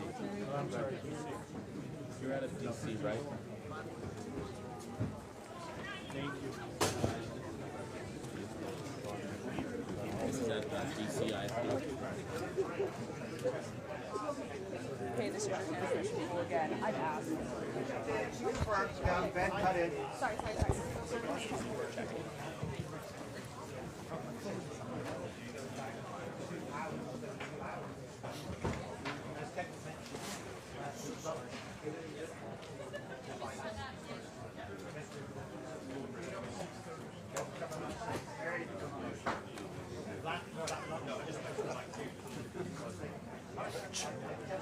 Lurch.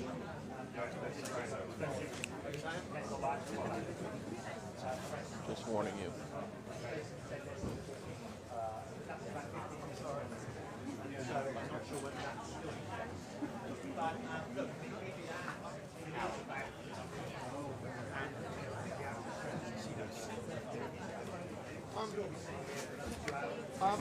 Well, it's okay. It's your choice. We can walk away.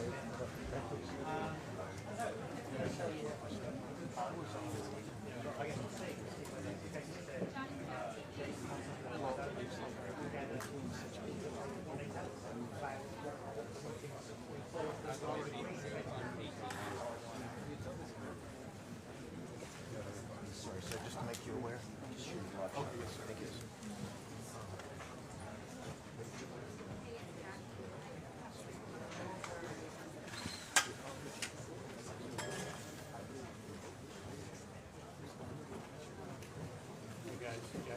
Техническая проверка. 121, 122, 123, 124, 125, 126.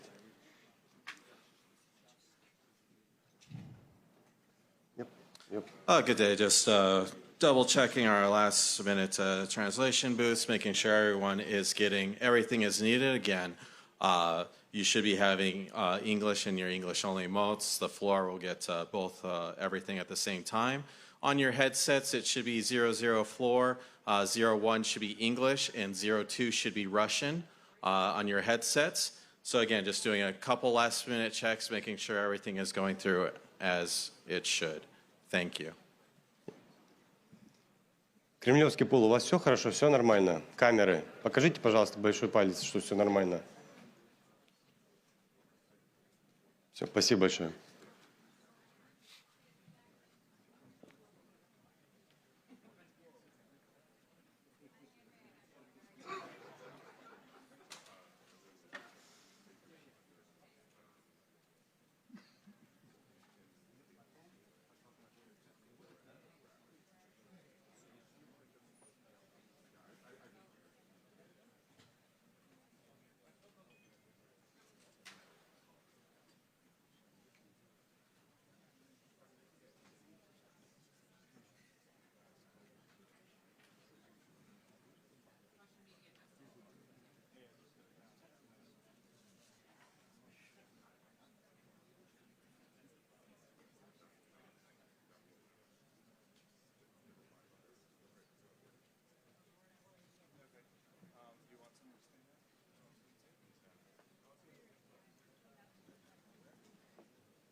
these three are. Keep running a train station blind.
Colville.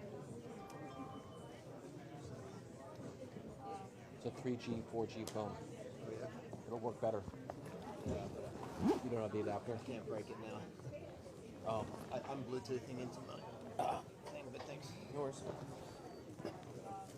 I usually do a USB-C hardwire. Does that work on USB-C? Mm-hmm. So do the new cell phones. Yeah, I do have that cable. I'm just in the middle of it now. Yeah, it's fine. The flip phones are they're older, but they don't take as much bandwidth.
No.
Watch your back, mister.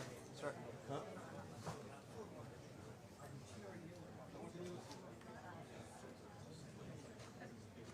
It's a losing fight.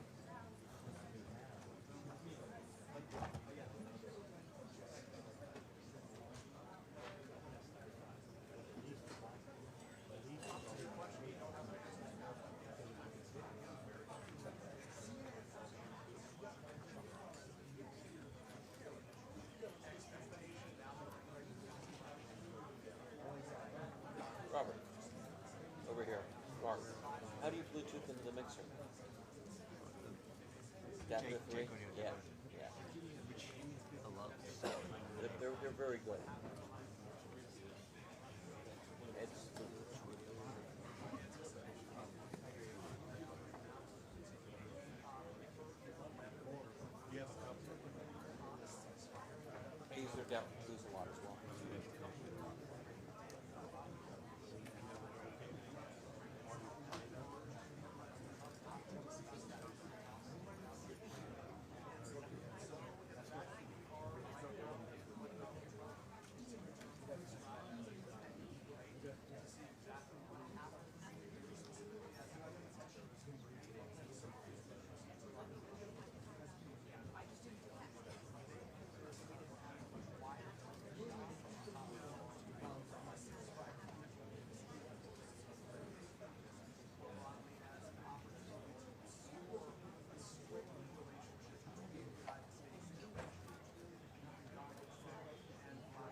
None of us are skinny enough to crawl under this. Okay, that's where the blue cable goes to. Sorry, repeat that. Oh, that wasn't what I thought.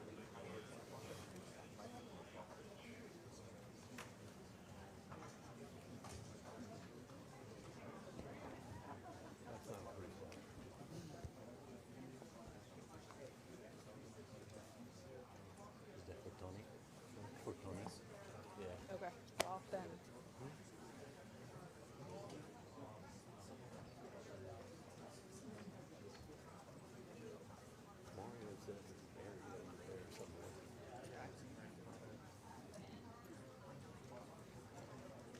I mean, I'll Gumby, but not that far.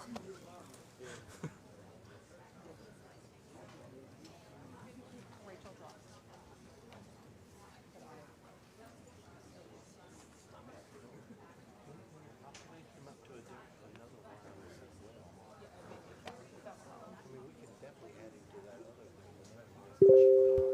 All right, so it must be getting closer.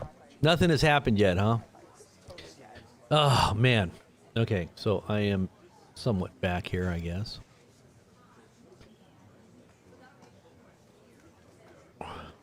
Man, oh.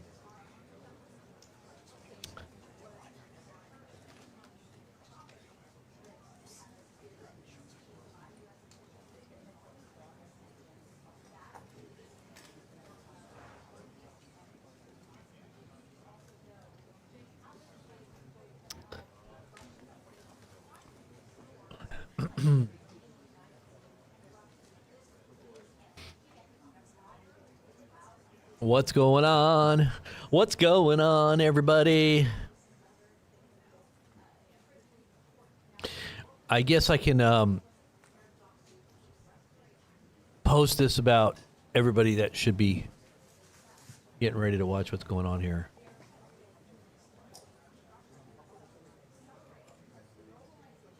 Let's see. I guess I got two of the same feeds here.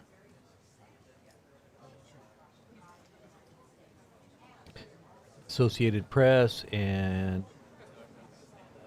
yeah, let's just leave this one on. Okay, so this ought to be really interesting. I'm going to go ahead and post the feed here, let everybody know that we're live here. Once you know, to watch the actual thing happen here. What is this?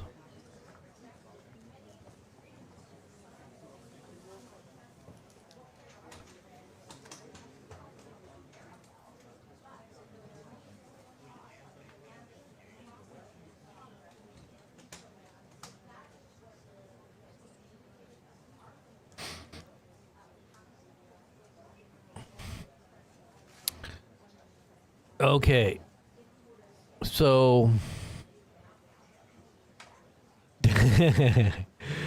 okay, so Putin gave Trump maps and historical materials proving the artificial nature of the formation of Ukraine. Reuters.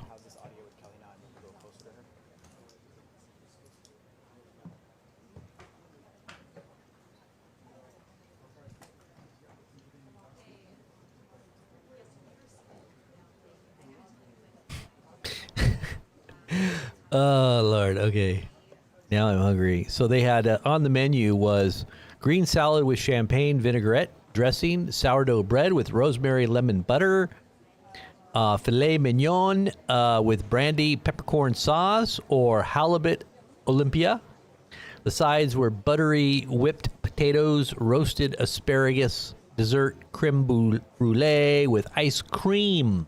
Ooh, sounds so yummy. Let's see if we can get this up here and running here. Trump says he's going to have to start liking Hillary Clinton once again because she said something nice about him. All you got to do is say something nice about Trump. Just flatter him a little bit. He'll be like, "Oh, I'm your friend." Not.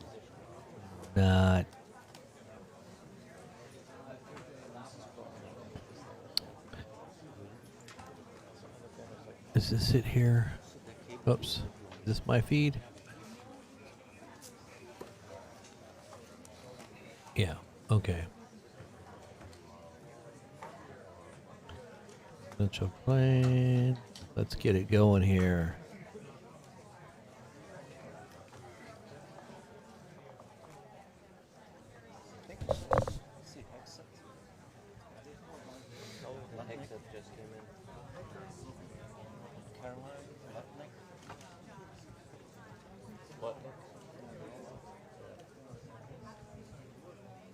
She may have to give up on this.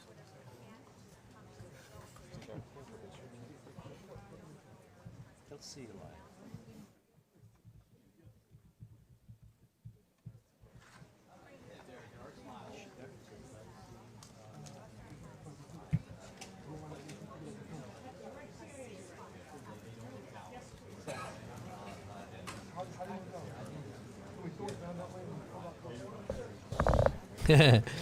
Okay, so I say I'm a body language expert.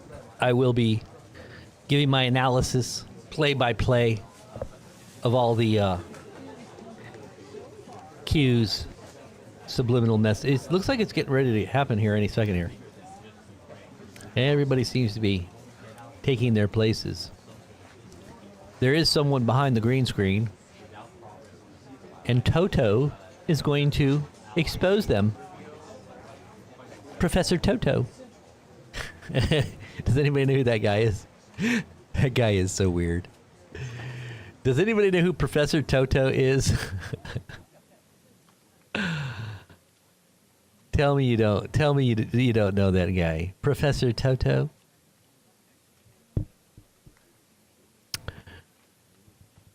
He's basically a pretty ultra-right, quote-unquote, pastor. He sounds like a complete charlatan, though. And I think he is, actually. If anybody knows who I'm talking about. He had a pretty a lot larger influence in the past, but Pete Hegseth, is he there? Do you see him? Okay, they're getting closer to this conference happening here. This ought to be interesting. I bet this is fake. Yeah, really.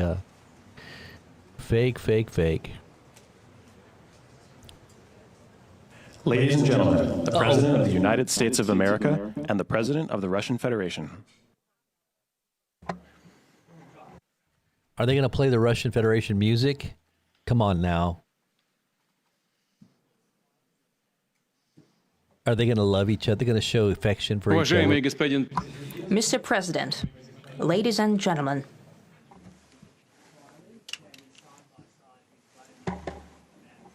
Уважаемый господин президент, дамы и господа, наши переговоры прошли в конструктивной и взаимоуважительной атмосфере.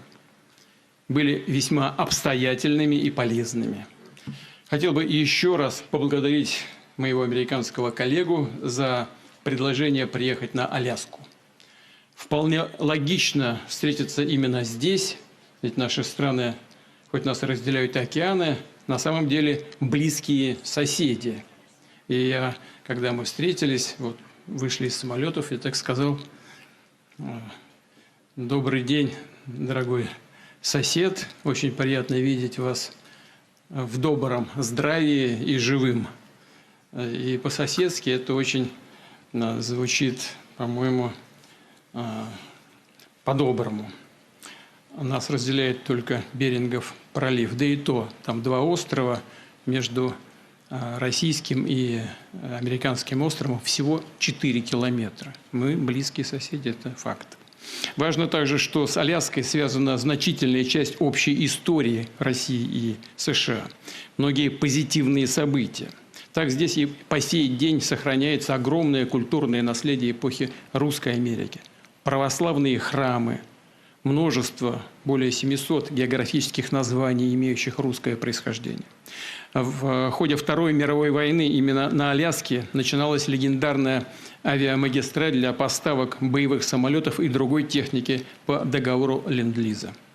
Это был опасный, сложный маршрут над громадными ледяными пространствами. Но летчики и специалисты двух стран делали все, чтобы приблизить победу. Рисковали, отдавали свои жизни для общей победы. Вот я сейчас только что был в городе Магадане в России. Там памятник стоит российским и американским летчикам.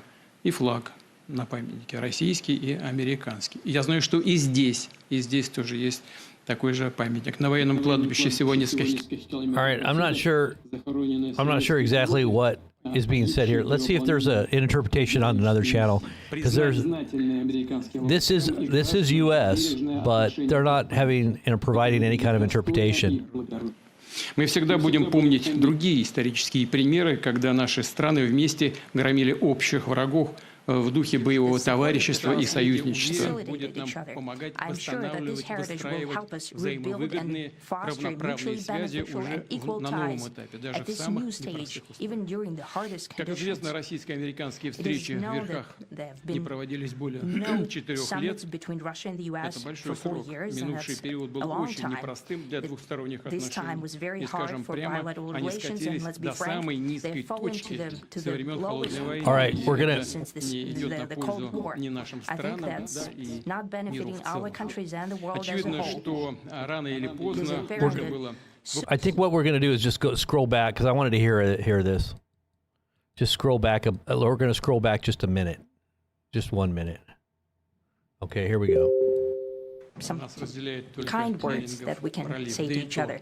We're separated by the Strait of Bering, though there are 2 islands only between the Russian island and the U.S. island. They're only 4 kilometers apart. We're close neighbors, and it's a fact. It's also important that Alaska has to do with our common heritage, common history between Russia and the U.S., and many positive events have to do with that territory.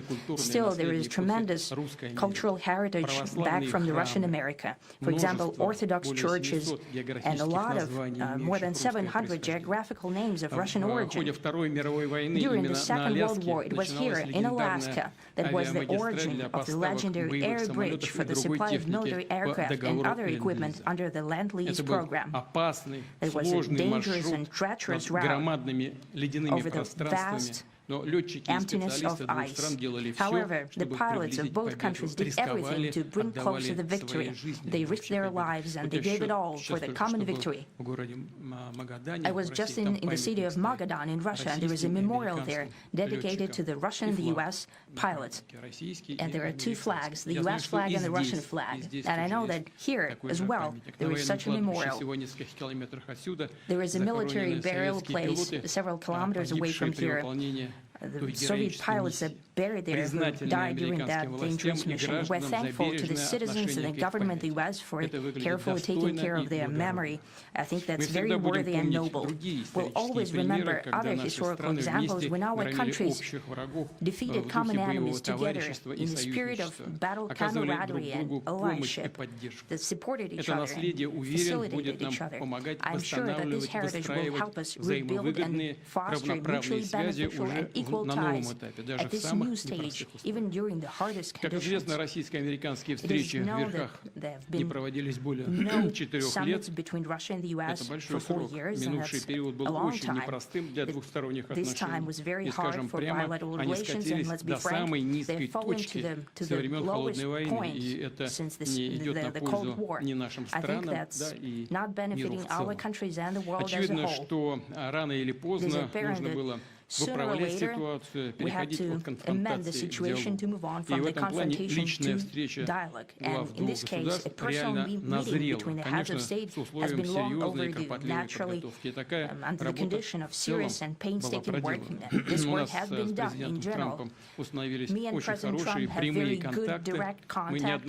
We've spoken multiple times. We spoke frankly on the phone. And special envoy of the President, Mr. Witkoff, traveled out to Russia several times. Our advisors and heads of foreign ministries kept in touch all the time. And you know fully well that one of the central issues was the situation around Ukraine. We see the strive of the administration and President Trump personally to help facilitate the resolution of the Ukrainian conflict, and his strive to get to the crux of the matter, to understand its history, is precious. As I've said, the situation in Ukraine has to do with fundamental threats to our security. Moreover, we've always considered the Ukrainian nation, and I've said it multiple times, a brotherly nation. However strange it may sound in these conditions, we have the same roots, and everything that's happening is a tragedy for us, a terrible wound. Therefore, the country is sincerely interested in putting an end to it. At the same time, we're convinced that in order to make the settlement lasting and long-term, we need to eliminate all the primary roots, the primary causes of that conflict, and we've said it multiple times, to consider all legitimate concerns of Russia and to reinstate a just balance of security in Europe and in the world on the whole. And I agree with President Trump, as he has said today, that naturally the security of Ukraine should be ensured as well. Naturally, we are prepared to work on that. I would like to hope that the agreement that we've reached together will help us bring closer that goal and will pave the path towards peace in Ukraine. We expect that Kiev and European capitals will perceive that constructively and that they won't throw a wrench in the works. They will not make any attempts to use some backroom dealings to conduct provocations to torpedo the nascent progress.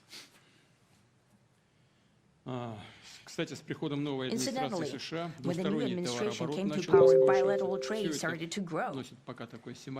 It's still very symbolic. Still, we have a growth of 20%. As I've said, we have a lot of dimensions for joint work. It is clear that the U.S. and Russian investment and business cooperation has tremendous potential.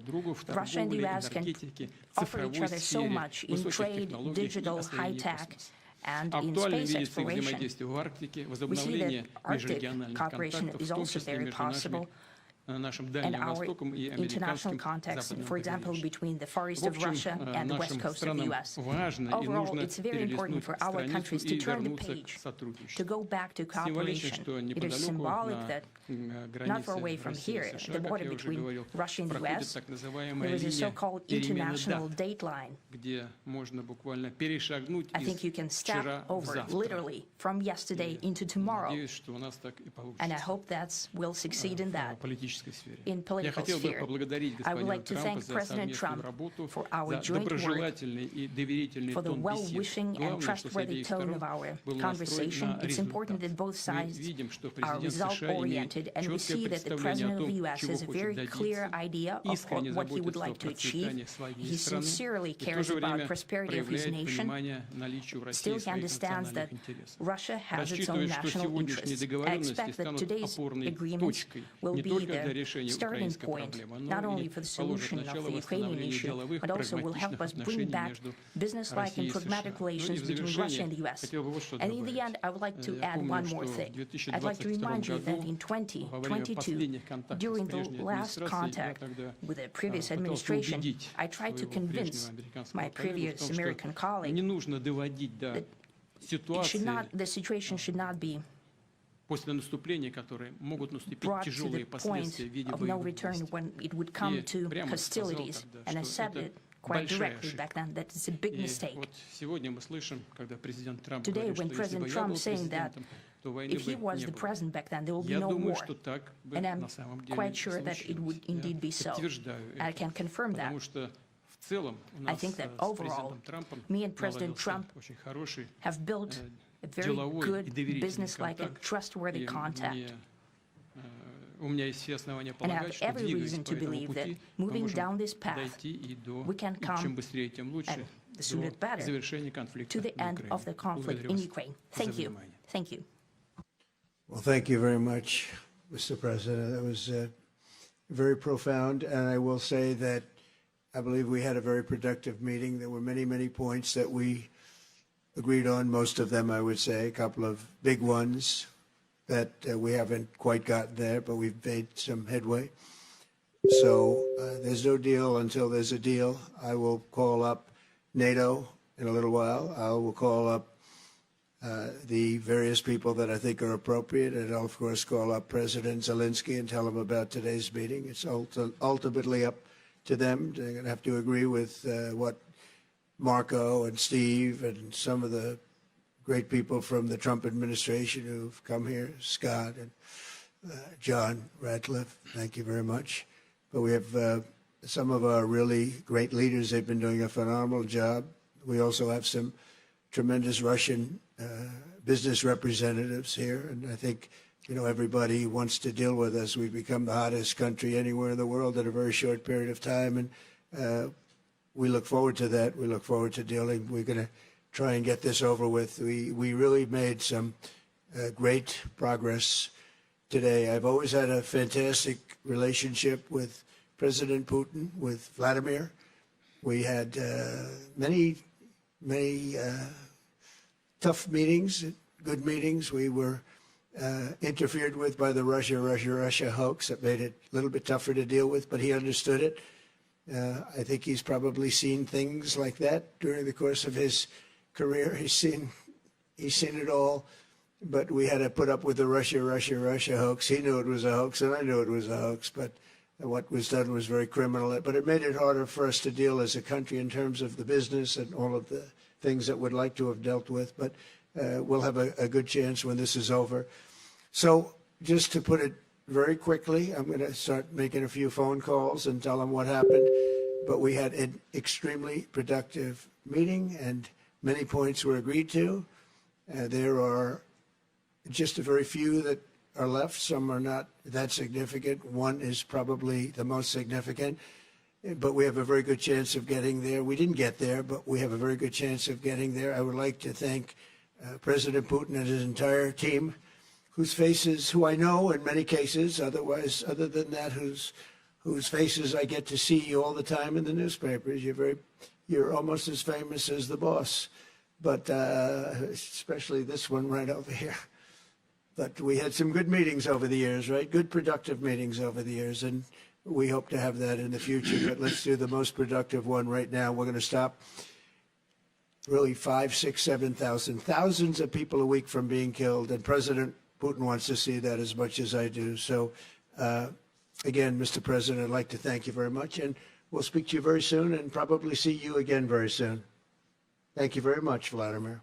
Next time in Moscow. Oh, that's an interesting one. I don't know. I'll get a little heat on that one, but I could see it possibly happening. Thank you very much, Vladimir. And thank you all. Thank you. Thank you. Thank you so much.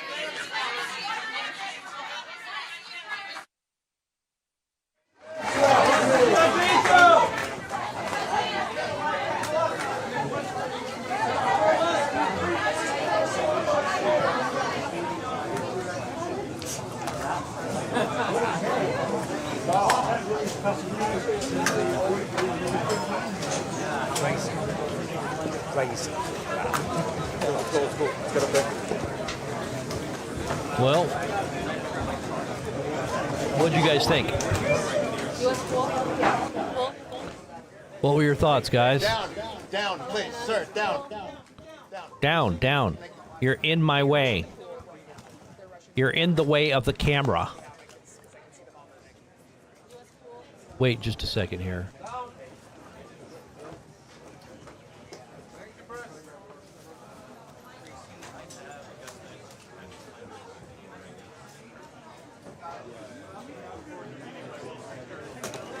Wait, Blazing Press has something he wants to say. Hold on, everybody.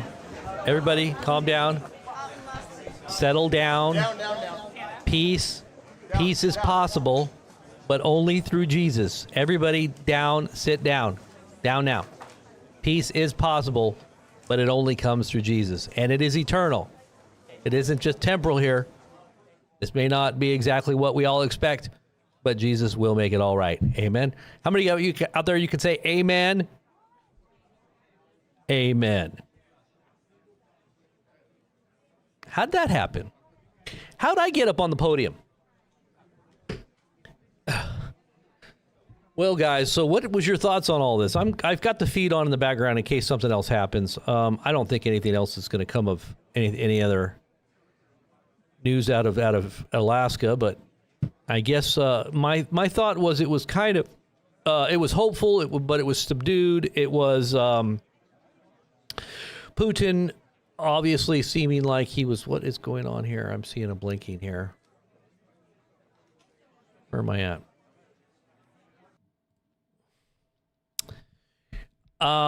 My sense was that,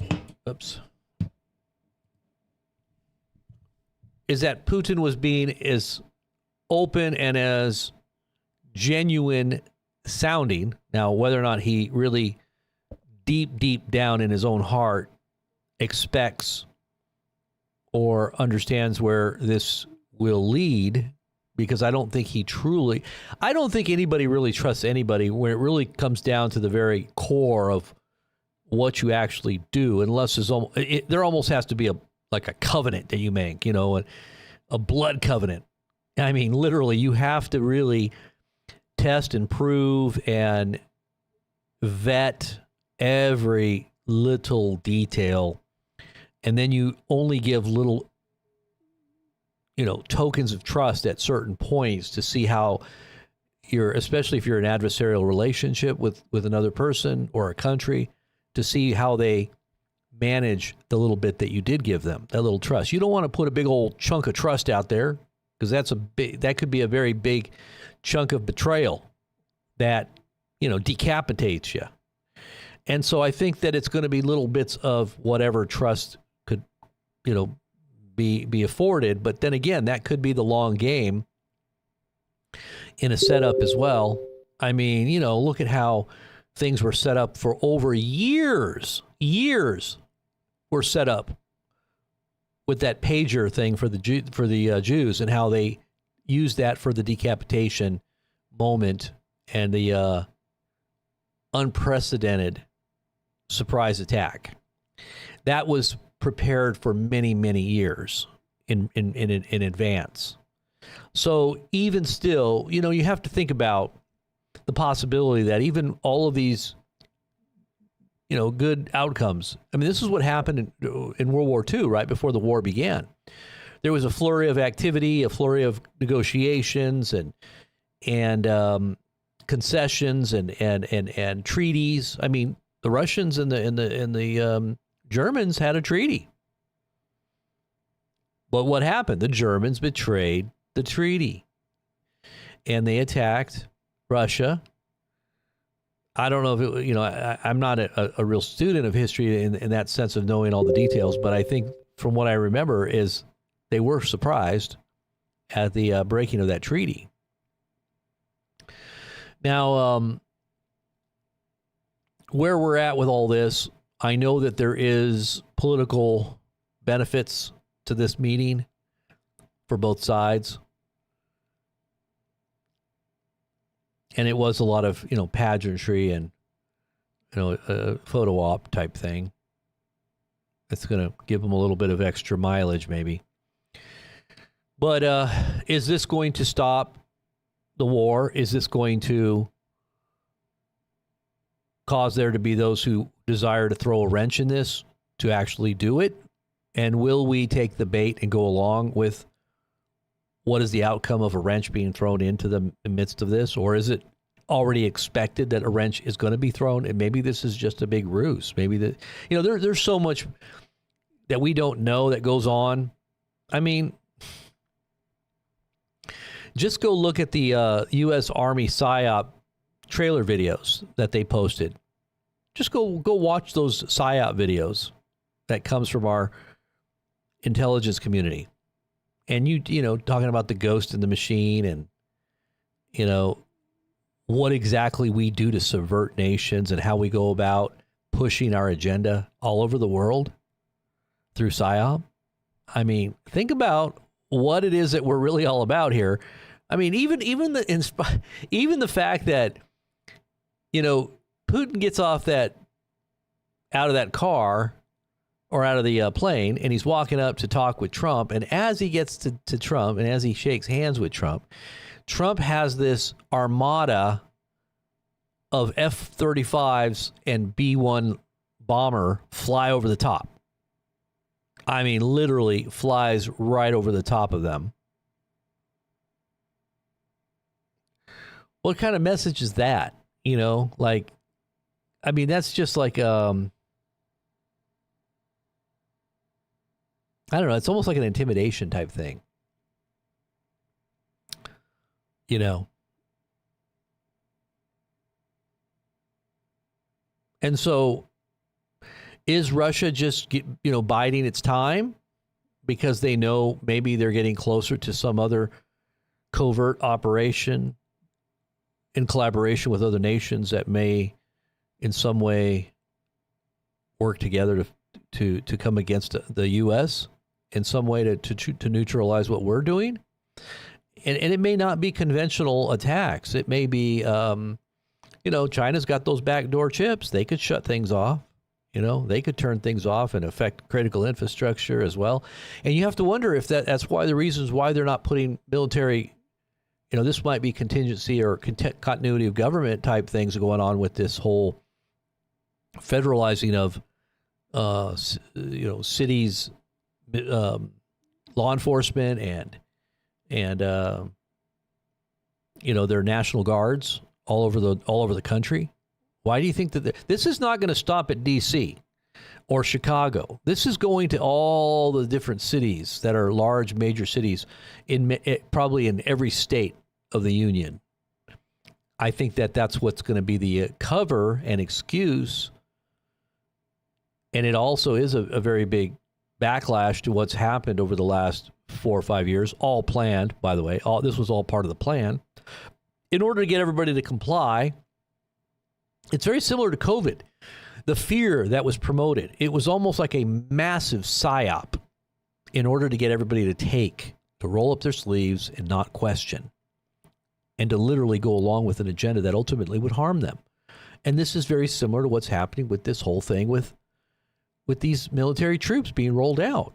It's a backlash from the last 4 or 5 years of chaos that they purposely initiated.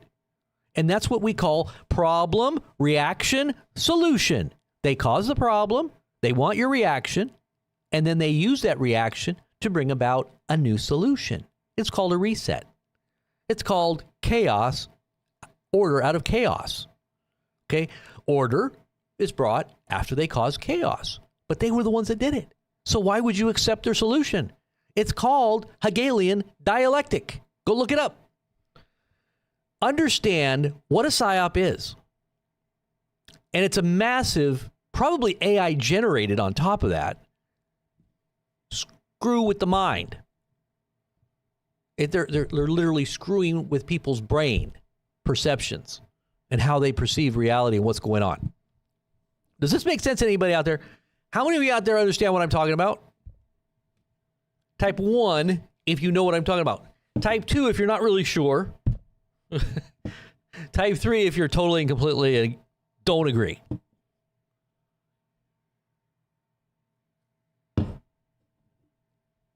Sugar-free, by the way. These are stevias. I love these things. I hope stevia is not going to kill me, because stevia is a natural sweetener. I hope there's nothing deadly in these things, because I drink these.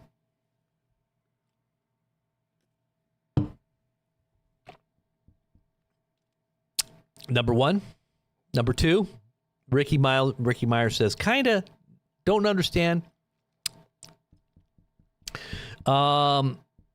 We got two number 1s in the house.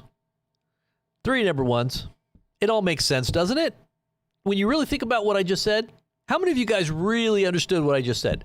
How many of you guys really weren't listening, but you kind of thought it sounded good? Have you ever done that? You kind of half-heartedly listen, and you're thinking, "Wow, it does sounds like they believe what they're saying. It sounds like they know what they're talking about, but I don't get it." But you're gonna have to go back in the rewind. You're gonna have to go back in the rewind and listen to it again. Stevia is bad. Regular sugar is healthy. What? Stevia? It can't be bad. They say stevia is good for you. It's not real sugar, and sugar is not really good for you anyway. Stevia is natural. It's a plant-based sweetener. It's not one of those bad sweeteners. I know there's a bunch of bad, produced sweeteners that are bad. I don't think stevia is bad for you, is it? Stevia can kill gut bacteria? Really? Are you serious? You got to be kidding me. I got to look that up. But I do take probiotic yogurts and stuff. We make it. So hopefully that helped. My goodness. You got to be kidding. Stevia can kill gut bacteria. Serious?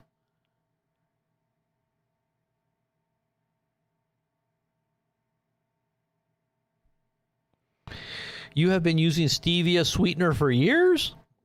Sugar is plant-based from sugar cane. Well, I know. I know sugar is a sugar-based cane.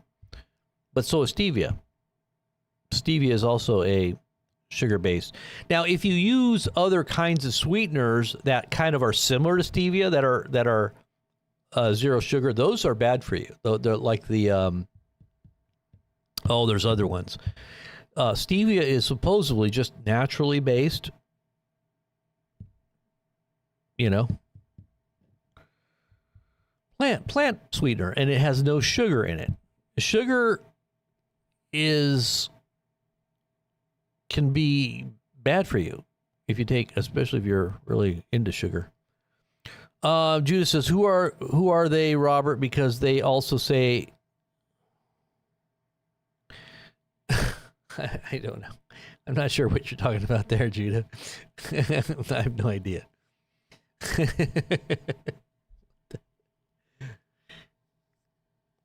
You're saccharin. Yeah, a saccharin is not good. You drink saccharin, what is happening to my camera? Get back to normal. Okay, there you go. I heard saccharin is really deadly. Now, is saccharin not good for you? Saccharin, you're not supposed to drink saccharin. You don't want to drink saccharin. Adrian, hello, Eternal Adrian Blazer. Good job, my friend. Supporting the cause. Like a trooper. One of the armies of the Lord. Amen. What's the worst? Yeah, saccharin is the worst. Stevia is usually mixed with... Really? Are you serious? What is erythritol? I have no idea what that is.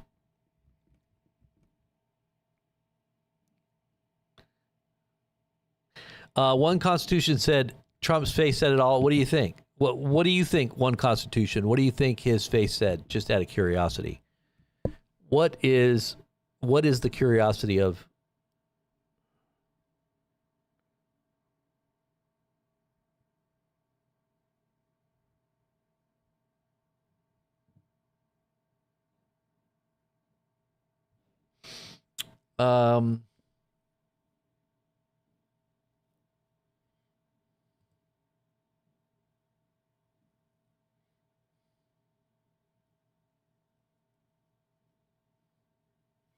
So they're saying ether. Really? They use that in...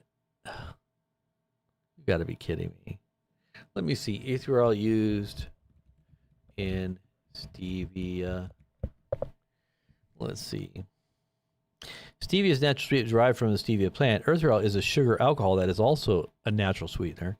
Stevia on its own can have a slightly bitter taste, so erythritol is sometimes added to improve the flavor and texture. Okay. So that makes sense. So there is some stevias that, some brands of stevia, such as Splenda. Okay, so Splenda is not good. Okay, so I'm not going to use Splenda. Does this thing have, what kind of stevia is in here?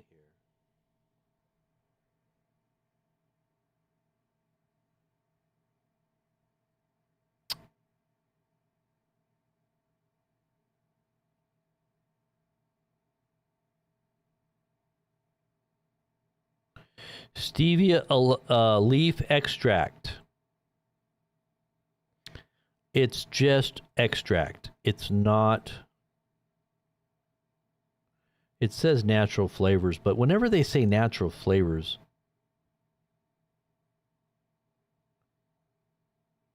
you got to wonder what the natural flavors are. Jeez. Like I said, you can't trust anything nowadays. I'm telling you. Oh, Lord. We are living in such a toxic environment. Everything is toxic. You just don't even know. I mean, they just add so much crap to our food. No, no, no.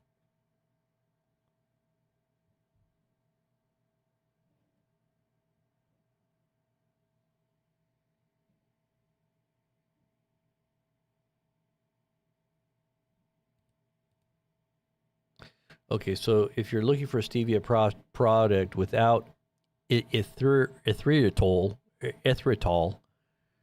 you can use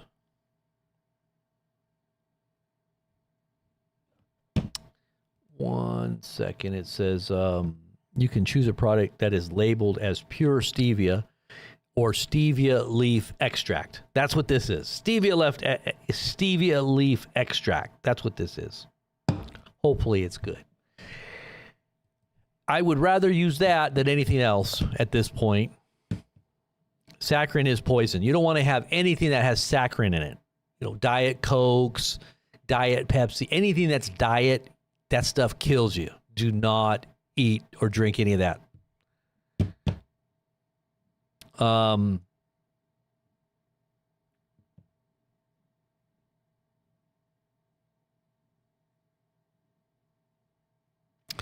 Dmitry said that sanctions would have no effect on Russia. Right.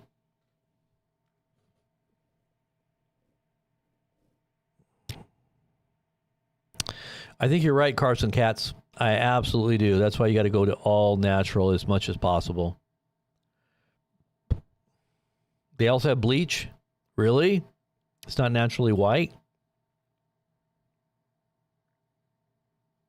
Aspartame is very bad for you too. You don't want to have anything that aspartame in it. Nothing with aspartame. Do not use aspartame. Natural stevia from the plant, huh? What happened? I'm buffering here? What the heck is going on here? Am I buffering?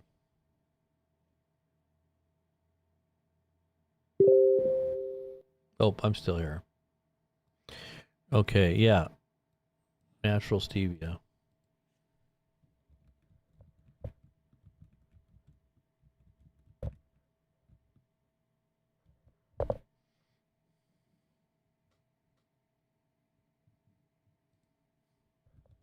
Can you even buy natural stevia? I guess you can grow it. That's what I should be doing, is growing stevia. Shoot. Where can I get some stevia from? Live stevia plants? Is it a perennial?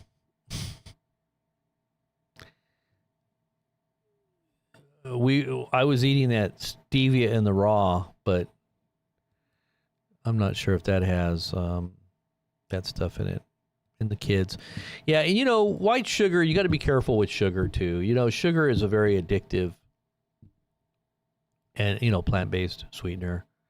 You just got to try to limit to a very small amount of sugar as much as possible if you can even get it out of your diet. But it's, it's hard especially if you got kids, kids like sugars and sweeteners and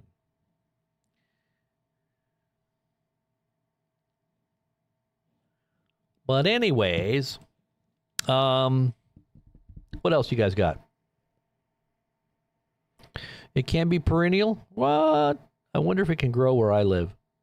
Tar is used as a yellow dye. Ugh, that's terrible. I know. We'll see if Ukraine gets hammered tonight. Yep, the Watchman, you're absolutely right. We'll see. I guess we'll see what happens. No, I heard agave is not as good. I mean, it does something to your blood sugar too. If you're trying to watch your blood sugar, agave is not good for your blood sugar. This is for people that want to make sure that they're, balancing out if they're having problems with too much sugar, say diabetics. I'm not saying I am, but I'm just saying I just want to cut sugar as much as possible out of my diet.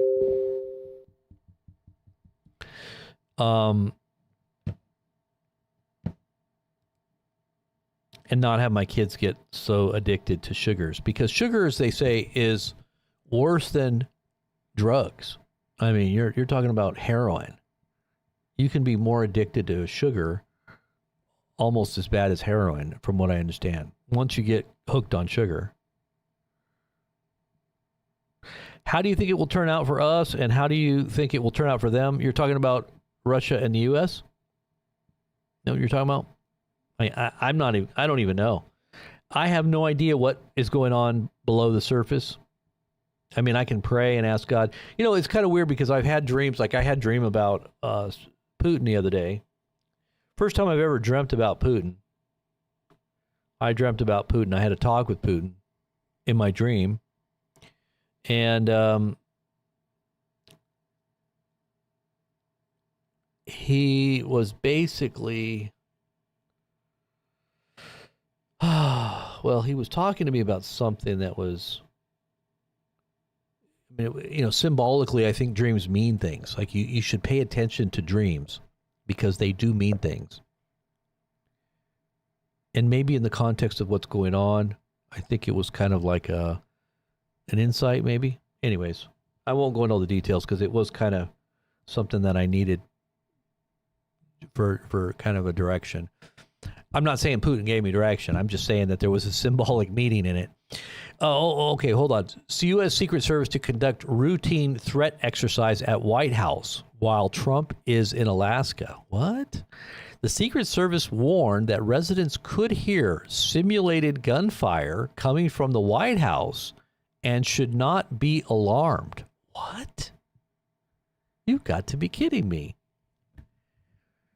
That is something that's happening right now. What in the world is that? I'm going to post that right there on Telegram. That's absolutely crazy. So Trump said there may be many, many points that we agree on. There is no deal until there's a deal. I will call up NATO. I'll of course call up Zelensky and tell him about today's meeting. We really made some great progress. Okay. We all heard that. President Trump says, I'm going to start making a few phone calls and tell them what happened, but we had an extremely productive meeting and many points were agreed to. There are just a very few that are left.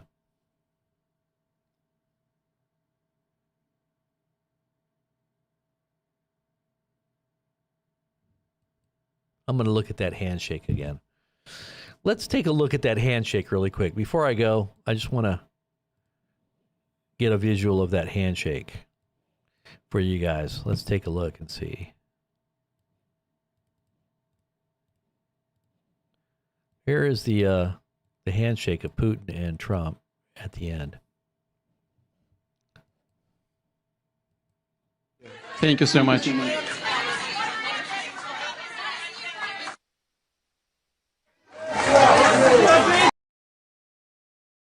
Thank you so much.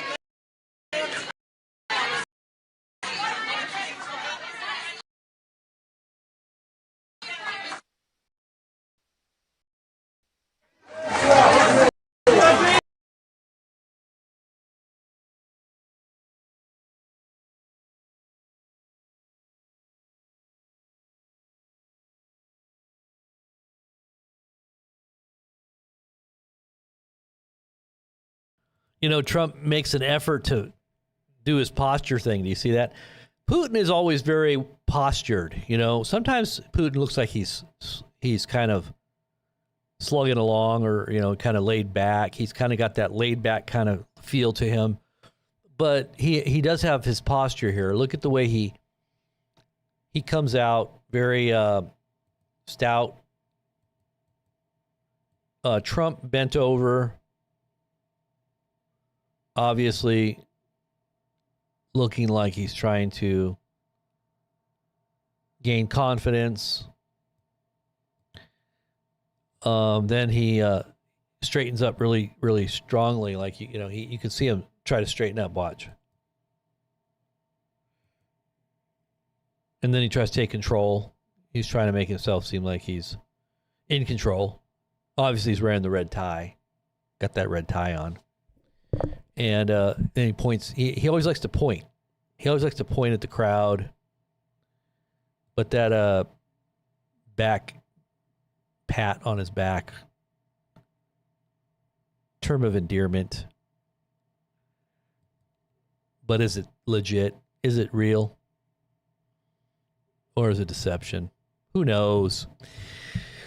We will find out very soon, I'm sure, where all this goes. Hopefully there's not any major escalations, because it'd be interesting to see. Because, you know, Trump played both sides pretty hard. You know, he played the Russia card against Zelensky. Don't know if that was all showmanship or theater, because he ultimately turned back around and started giving him all kinds of money and weapons. So he was obviously upset at Trump or at Putin. Then he comes back around now. I think it's because the war isn't going too well. And our interests in Ukraine are pretty large. We have a large interest.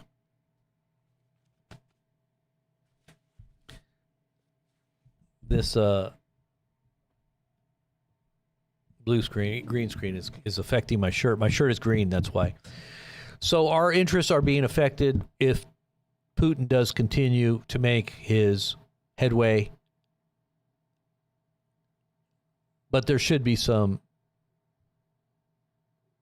concessions on Ukraine's part at this point, I think. You know, at least that's what I would. If there was a way to peace via concession, otherwise there's just going to be more war, more death, and the Russians are going to roll over everything there, or there's going to be World War III, because the NATO countries, the U.S., Europe won't let that continue, and I think Russia knows that. But I don't think they're just going to back out and pretend like, you know, nothing happened. It's just there's got to be some give and take in there somewhere. I guess we're going to find out. But anyways, guys, I wanted to say God bless and good hanging out with you. All right, guys, God bless you. And I will probably come back for some updates on Telegram. And who knows, we might do another live stream if something else pops off. But stay tuned.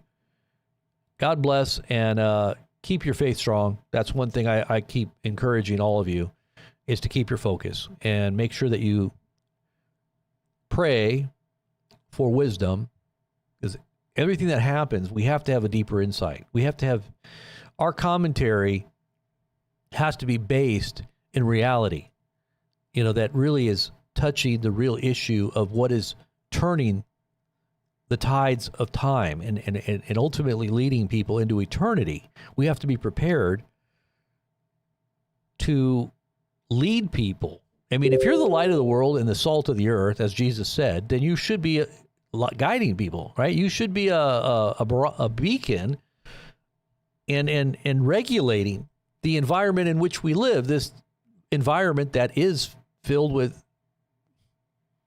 chaos. We should be a regulating influence to bring about some stability and some sense of what real peace is. And it's not just peace in this world, because there's never going to be peace in this world. I don't care how much they try to sing Kumbaya and tickle each other's emotions and feelings. Everybody has competing interests, very highly deceptive levels, especially at the top. You can never believe or trust what someone says. You know, that saying, believe half of what you, believe nothing of what you hear and half of what you see. And, that's kind of where I think we're at with the world. But I think it's a good illustration and a children's story that you might want to check out and listen to. You can find it on YouTube. I think it's called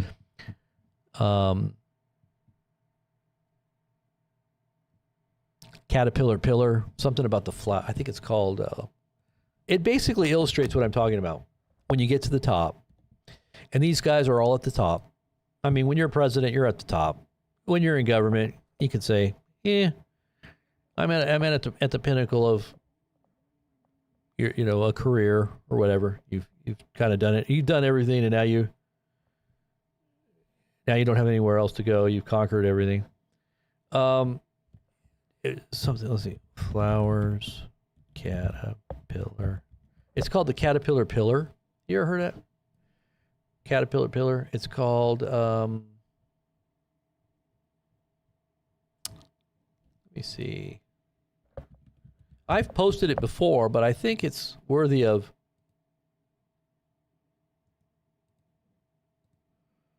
a view from you. And you can also share it with your kids.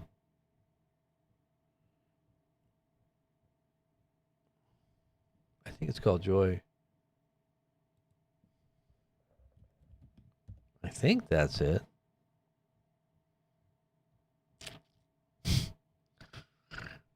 And now I'm not going to be able to find it. Something for the flowers. Why can't I find it?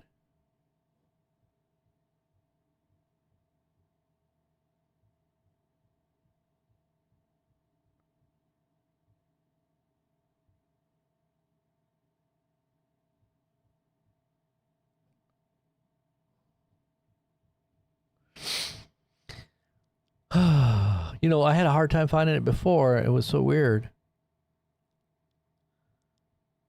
Anybody know what I'm talking about here?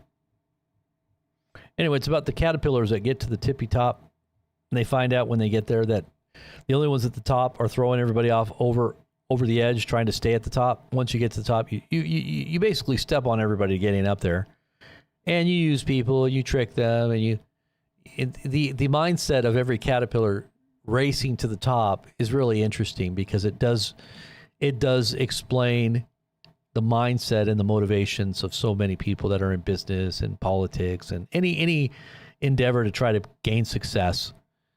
The way to get to the top is cutthroat. Eat or be eaten, right? You have to eat or you're going to be eaten. And the more savvy you are worldly sense, the higher and more powerful, more influential, the more money you get, the more you gain, but it's a vicious cycle. And when you finally get to the top, you realize there's nothing there. There's nothing here. What do? Well, that's the whole story. It talks about what happens when you get to the top and what you should do to get to the top, because there is another way to the top.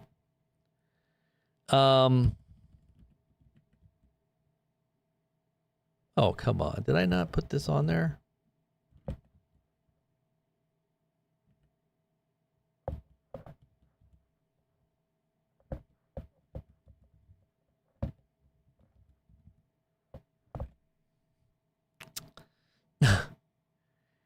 Okay, here, I think I might have it here.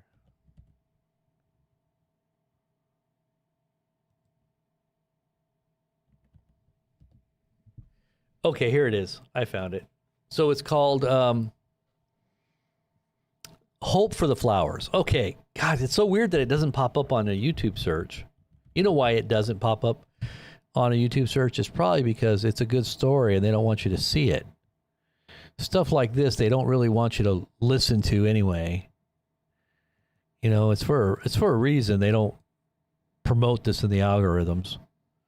But here it is. If you ever get a chance to go listen to that, go listen to that. Go spend time thinking about the principles that are really important and how do you gain, true joy and life that really is worth everything that you're doing. Ultimately, in the end, you're going to be thankful that you did things the right way instead of going the wrong way.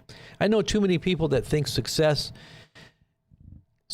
in outward accomplishment is actually, it vindicates the evil and the corners that you cut to get there, compromises you make, the wasted, relationships that you could have cultivated and could have somehow enriched, but no, you chose success over relationships and over God. Ultimately, the main and most important relationship, because that's what helps build relationships for eternity, right? When you are bringing people into an eternal relationship with God and yourself, right? It says if we walk in the light as he is in the light, then we have fellowship one with another.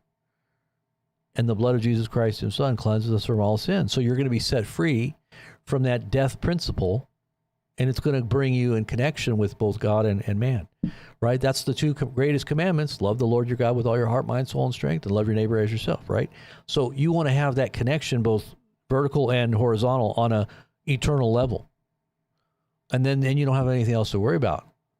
But if you don't have those connections, everything else is empty, and is ultimately going to be there at the end of on your deathbed to mock you. You're going to be hearing a mockery of all the wasted time that you spent searching in the wrong place. Foolish virgin, right? You're out there looking for oil and getting your lamp turned on, and the Lord's already come, and you've been left behind. You don't want that to happen, do you? Well, get what I'm saying and make it right. Amen? Amen, Josh Lacey. God bless you. God bless all you out there. Everyone that's out there listening, God bless. And I pray that you're doing all these things in Jesus' name. We'll talk to you again soon. God bless. Have a good afternoon or good night.